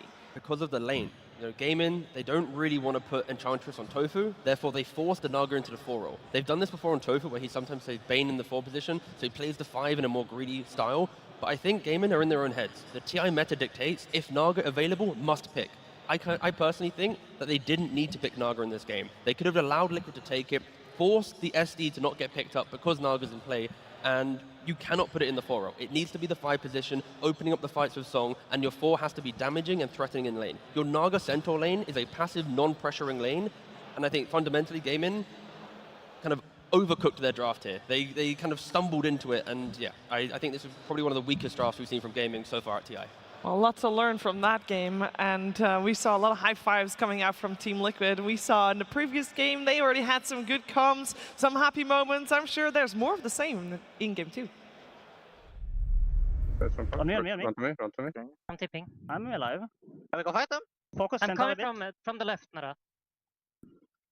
Naga will sleep. Naga sleeping. Naga can die. Killing Naga. I'm going center. Naga dying. Okay. They fucked up the sleep, guys. This is really bad. Center. Yeah, center. Sprouting him. DK, Oh, DK, DK. DK on me. I clipped there. You're purged. I clipped there, the DK, guys. DK. Everyone on DK right now. Fuck, Henge. Get back, guys. I'm sprouting the Henge, he cannot be killed. I wanna get back after this. Yeah, but he has gem on the... Gem on the Henge. Okay, kill him. No shot on him. That's fucking good. The focus, one by one, Team Liquid is taking out Gaimin Gladiators in that game. And then you hear it again, same as game number 1. Mikke is the one leading the charge, saying, I'm going on that guy, I'm going on that guy, and everybody is following. Now, I know we talk a lot about the Tusk and the Shadow Demon, and wow, we saw 33 Bristle at free game, but come on, that was twice in a row with Team Liquid, got the Nature's Prophet as their first pick, Effie. Is he not the problem, the Nature's Prophet? I think the Nature's Prophet is putting Gaimin in a position where they feel the need to respond to it with either Chen or Enchantress. In that game 1, they picked Chen. In that game 2, they picked Enchantress, because to them, they want a hero that can steal the creep and counteract potential tower pressure. But by doing this, in game 2, they put the Naga Siren on 4, instead of maybe even rotating the heroes around, let Celery go bottom with Ace, let Tofu play it on the 5. No, they overcooked because of this Nature's Prophet. So maybe just, take a breather, take a step back. You can still play those heroes if you want to. You can still let the Nature's Prophet through, but not at the sake of putting Naga Siren in an unfavorable position. This is the big one. This is the big boy. Didn't die a single time in the previous game. Loved his itemization of picking up this early Aghanim Scepter, because they've been stacking a lot for him, knowing that the safe lane is not going to be as pressuring as it should be. So his itemization, Aghanim Scepter, picks it up relatively early on. Voodoo Mask, just to have a little bit of that spell lifesteal, and then gets SNY, becomes super tanky. But this is Bristle's minute 14 inventory. Minute 14, double bracer, arcane, voodoo mask, Aghanim Scepter. And he went bottom. They were smoked bottom, and this is when Gaimin made their first big play to kind of have a comeback in that early game. They smoked with Ace's Blink Dagger on the Centaur, got 1 kill, but then here comes 33 with that ridiculous net worth, just comes in with his Ags and just melts Centaur at that point, and it changed a lot too. Yeah, it's why the game was so difficult. You've got a DK pick into a Bristle that you can never push the Bristle out of lane. You don't really want to contest stacks too early. Then you've already conceded the off lane, like I mentioned, so you're always playing for the comeback. So again, Gaimin, please, in this next game, bring a little bit more oomph to the laning phase. Otherwise, we could just see a repeat. Liquid 2 games in a row, by 20 minutes, they just control everything. I'm sure that they'll come back swinging in that 3rd game. Before we get there, though, we're first going to check in what Tsunami and Slacks are up to. That is right, Shiver. I am here in the crowd. Hello, Copenhagen. I love the energy right now. What that? I feel, I'm there too. I'm hiding on the side of you. This is a split screen. We're split screening. Well done. We're doing PvP right now, Slacks. Listen up, man. I went and found some Gaimin Gladiator homies in the crowd. Everyone over here is a gaming. What is this? Liquid. Get the hell out of here. Get out. Get out. This is all Gaimin Gladiator fans right here, and they could use some energy. Is anybody out there a Gaimin Gladiator fan? All right. Who are you cheering for? Who are you calling out? Duraccio, let's go! Duraccio! Okay. How you feeling? Any advice for the boys? They're listening to you in the back. We know that you can do it. We trust you. Tofu, please. We can do it. 3 matches. Let's fucking go! Let's fucking go! All right. You promised me full energy. I will give you full energy. I'm going to do something I never do. I'm going to let you hold the mic. Do not make me regret this, okay? You've got this. Okay, guys. Are we standing up? In Norway, we have a word that's called forsvinn, and it rhymes with quinn. So it basically means quinn or disappear. So can I get a quinn or forsvinn? Quinn or forsvinn? Quinn or forsvinn? Quinn or forsvinn? You got this guy 3 games now, baby! Yeah, baby! All right, good luck, Tsunami. Good luck following that up. That's very cute, Slacks. I like that you found fans.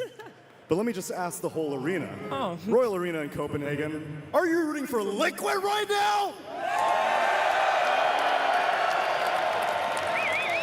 What more do I need to say, Slacks? I think they did the talking for me. Boo! That is bull! All right, Gaimin Gladiator fans, one more more time. He thinks he's already won. This team thinks they've already won. But we are still here. GG one more time. Are you ready?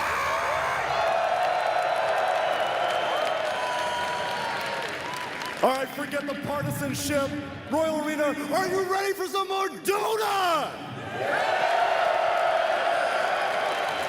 I guarantee you it'll be a game 3 no matter what, so let's get into it.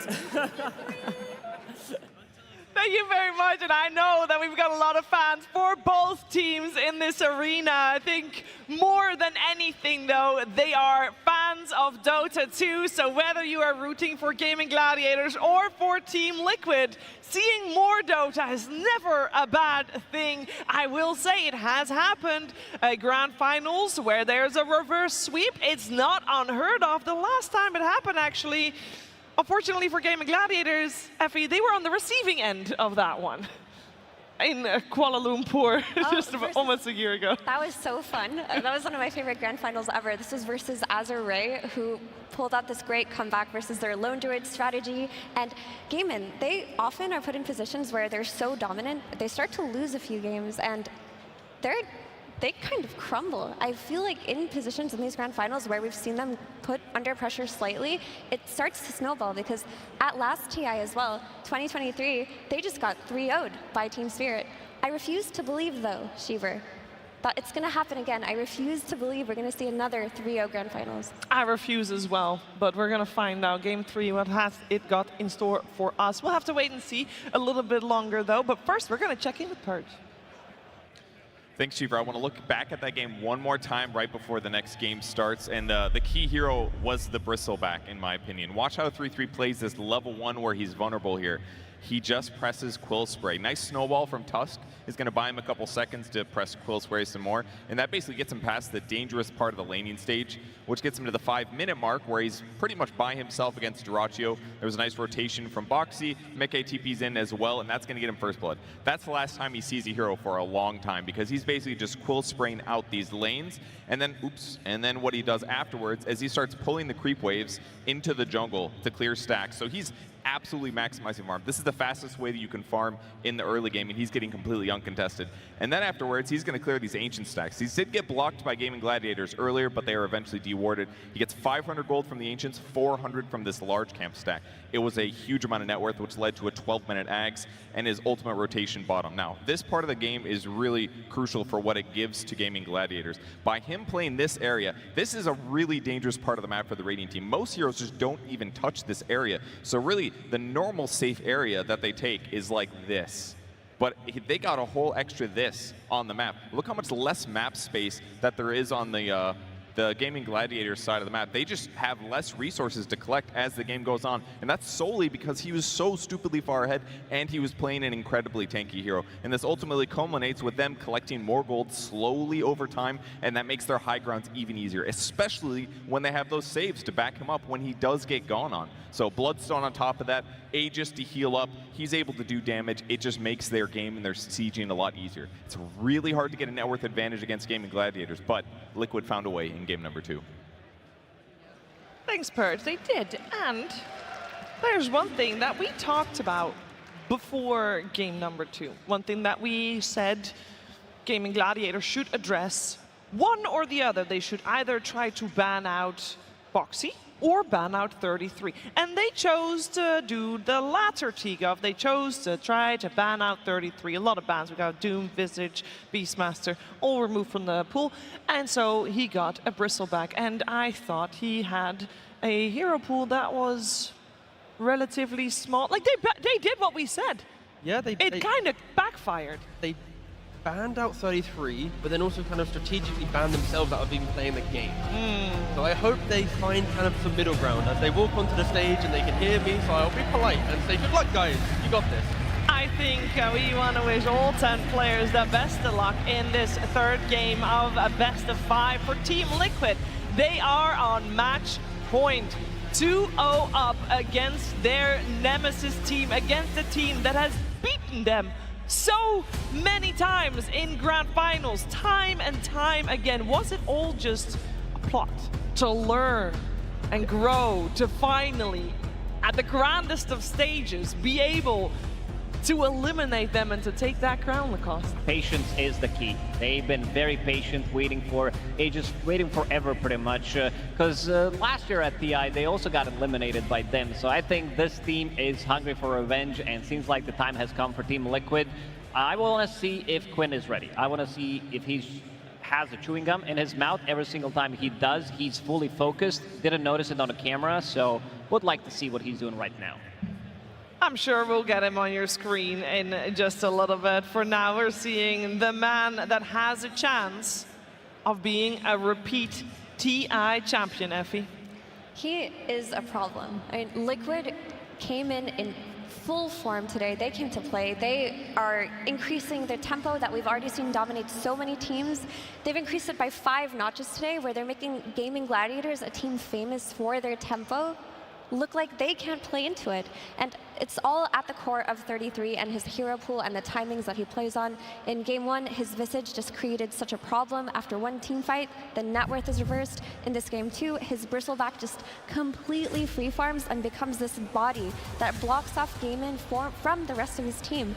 They have to do something about him, T. Again, the cool thing with 33 is, like, when we think about our 2-time TI winners, right, it's like the core of OG doing it, this core of Spirit doing it, right? But to be an individual player, to go from one team of Tundra to move to a brand new team, and then to use the systems that you've maybe learned at Tundra, adopt it to Liquid, to then push them to a grand final with a single game away, like, that is testament to who 33 is as a player, as a person, because normally you need, you know, multiple layers of experience to get to this position. So yeah, again, a single game, and 33 will book himself into a very elite club.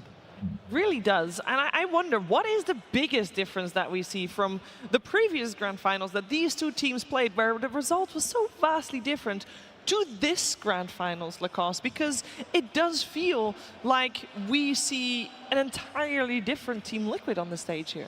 They learned a lot. They also have a new perspective. We said that KP joined the team, so having some new, fresh ideas, because they were always so close, but had this like mental thing, I would say, when it comes down to playing against Gaimin Gladiators. And also meta does favor them. Some of the heroes that are super strong right now, 33, he is popping off. And that's why I said coming into the series that his hero pool looks small, but they also have a lot of heroes that they haven't showed yet, knowing that they had all the 2-0s in the upper bracket, so they didn't play as many matches as other teams. Also, I feel like in the history of Liquid and Gaimin often was the team that presented their strategies, and Liquid kept adapting. It's like, oh, we need to beat the ace here, we need to beat the Quinn aggression. But this is like the first time I've seen Liquid make a statement as, this is our Dota. You draft against us. You know, they're confident. They're not coming into the series thinking, oh my god, our nemesis, we have to beat them. Like, they've made a statement in game 1 in the entire playoff bracket, and Gaimin are the ones second-guessing themselves. They're picking a CK Riki in game 1. They're going for like a game 2 Naga Siren when they don't really want to play it with a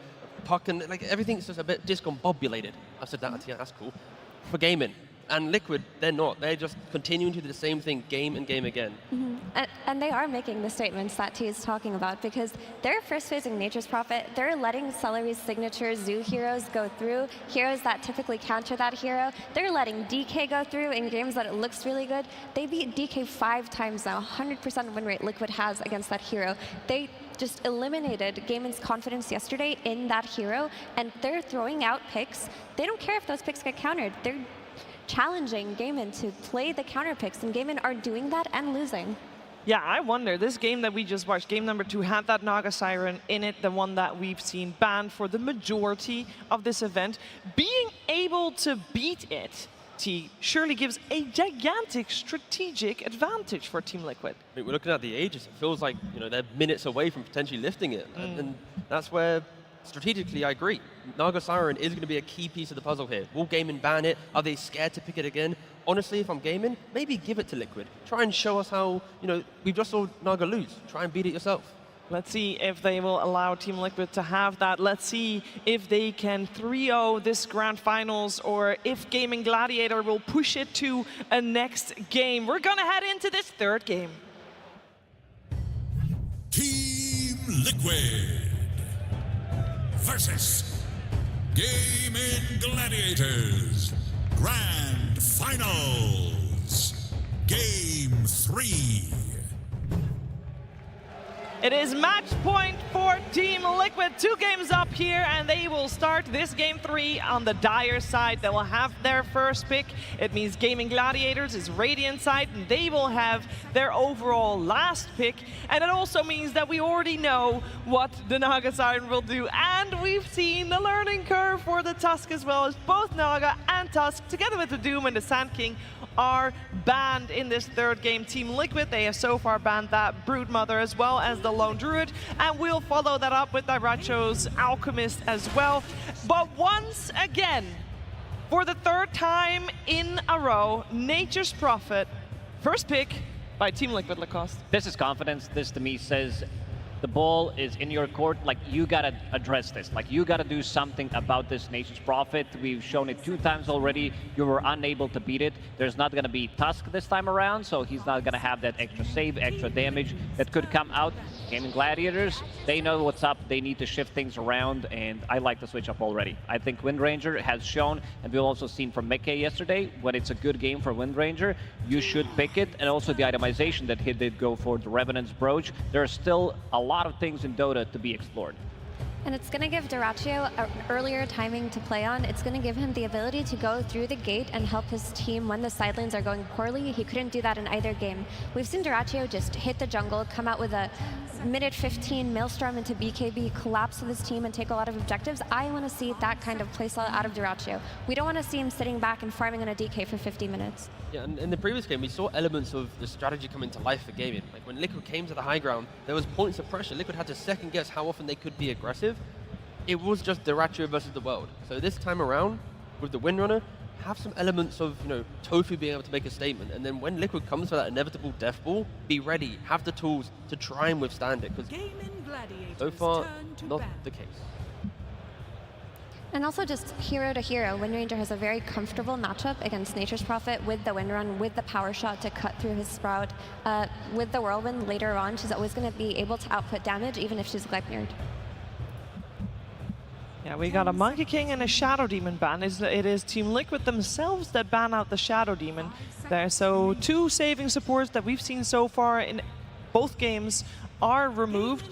I wanted to point out that in terms of offlaners, we now do see the Bristleback removed from the pool by Gaimin themselves, but that Visage is still in. The one that we saw coming out for Team Liquid in game number 1, Visage is still in, and T-Gov, that's a Marcy. I would love to see Liquid go for a Treant Protector now, but I'll cover that in a second. Gaimin though, with the Marcy, we used to see it a lot when it was about maybe half a year ago, because against ranged cores, you get that phase boots BKB, you get a Basher, you lock onto a ranged hero, and they don't get to play Dota. They get half HP, 100 to 0 by the support. It also amps up the Windrunner, and it does take a bit of time though, but it's the aggression that Gaimin expect. Liquid though, like I said, the Treant Protector, I'd love this here. The Overgrowth against Windrunner, you get Maelstrom BKB, Overgrowth, you're now nullified in the fight. Wow. The speed in which Liquid want to play. It's the same for every single game. Visage gives them that extra gold. We've seen game 1, that Visage, even though they were 7k gold down, all it takes is one good fight. Suddenly your net worth is going to skyrocket because of your facet. I want to see what the pairing is going to be if they want to go for another melee hero. So far, Boxy, the only melee hero he has played in the tournament has been Tusk, but Boxy also has different heroes that he can bring. I think Dark Willow is going to be probably contested as well when it comes down to Boxy, because what Wind Ranger wants to do, she wants to run in, and it's going to be hard to maneuver. That's why Clockwork is also going to be a strong pickup against her. You're also comfortable putting this Clockwork on Boxy if another good support presents itself, and it creates a good lane with Visage. On the topic of Marcy, we could... I know Mirana hasn't been doing that great, but this idea of picking Mirana with Marcy and a ranged core, like amplifying her damage to the max and taking fights based off of that, could be a strategy that reemerges in this grand finals. We did see Gaimin Gladiator go for the Mirana-Marcy combo, but they did it on the 2 support positions rather than going for that Mirana as a core. Can still be a flex. The same way that Gaimin Gladiators have played Wind Ranger as both a carry and a mid lane this event so far. Gaimin just need to respect that their heroes do not provide damage without items. And right now, Liquid are reminding Gaimin, if you do not win your lanes to enable yourself to farm, we are going to break your map. So the next 2 picks, I'd like to see them at least be able to push out the lanes or provide purpose, because I don't think going for pick-off play on Gaimin is going to help you. Even if you get pick-off on 2, you are going to miss out. Let's see what they get. The Underlord. I mean, Underlord is the hero that you kind of default to when you're playing against push lineups. So things like Nature's Prophet and Visage that are going to run at your buildings, you can offset that with your Firestorm, with your early auras, and group up early on in the game. So it is an 8 specialty hero. It did lose in game 1, but it feels quite protected in this game too. There's no Bristle back in the pool. Monkey King was taken out by Team Liquid. Alchemist was taken out by Team Liquid.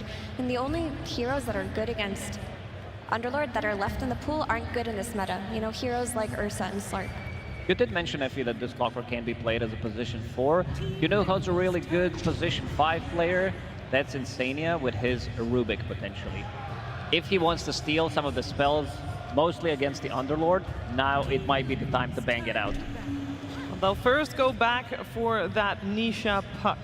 So we'll have to wait and see what comes out in that final phase, as Mirana will be the hero picked up by Gaimin Gladiators. Again, the flex potential still there. We have seen them run this earlier. It was actually the same lane as Mirana Underlord in their second game against Tundra today. It's a much better game style for Tofu to play a hero that's not going to be level 3, unit 7, something that can play with Quinn early on. And like I mentioned earlier, the Solar Flare as a means to buff up damage on Wind Ranger, with that also Solar Crust that's going to be bought by one of the 2 supports placed on her with the sidekick, it's going to be ridiculous. Quinn has to find a hero that can punish Puck in the lane. If Quinn can shut out the Puck, then there's life to Gaimin's draft. The Underlord will buy the auras, you'll get to the BKB timing win on her, and there's a game on your hand. So I'm really looking at Quinn finding the hero that can stop Puck from just blowing up this game. And of course, Sniper, Extreme Gaming, they utilize this multiple times to prevent Puck from playing the game. Quinn just needs to go, he's got the last pick, a lot of pressure on him. He has to find the hero to stop Nisha from continuing his streak of being undefeated on Puck. Yeah, Void Spirit's still available, so I think they will still remove it, because it's a good matchup. It's also a physical damage. They want something that's going to scale, something that's going to utilize this Mirana ulti, maybe even this sidekick. Most of the damage is going to be on the Wind Ranger, but we've seen 4 Protect 1 strategies not working most of the time, because you are lacking damage in this mid and late game fights. This is where it's funny what's been going on with DK, because it's another great DK pick for Gaimin Gladiators, but every time they've run it against Liquid, they have lost. So I mean, this DK would fit the bill of the Instant Stun versus the Puck, a hero that takes advantage of Solar Flare like you mentioned, but I think their confidence in this hero is broken at the moment.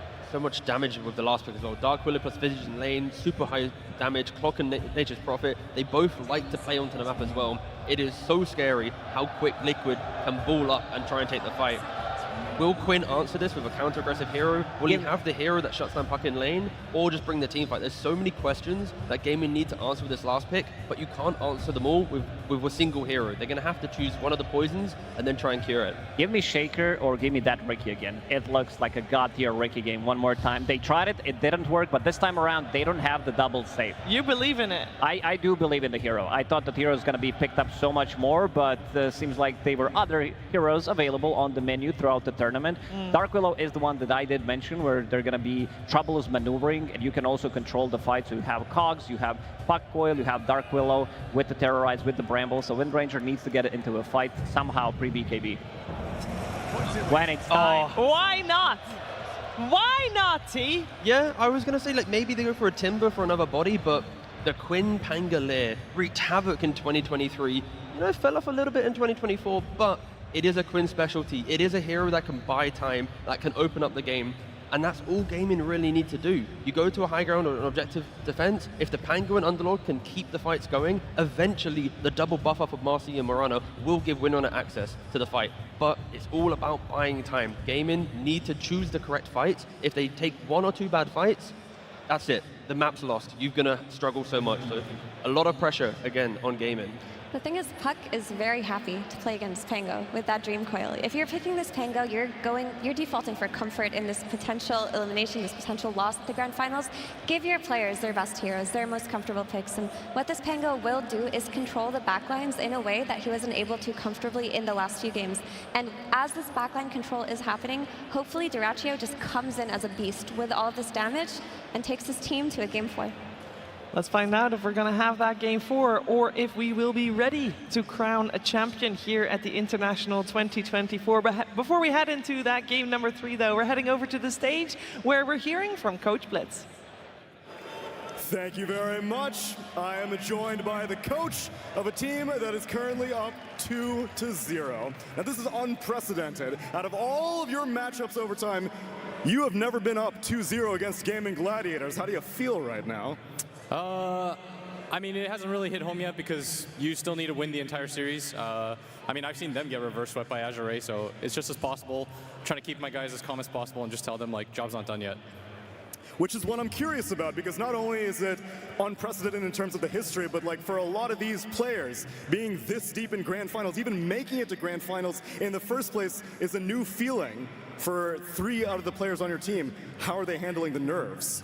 They're handling it great because they know that we have the best players in the world. We have Nisha, like they have no counter to that. I've been waiting for this guy to pop off against Quinn for so long and just rub it in the dirt, and it feels so good.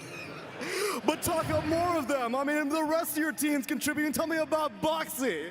He's kind of a bot. We'll look to replace him. If Zai wants to play again wherever you are, we will take you as our 4 next year. Thank you. Thoughts on Insania, maybe? Again, if anybody under the age of 35 wants to play 5 for our team, it's all good. You can just play clock every game. If you can do it, just DM me on Twitter. It's all good. Mickey? Oh, Mickey is irreplaceable, straight up. Hey, all right. And then 33, the only man in that booth to have his name on the Aegis. Twice. It's gonna happen twice, and it might just happen in this game. Let's send it on to game number 3. Well, there we have it there, Blitz. Coming up with some jokes about his support. So the funny thing is, I guess this draft, so from Liquid, we are seeing indeed a bit of a change. It's not the tough Shadow Demon again this time. The cause that he was talking up there, Blitz, on his team Liquid. They're getting to play stuff that we've already seen so far this series, and it's looked pretty good, Fog. Yeah, this time I would say their draft it's much more aggression. Last time we saw multiple different saves and stuff like that. This time it's all out, just go, go, go time. But Gaimin, they've got a very formidable draft. They've got Quinn on his signature Pango that he's been waiting to bust out here. They've got this Wind Ranger with tons of amplification from the Solar Flare, from the Marcy. We should be in for a treat for this one. Let's absolutely should. Hopefully, indeed. 2-0 at the moment, Liquid. Just this one game that stands between them and claiming that championship title here at the International 2024. Can Gaimin Gladiators turn these things around?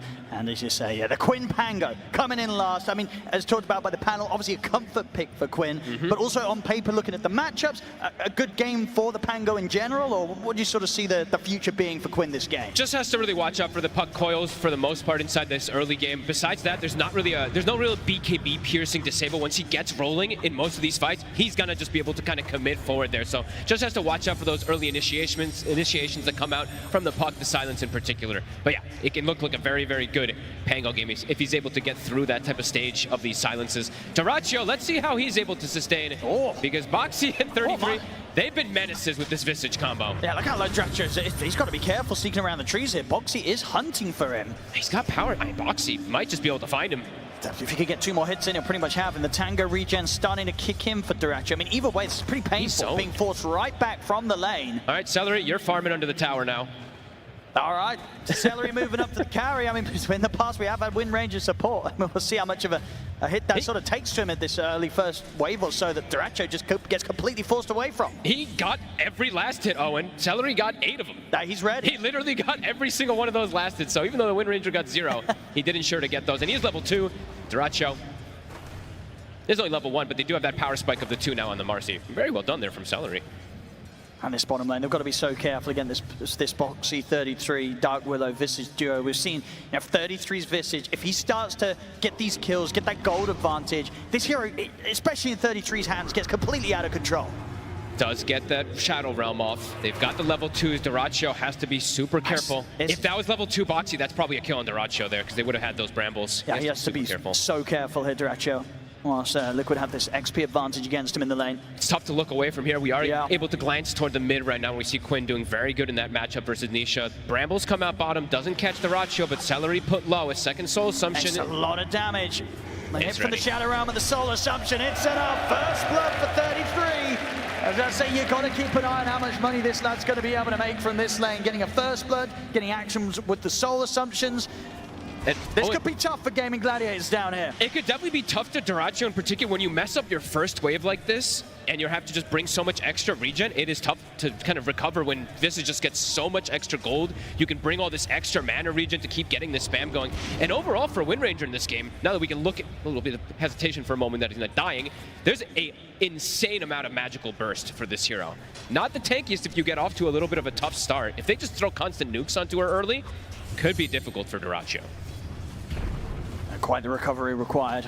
3 minutes in, just 4 last hits here so far that Duracho's been able to find in the safe lane. I can't even look elsewhere. I keep trying to look to a different lane to see how they're doing, but yeah, they just keep getting put so low, and the wave's going to push out again. I think so far on the other side of the map, Mickey 15 for 4 against the 7 for 3. Another lane in which Gaimin Gladiators having a bit of a slower start when it comes to the farm in their core matchup. This is the power of this Nature's Prophet with this tree, and the Mirana in general can't really apply too much pressure up here. You can try to like arrow this tree and stuff like that, being able to slow down the farm of Mickey, it's going to take quite a bit longer. Maybe when level 3 comes out onto Ace, they can look to start putting a little more aggression, but it's very good lanes kind of across the board from Liquid. It's just Quinn having that advantage in mid.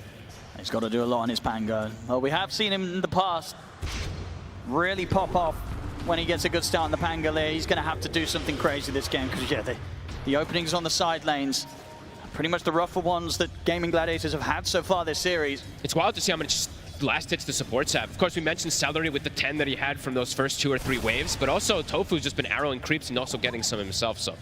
The CS looks pretty bad on the cores, but at the least they do have a couple extra on those supports that almost, not fully even things out, but kind of do. Try to make the jump hits. A good amount of burst thrown down over towards Dark Willow, but Boxy is able to fight back with the Shadow Rumble. He's going to try and do so, but another Dispose comes in. Boxy's going to go down. Gaimin Gladiators sort of baiting him into trying to take that fight back towards them. They'll come out on top of him, find a very important kill between the two of them to strike back at Liquid on this bottom lane. The raindrops have started to come out for bottom lane. Most important thing you can pretty much buy when you're playing versus Visage, so you don't just get constantly chunked down. The damage is still incredibly high, but now you'll be able to at least survive the first 2 of those Soul Assumptions. Bottom, they also get another throwback onto 33. I don't believe they have enough damage, though. It's pretty beefy now with the 2 braces and the wand on top of it. So a lot of burst is going to have to be thrown his way to try and take him down during this early stage of the lane. Sania getting chased out here a little bit by Tofu. Does have the Lotus, should be fine. As the mid matchup goes, getting a bit more even. It is indeed. A little bit of a catch up for Nisha. I mean, his puck play been pretty phenomenal. I believe he had to lose a game here.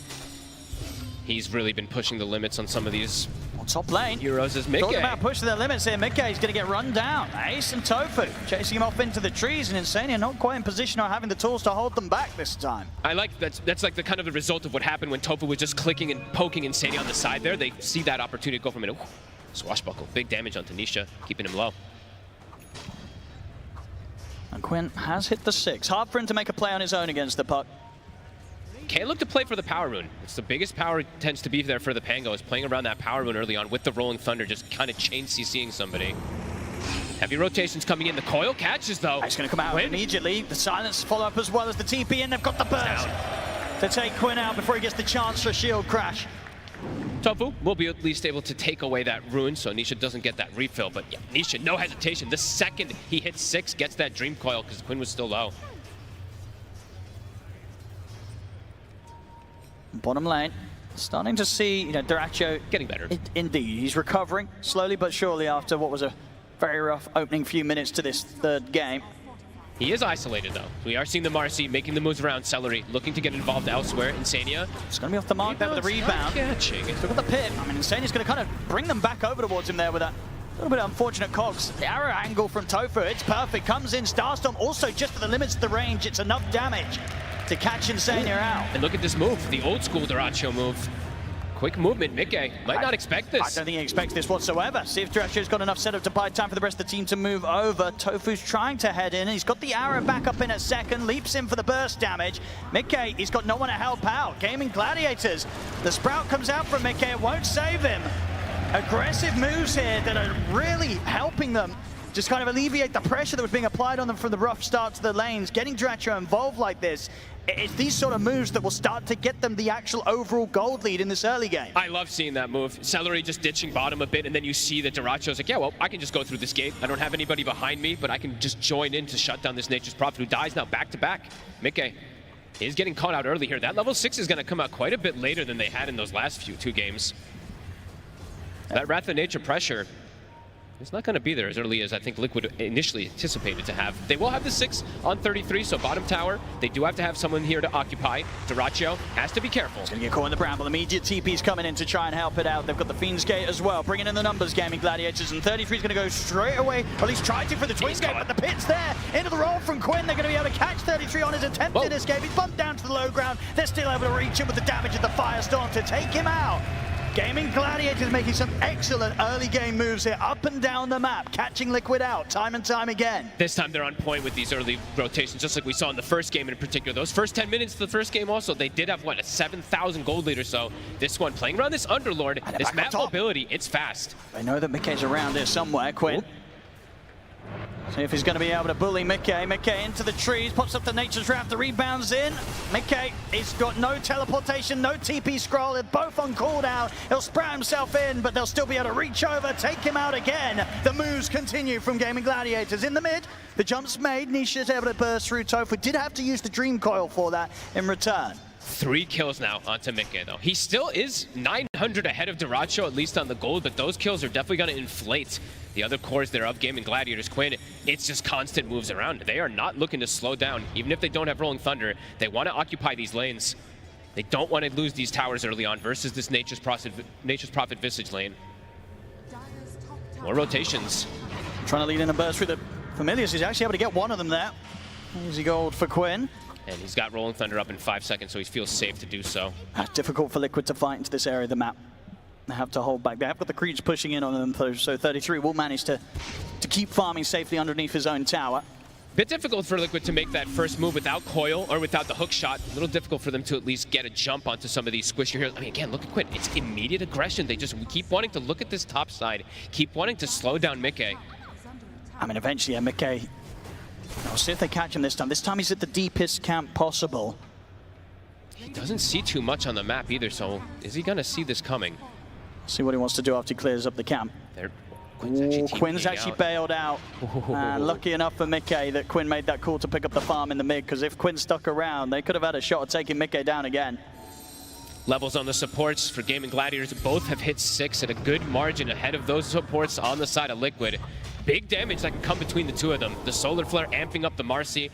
This Marcy definitely has potential to even solo kill some of these cores early on because of how good of a start that Celery's had. Even though it's a 5 position, throw a Solar Flare on there, Mickey could definitely be in trouble. Yeah, Tofu on top of that. You know, both of the supports on Gaimin Gladiators having, you know, maybe not to plan, but that stronger start because of the cores out in the mid. The burst comes through. Quinn, not a chance to get out of this one, but maybe a chance for Gaimin Gladiators as a team to find something in return. As the numbers turn up, they get the pick control onto Nisha, but no further burst as Liquid turn up the full 5-man here to put some pressure in on the mid lane. They get that initial catch, the Coil. It's the one thing that Quinn has to watch out for this game. If they can get burst down during that Coil silence. Boxy was there for the follow-up.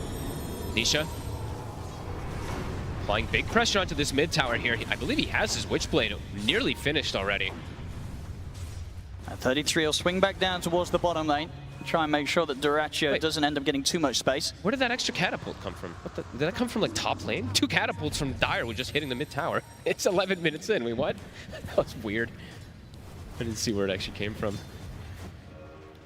But Mickey, I mean, he dies, but it's the thing about the Nature's Prophet is you just get back onto the map really fast and you farm super quick. So still having that disparity between him and this Wind Ranger, 1,100 difference between the two of them. Still pretty big.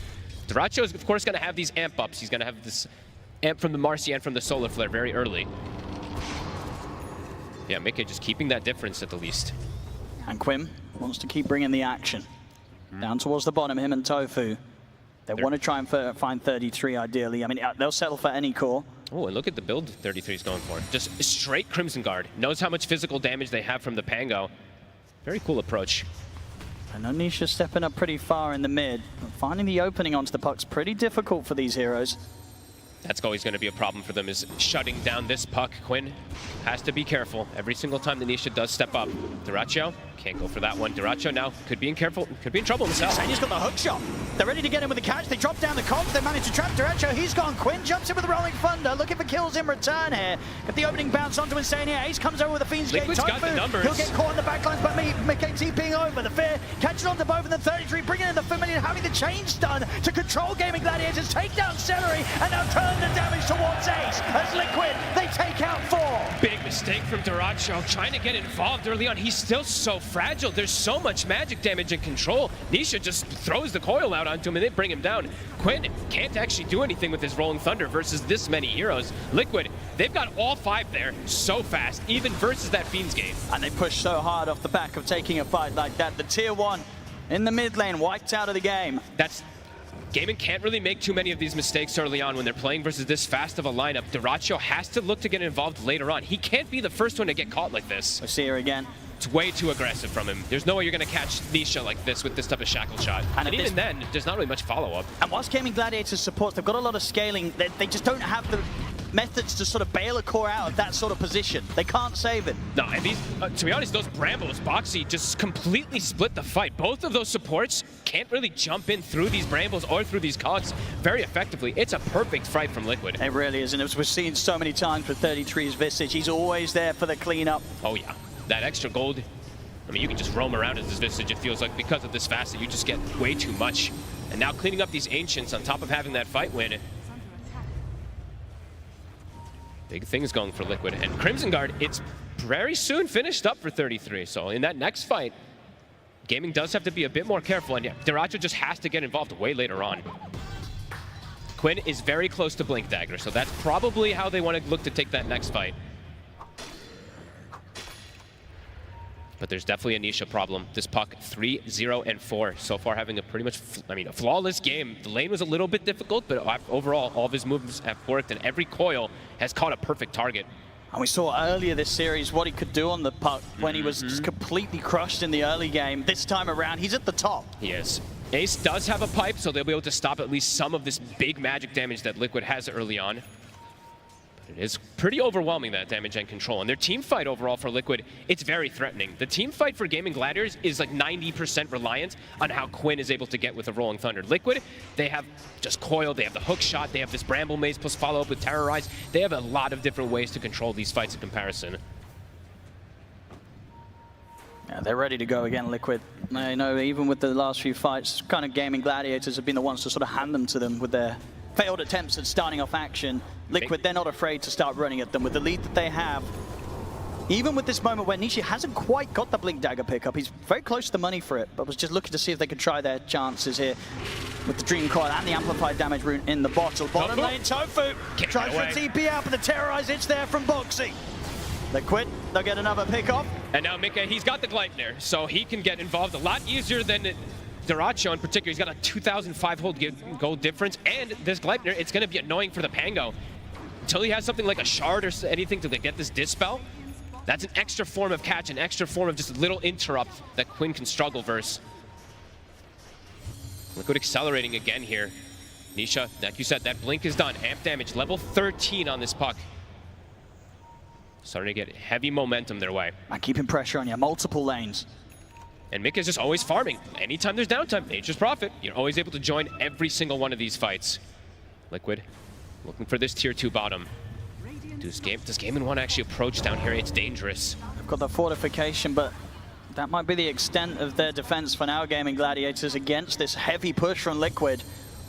Look at Nisha, he's jumping in and seeing all 3 heroes there, so he knows that Gaming's potentially mounting a defense. He's got the coil at the ready. All right, they want to try for it, Gaimin.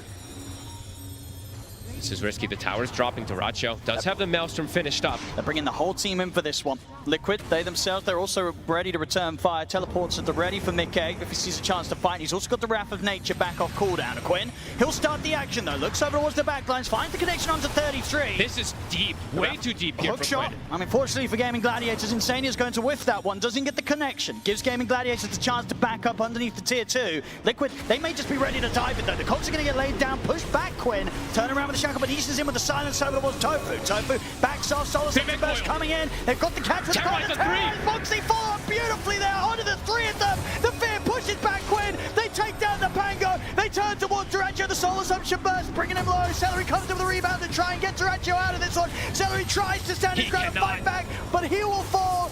Ace to go down as well under the tier 2. They cannot defend. Liquid is just smashing them. Nisha gets a 3-man coil onto the most crucial target. The Pango gets controlled completely. Quinn, it feels like almost like a super ambitious move for him to dive forward there with that Rolling Thunder. They just disengage. He's going to TP beyond the tower. Nisha in with the farm. They get the Duracho as well. Liquid is doing it. This game getting massively out of control for Gaimin Gladiators. Just 17 minutes in, they're down 10k gold. They're feeling desperate. I mean, that whole fight bottom was just super awkward for them trying to force that issue. They're under the vision of Liquid. Liquid just resets. The Rolling Thunder connects on nobody. Now they can back up, pick up another set of pretty much full items onto these cores. Gaimin Gladiators, they need more time to be able to fight, but time does not feel like it's going to be valuing them at all with Liquid getting so much. Liquid, they don't want to give them any of that. Nisha. Going for the solo play. He's got the MP. They've got so much magical damage here on Nisha alone that Quinn, he's gone. Mickey, he turns up, comes and borrows the kill. After Nisha's hard work. Hey, Nisha's just running the show. And Xania, he's got a hookshot if they want to try and make a play here, and he does. He's going to be straight in on the attempted stop to keep Ace here controlled. Is there anyone else coming in to help out? It's Xania, he's got Nisha with the backup, jumps in with the silence onto the two of them. Gaimin Gladiators having to keep that distance. It's a bit deep this time from Liquid. They will reset. They don't have the damage, but the tower, it's in jeopardy. It's going down in 18 minutes. Another tier 2 to be taken. Liquid continue to shut down the map.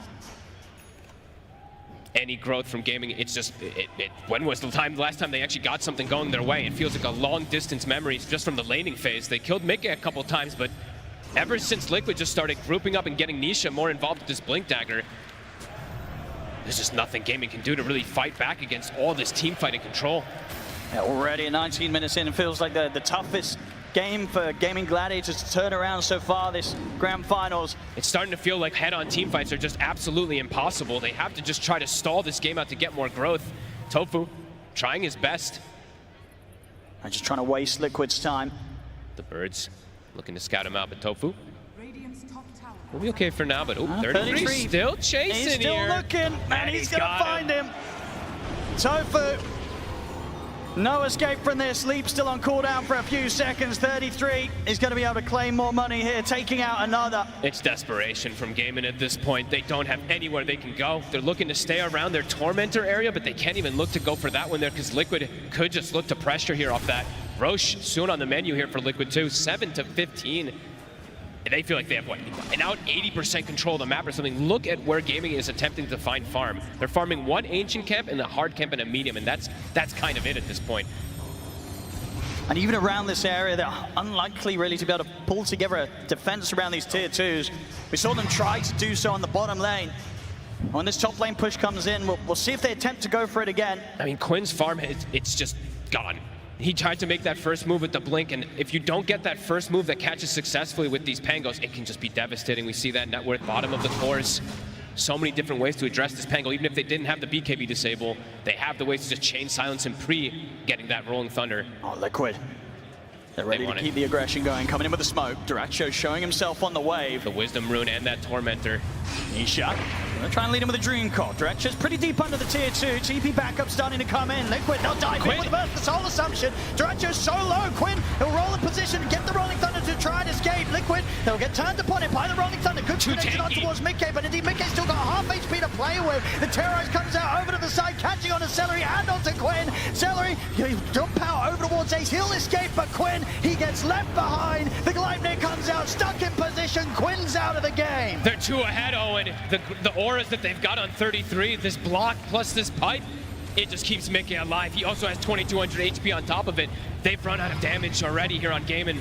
Liquid can claim this tier 2, claim the Wisdom Rune, deny that away, and even potentially steal a Tormentor. And Gaming expanded a lot to attempt for that fight and got nothing.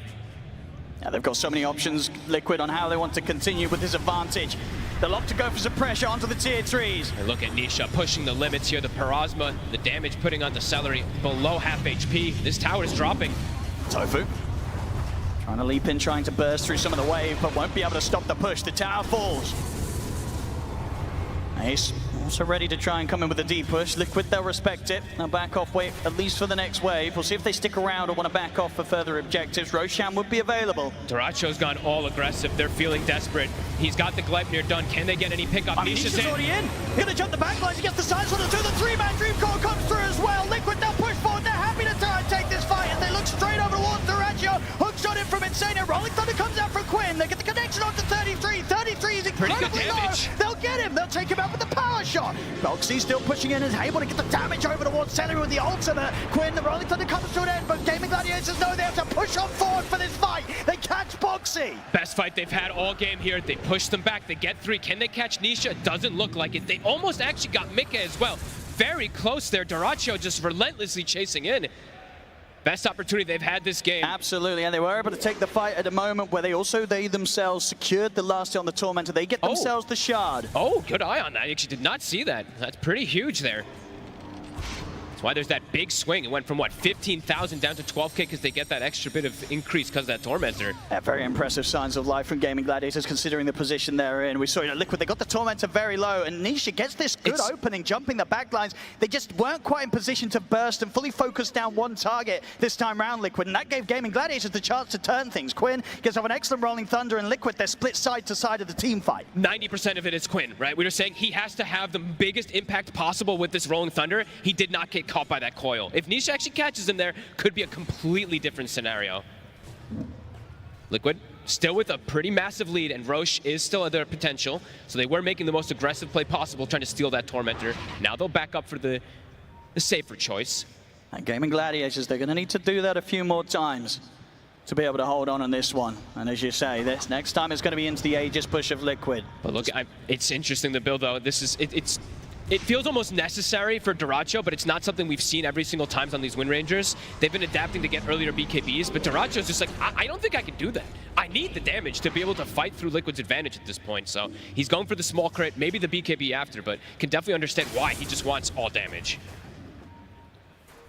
Talking about BKBs, Mickey, he can look to play it safe, get his online. He's just about 1,000 gold away from having that on top of the Aegis. So we'll have the timing to push him with both. And Gaimin Gladiators, definitely after that hold around the Tormentor, they're going to feel a little stronger.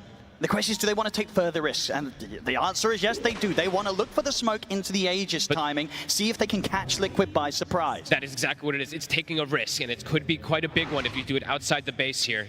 Nisha is still a very difficult task to solve. Looking to bait around the rune. He plays it safe.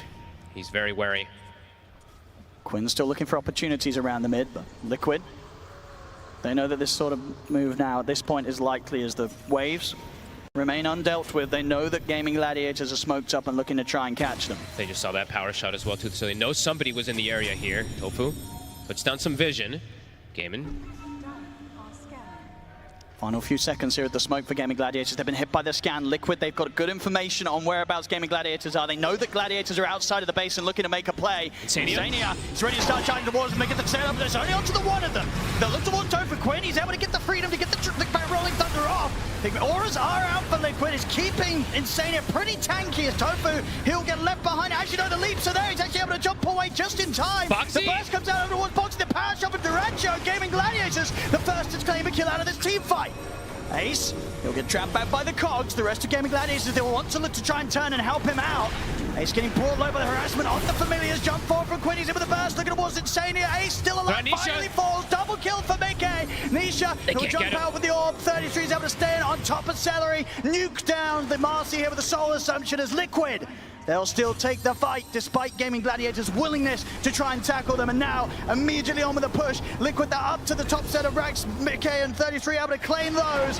And Quinn's found 33, but outside of the base, Quinn, can he get away from the rest of them? Duracho doing his best to help out as he holds Insania back with the shackle shot. Mickey TPing in Quinn. Can he escape this? He's got shield crash up in a second. The blink's there. Down to the low ground. Duracho caught back in by the Sprout. He turns, gets the shackle shot connection. Whirlwind out onto the two of them, but now he's started back away. Insania has the Cog connection. He's trapped in the Cogs. Duracho, he's gone. Tofu, he's got one more leap still to play with if Liquid can stay on top of him. Quinn, he's still teasing around with him. I mean, if anything, just trying to keep Liquid's attention away from the base, away from the high ground. This fight's lasted 90 seconds or something like that. And they do catch the arrow, but do they have any follow-up? Looks dangerous. Quinn's considering it. He's tempted to try and look for these crazy plays. He knows there's the Fiend's Gate backup as Aegis is ready to join with them. Then buyback comes out from Insania. Gaimin Gladiators are going to put everything into this fight. Liquid's ready to try and return fire. The cogs are down. Quinn, his roll is about to come to an end. He's got a few more bounces left in. Turns towards Boxy with a swashbuckle, but the Shadow Realm's back up. Boxy's fine. Quinn's still alive. Quinn jumps out with the shield crash. He's walking away from this one alive. As Quinn teasing around with Liquid. And despite this 14k gold deficit, Gaimin Gladiators, they continue to give Liquid these challenging team fights. They're just trying to push the limits of their heroes. It's very risky plays that they're going for here, but it pays off. Insania buys back. They don't get that catch onto Quinn. He lives to see another day. The Aghanims is now finished. Still, massive gold lead, of course, for Liquid. Mickey still has an Aegis for about 80 seconds, getting closer and closer to that big item, the MKB, to deal with Dyrachyo. But good holds there, at the least there for Gaimin, but they did end up losing the objectives. For sure. Top racks are gone. Progress made by Liquid. But without a doubt, Gaimin Gladiators, Tofu dodging the hook shot. Mickey wants to commit to this kill, but there's back up to Tofu. He's going to try and get the kill here. Wants the BKB, but Mickey's surrounded. He's not even going to get Tofu. Tofu gets away. Mickey, that's the Aegis gone. It's him versus the world. The backup's starting to move in. Gaimin Gladiators, they want to try and tackle Mickey a second time. Celery's in with the Unleash, gets the dispose backwards. Nisha jumps in with the burst, but he can't save Mickey. Mickey gets taken out. What and a beautiful Quinn, catch. Rolling Thunder's back up. He's ready for the chase down. They look for Insania. Can he get the opening connection? He can. Insania trapped against the cliff. He'll try and jetpack away. The cogs are down, but Quinn's ready to dodge on through the cogs. Stay on top of him. Moves in with a swashbuckle. He's still living on a slither of health for Insania, but Quinn, he's going to blink back up. Jumps in with another shield crash. Quinn continues to toy with Liquid. He's coming in so clutch. These catches, it's beautiful. Mickey not respecting his opponents. They have an advantage, but he just TPs alone in the middle of 4, trying to get a pickoff on just a position for Mirana. I mean, it was so aggressive. It's such a risk to go for that type of play. This is the first time it feels like this series that Liquid's making some big mistakes and Gaimin is capitalizing on them. We'll see it again here, you know, Tofu just minding his own business, taunting about. Suddenly a very fun Nature's Prophet comes for him, but it's a good job Tofu. He's got the boys to back him up. They take out the Aegis, and at this point, panic starts to set in for Liquid. They know they have to do something to save Mickey. Nisha's in with a combo, but they cannot bail Mickey out of that mistake. Gaimin's trying to snowball off of these kills too. They've got a moment, about 30 seconds at least till clock's up. They're trying to find another opportunity. Rolling Thunder in 10. Quinn, he's really getting some momentum right now. Oh, he put this TP in.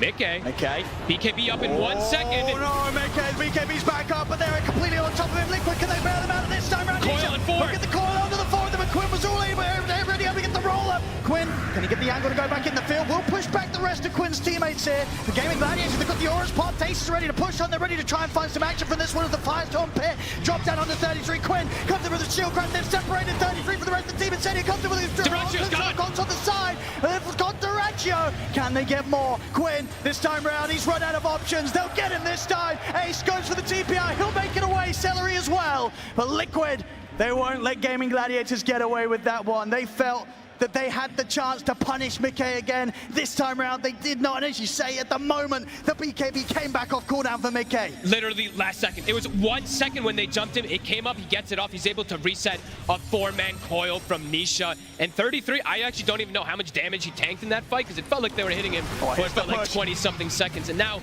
Quinn dead for 35. Liquid looking for the second set. Let's see how much they could take here, Liquid.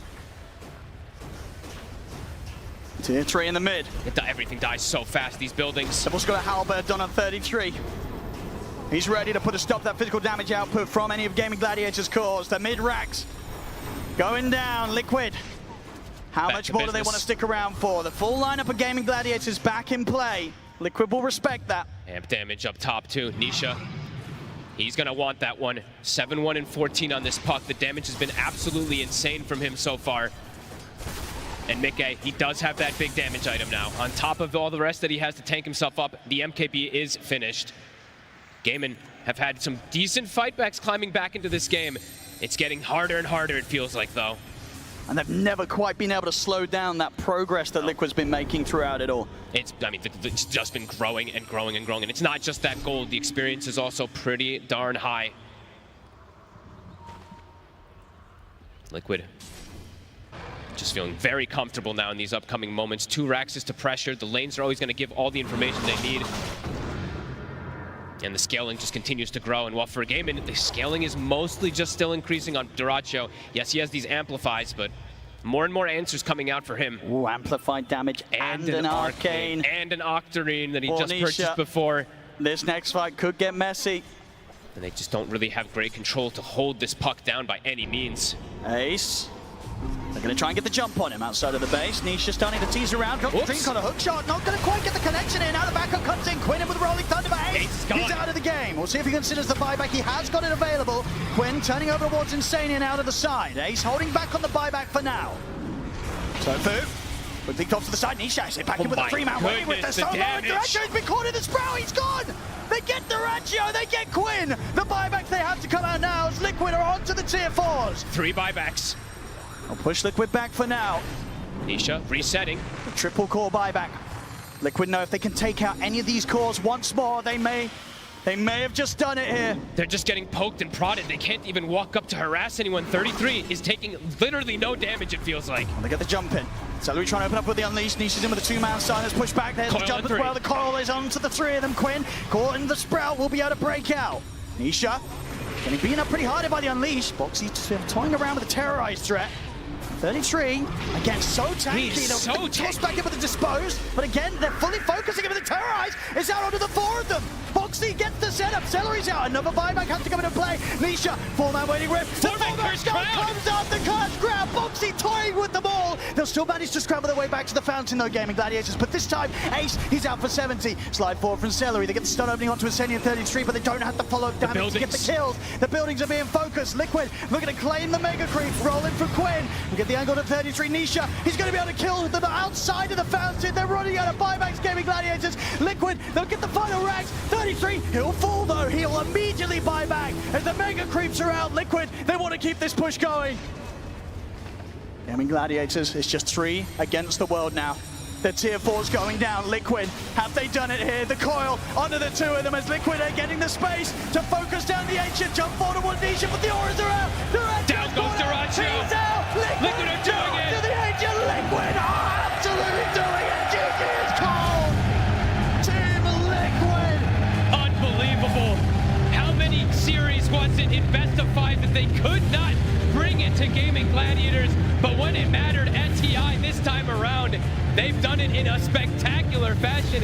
3-0 with Nature's Prophet first pick every single game. Absolutely, the play from Liquid and the style that they do it in, it was phenomenal. Nisha on his puck at level 118. We saw him got so far in previous TIs, so close to the Aegis. This time he's able to do it. And again, as you mentioned, so many grand finals where Team Liquid, they fell at the final hurdle. And this time it made it seem like there was no hurdle at all. They stormed through these 3 games. Only that first game, only those first 10 minutes of that first game looked problematic. These 2 in particular, they just ran the show. The entire team just looking absolutely amazing. Nisha claiming that title at 33 and claimed it for the 2nd time. A different team, a different style, a different meta, but 33 still having what it takes, especially when it comes to him getting his hands on the Visage. Completely unstoppable, and Gaimin Gladiators, so many times they've managed to take the championship titles in events as big as this one, but this time round they couldn't quite do it. Liquid 3-0 against Gaimin Gladiators here. Ladies and gentlemen, give it up for your International 2024 champions, Team Liquid!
end up this way?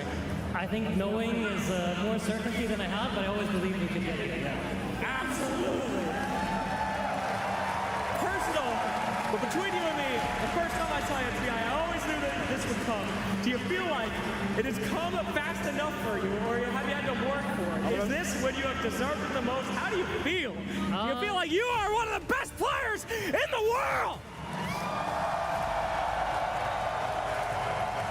I don't know how I feel right now. It's a very interesting experience that we haven't had that much recently. So I don't know. I just feel great. I'm really happy for my teammates.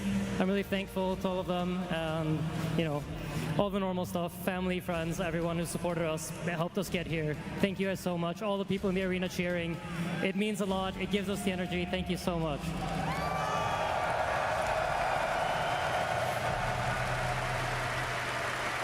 Nikkei, you have shared this journey with Insania and Boxy and your whole team for so long. You have been quietly doing your job, and now you have conquered your demons, you beat Gaimin Gladiators, and your name is going to be put on that Aegis. How does it feel, man? Oh, it feels amazing just being here with the boys. I'm glad we get to finally win one after so many tries. And I don't know, I'm speechless. That's all I need to hear, my man. You're a champion! Boxy, it's been a long time coming, a year of adversity through health problems, through the lows and the highs, but you have finally earned it here today. Quite an incredible year. How does it feel to go through all of that to now be a TI champion? I feel really good to finally win a big LAN. It's my first Dota victory, which is like a tier one tournament according to Wikipedia. So you know, it's nice to start with a big one. There's been a few tough years for me personally, and I'm really happy to have a lot of my family here watching and supporting. And to all my friends supporting at home, and to all our fans, I want to give a big thanks for giving me strength to continue and to keep trying, I guess, with everything I have. Thank you so much. Thank you so much, man. Amazing. Anisha, my man, you've been the rock of this team for so long. You've been an unbelievable pro player. Many have regarded you in the past as one of the greatest players of all time, but now you got an agent to prove it, baby! Your name's on that sucker! Oh, hello. Do you feel like one of the greatest players of all time? Maybe now, I guess.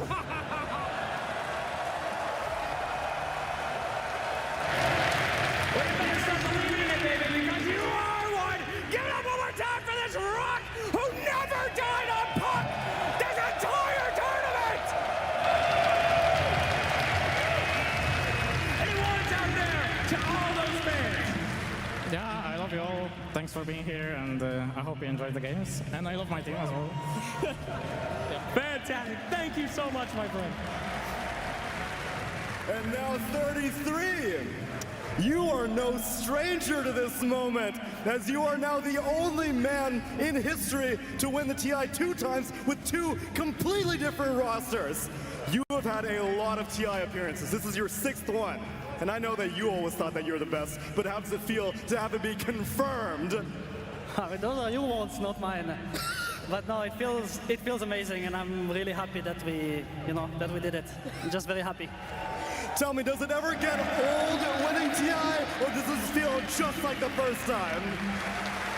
To be honest, I was not feeling too excited today, and then the first game also I was chilling, and the last time, like the excitement came in on the third game. You know why? It's because you won on that one! 3-0 victory! And now we're gonna put your name on there twice, but there's one last man I would like to speak to. Blitz Dota.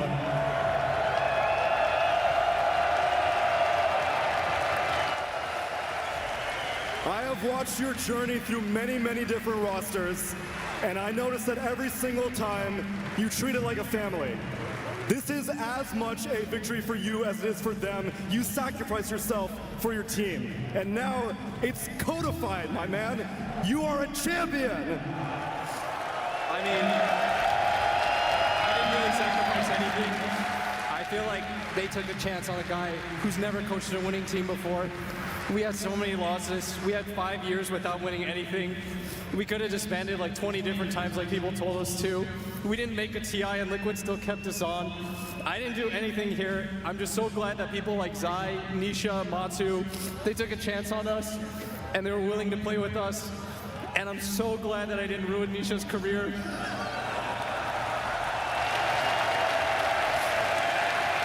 I also just want to thank our support staff, Chloe, Jabs, KP, John, Victor, Mark, everybody at Team Liquid that's here to support us. It truly takes a village. I'm not good enough by myself. I've learned, I guess, that you have to do it with other people and you have to succeed with everybody around you. And I'm good enough to admit that I'm shit, but I've got great people around me. Let it be a lesson that if nothing else, perseverance pays off, Blitz. Because you are a champion, Team Liquid are champions, and for one last time, Royal Arena, make some noise for your International 2024 champions, Team Liquid!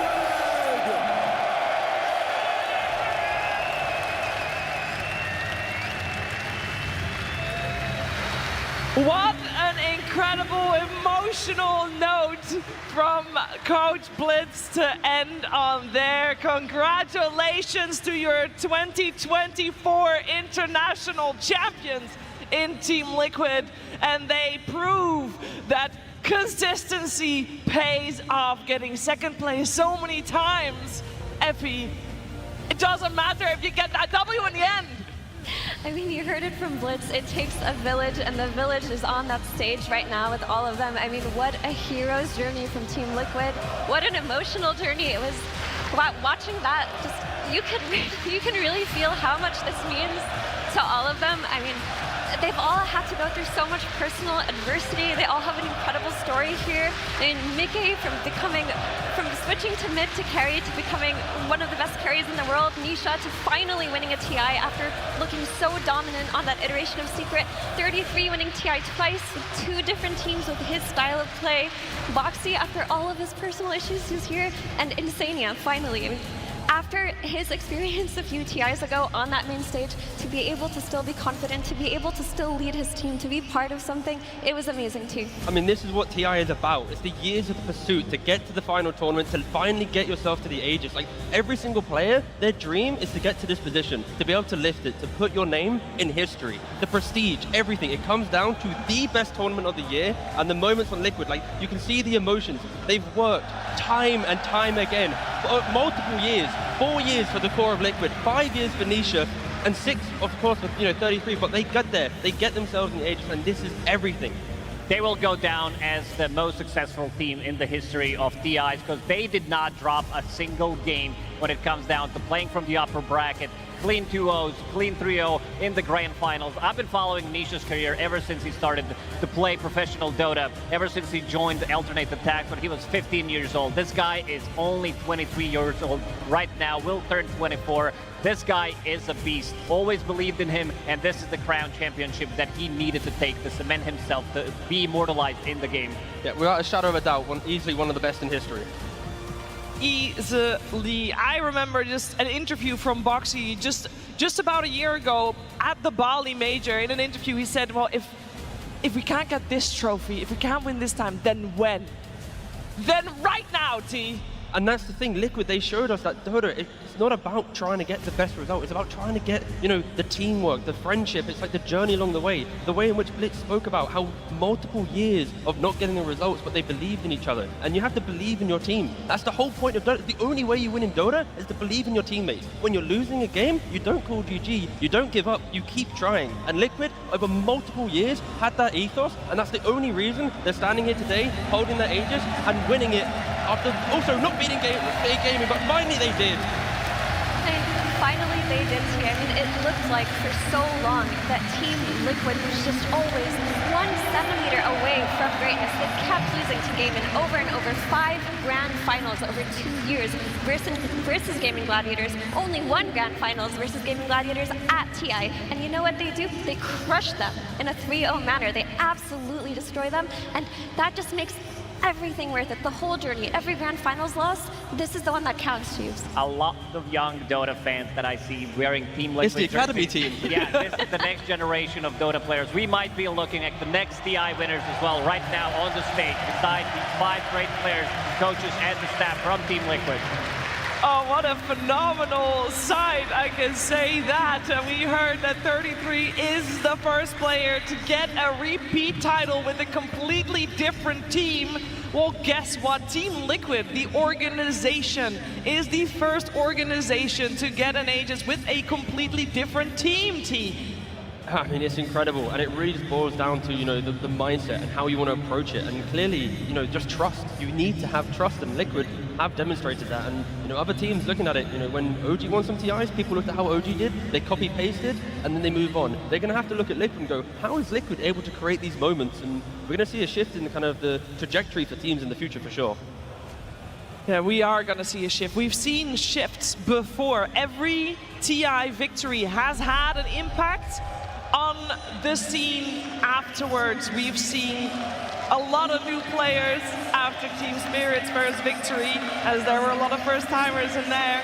We've seen a lot of people following the footsteps of former championships, and I think that this impact, FE, from Team Liquid just promotes finding the right people.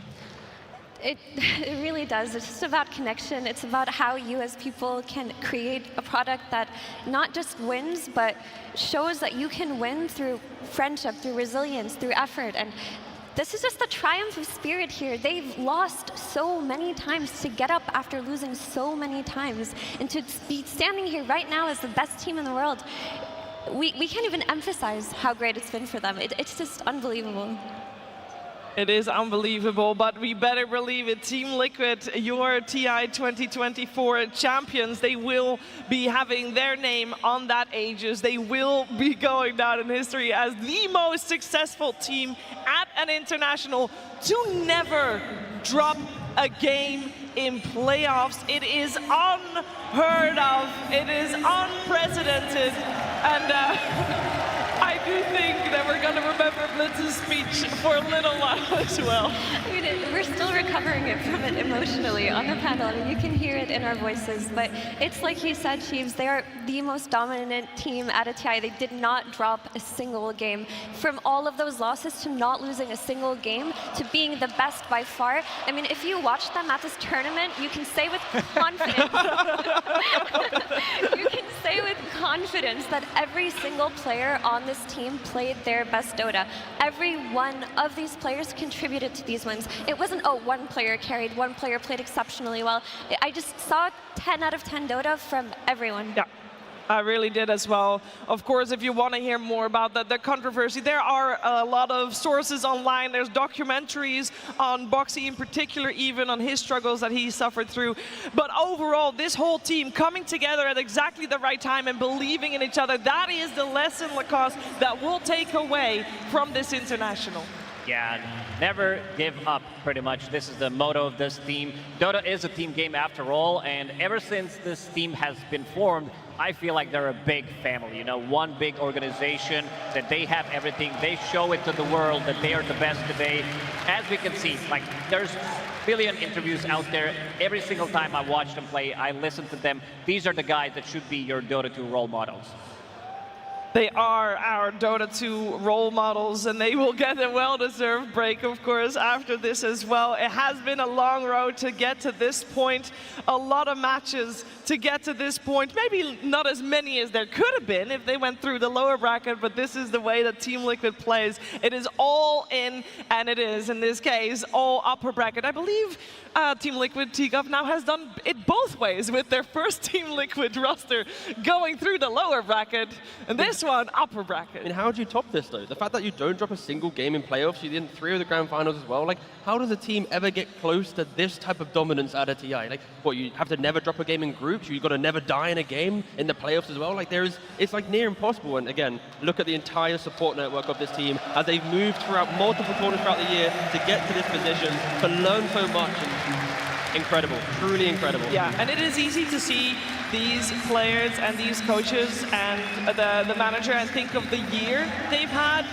But I want you guys to think of the career that they've had to get to this point. It wasn't just, oh, I'm joining Team Liquid, so now I'm going to be successful. No, it was the whole road to get to this point from the moment they first booted up their Dota 2 game. I mean, also got to black out the haters, right? Like, how many times, like Blitz said, how many times has, you know, social media, Twitch chat, I see you, you know, they tried to do their thing to, you know, change up the roster, to change it up, but, you know, they had just, you know, they put their little blinkers on, they focused up, and here they are.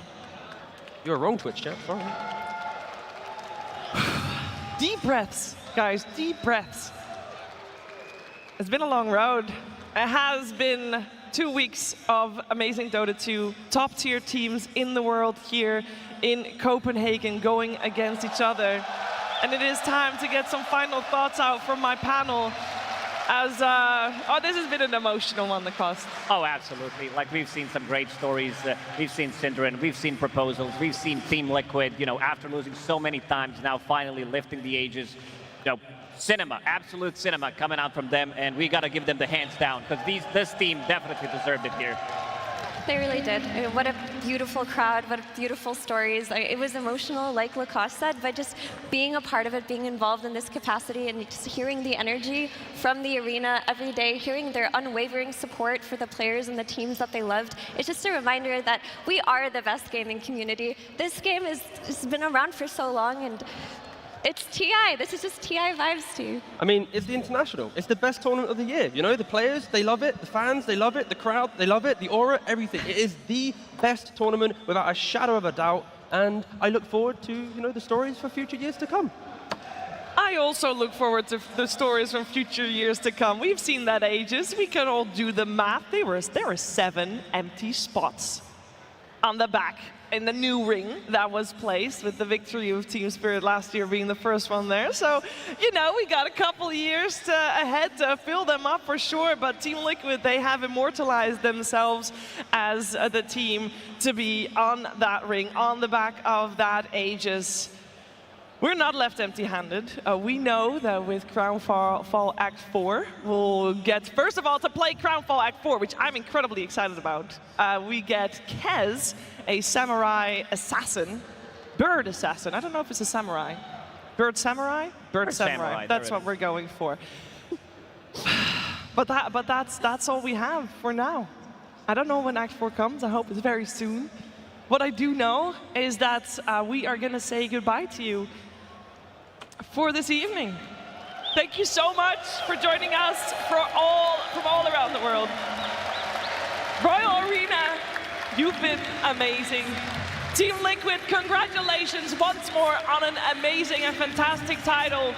And on behalf of everyone that you saw in front of the camera, but also everyone that you saw behind the camera, the team working around the clock to make this moment here happen, thank you. I wish you all the greatest of nights.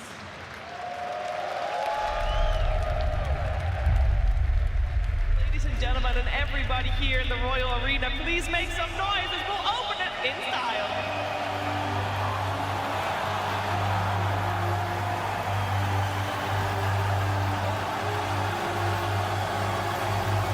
This is the final proving ground.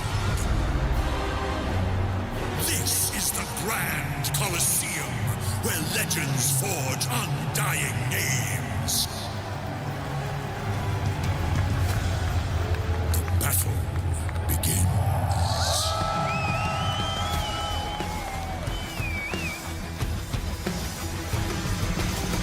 They're fully committing it onto Stinky, but they can't kill him. He pretty much fully heals. Falcons survive. Now taps out. GG is called. Falcons dominate game 1. They're gonna get 4. It's snaking against the world, and he's not gonna succeed. Oh my Triple kill for Saigon BB team. They're turning the game around, folks.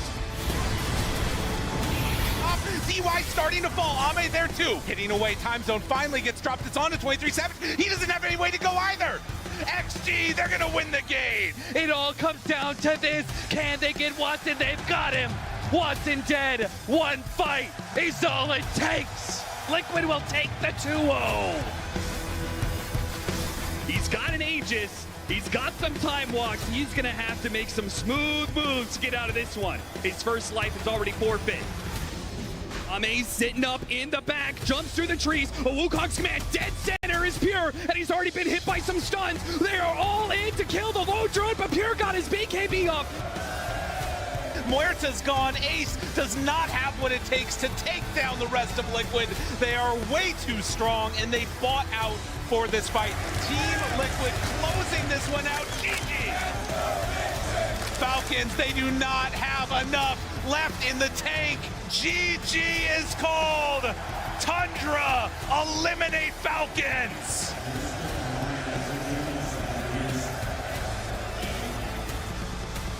Are they going to go up to top lane? They're going to go through the gate. They're going to go straight for the throne. All in on this one. They pop their BKBs. They go straight for the throne, and it is all over.